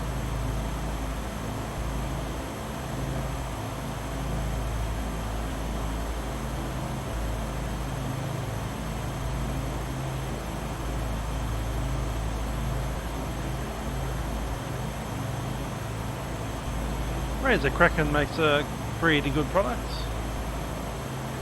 Pretty good. I'm going to take manual control.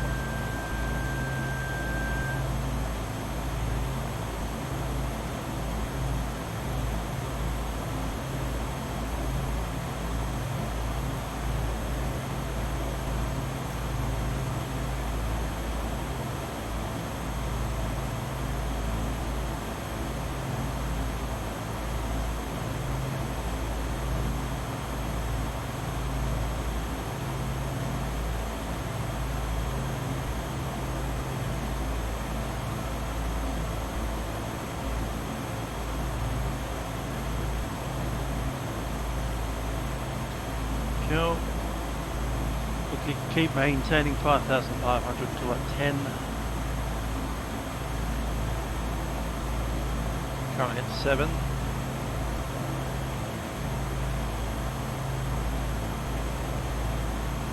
QNH is correct.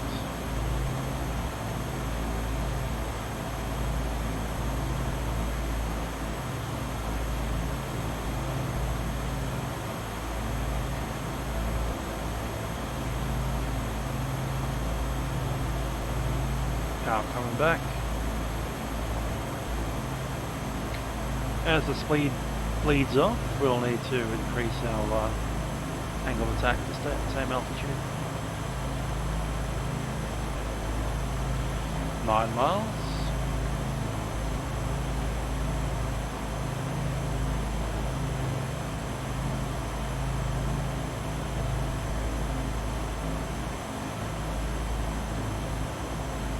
You need 109.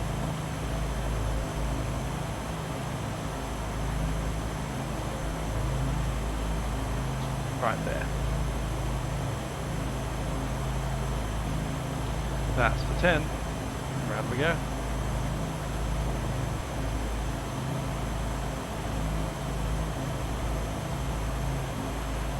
Maintain altitude until we are pointed in the right direction and inbound at 10.5. Power still coming back.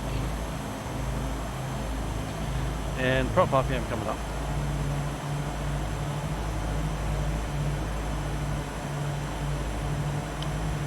Traffic Alice Springs, Kilo Papa Bravo is turning final runway 12 on the VOR DME approach, passing 12 DME.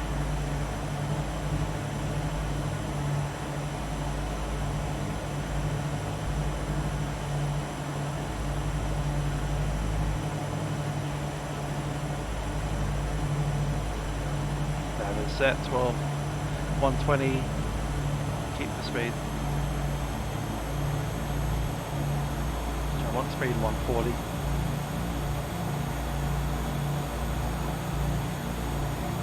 Roll around a little. Runways in sight. 11 DME. Get back on altitude.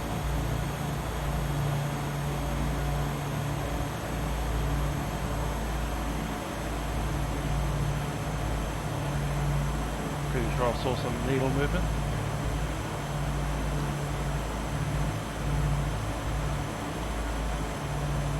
There we go.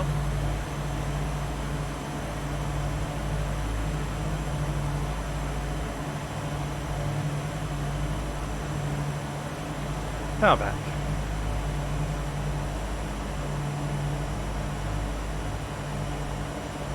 And begin descent, 3,600.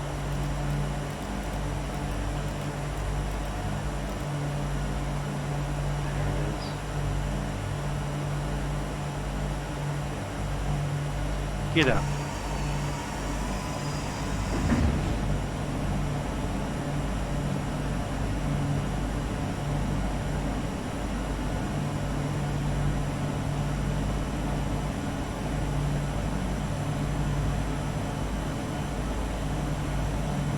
4.5, we're at 8.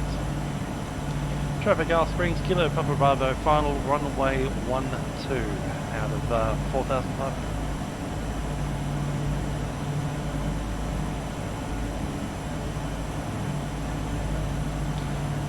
Approach flap setting. Set. Airport to the side.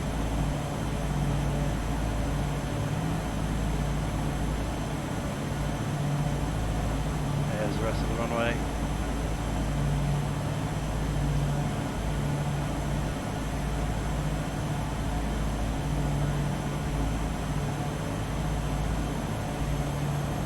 Flight directors off.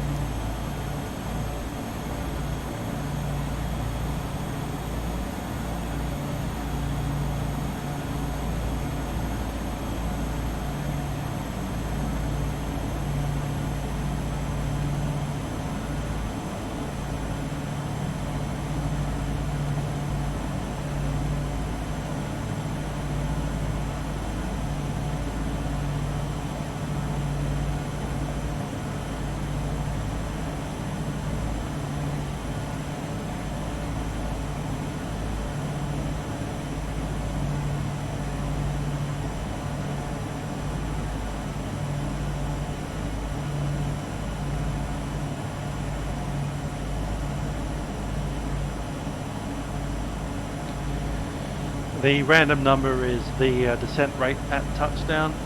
It's really a random number. You win the prize of being slightly annoying.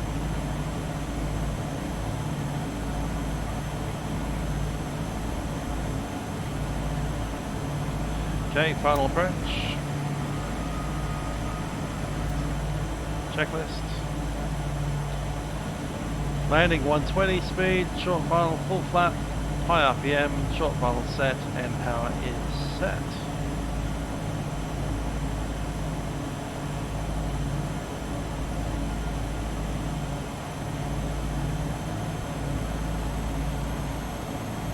I think we're still well to the right, of course. Must be something high. Yeah, it's getting high. I think I'm 2 dots high now. There's the outer marker. Where's the wind coming from? Oh yeah, that's slightly off that side, so we will need right rudder. We desperately need to get over there.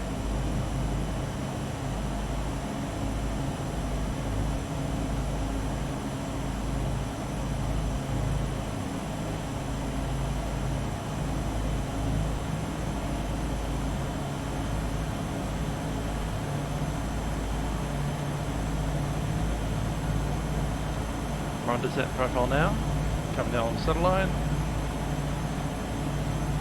2 miles.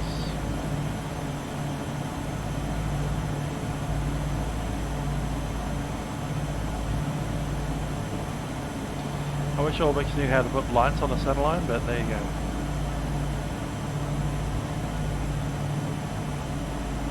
We just get the T-Vassies, that's it.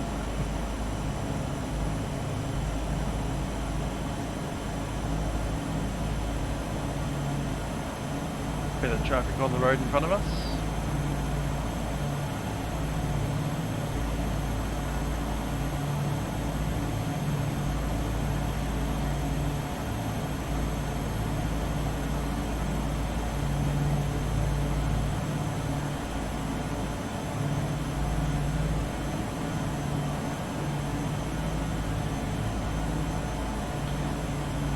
The entire lead-in strobe is invisible.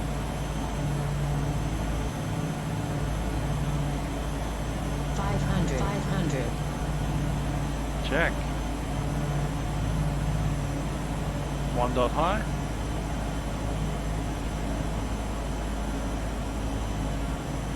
On speed.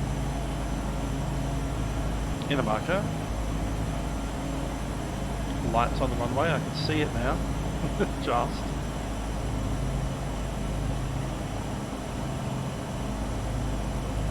Ah, there we go.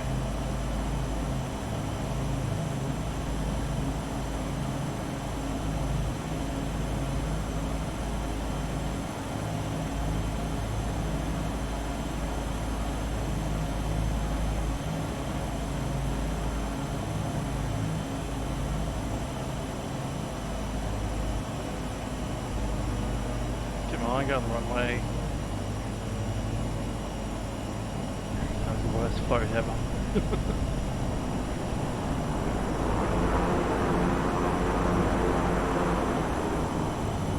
Didn't make that turn off that I wanted.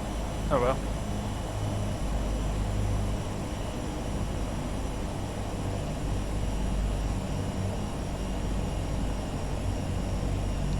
Traffic Alice Springs, Kilo Papa Bravo is on runway 12.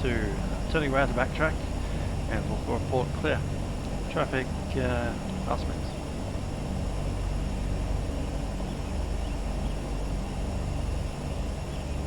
Have to go all the way to the end to do the U-turn.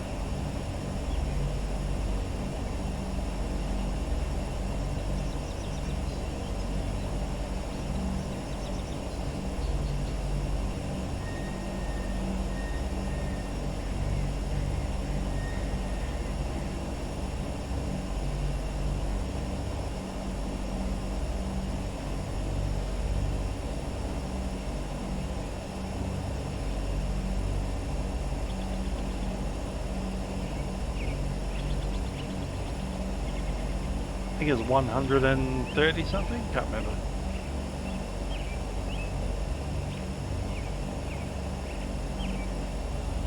Random bird noises.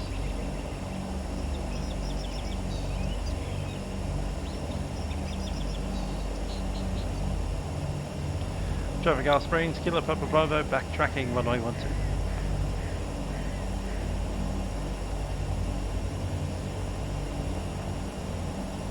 G'day, Kip.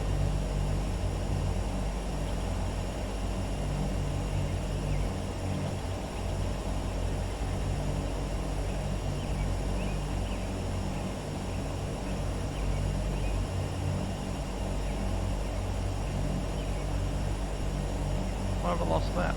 Come on.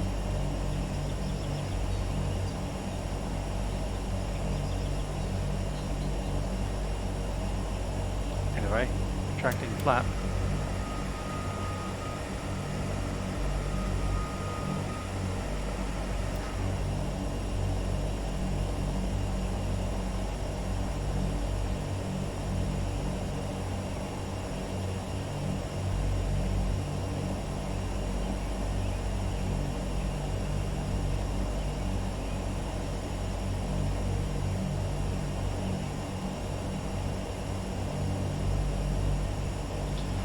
It was indeed a bit of a challenging approach with that VOR, and then yeah, the crosswind kind of took me by surprise. I know it was 60 degrees off, but what we wrote down, 5 knots. I think it was blowing a bit harder than that. No, 5 knots.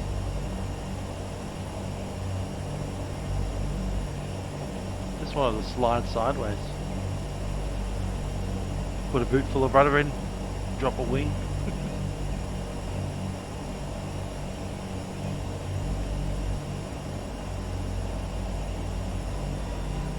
The line, there's the line.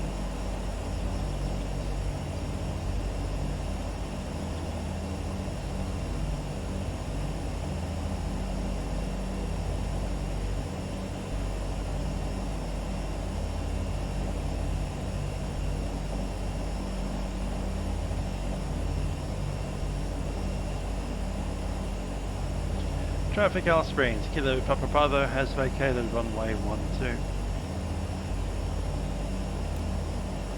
Papa Bravo, Melbourne 7. Kilo Papa Bravo, vacated runways. Kilo Papa Bravo, you off normal? We're just overdue on your start time there, and we've detected an ELT in your area. Yep, we're up to normal, we have landed. I'll check out what the ELT is. Kilo Papa Bravo, just confirming, is that you on the ELT, or is that somebody else? I hope it's someone else. Did he say so?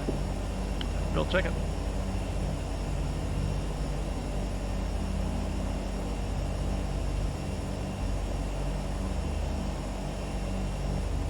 Kilo Papa Bravo, Alice, watch your turn there. Could be Kilo Papa Bravo.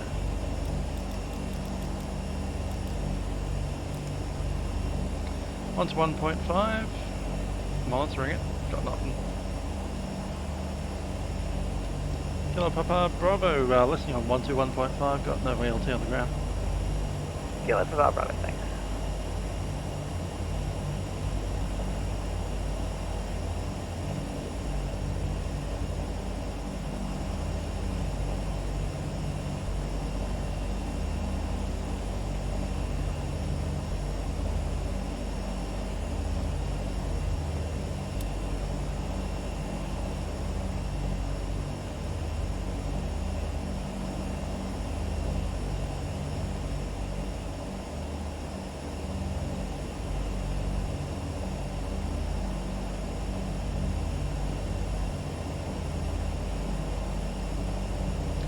Okay, we're stopped.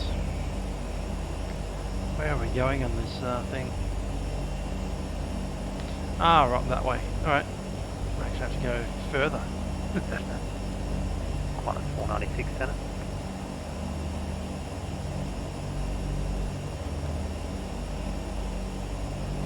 Qantas 496. Track from Rogaz direct to Cab for the Golf 7 Victor arrival. Runway 05, Michael 390.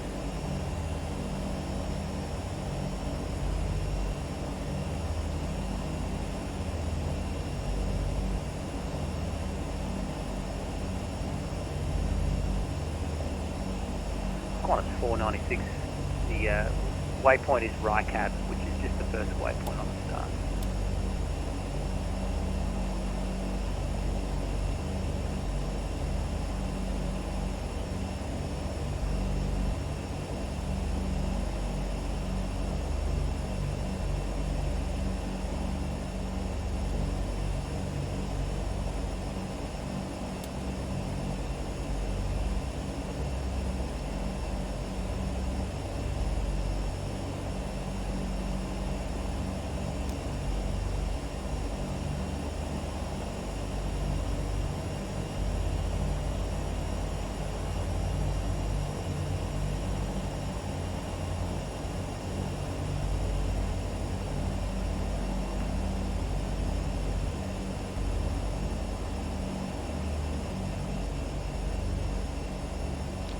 There's the fuel juice.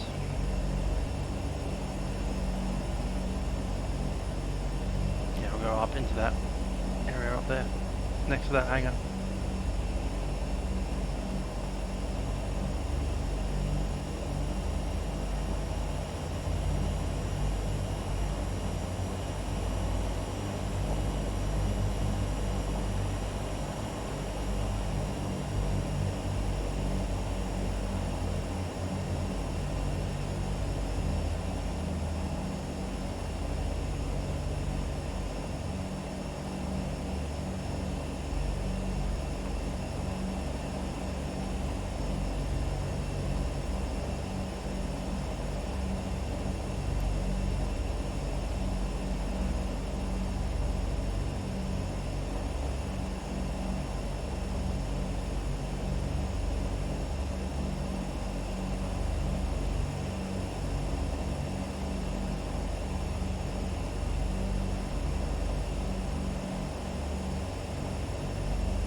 Bright enough for you?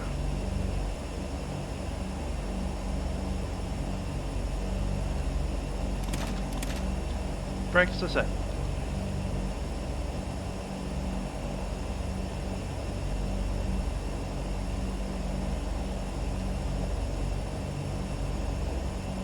Don't know why that's gone dark, but anyhow.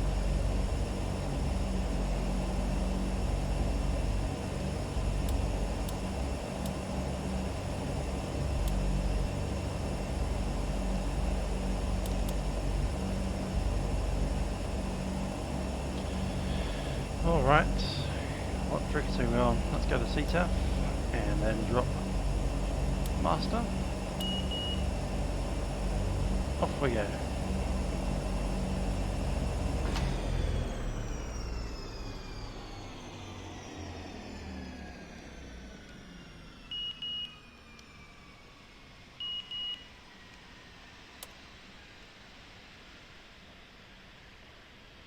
Cool, let's jump on out.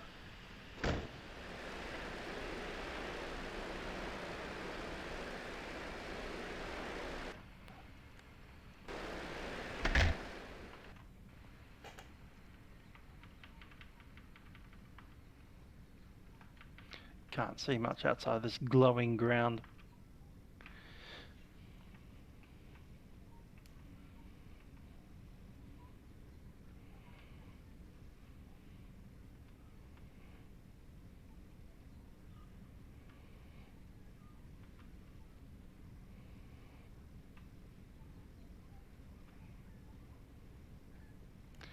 Cool, so the aircraft is put to bed, flaps are all up, tie it down, put some wheel chocks under it, all the usual stuff.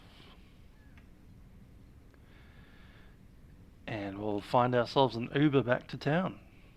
Grab a pizza, hotel room.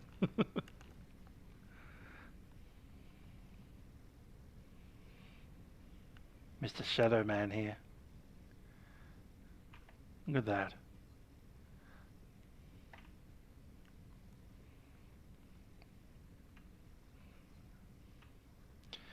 We really can't see anything around here, so just pop over next to this hangar. Oh, there's some buildings.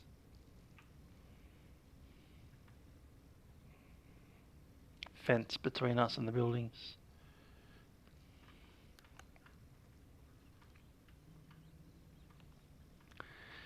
Anyhow, that's us at Alice Springs. Hope you enjoyed the nearly 5 hours of streaming here. 5 minutes short of 5 hours. There we go. Look at that. Anyhow, I have been Musical Aviator. That has been a IFR flight to Alice Springs. Massive flight. And I'll probably see you guys on Wednesday. Ciao for now.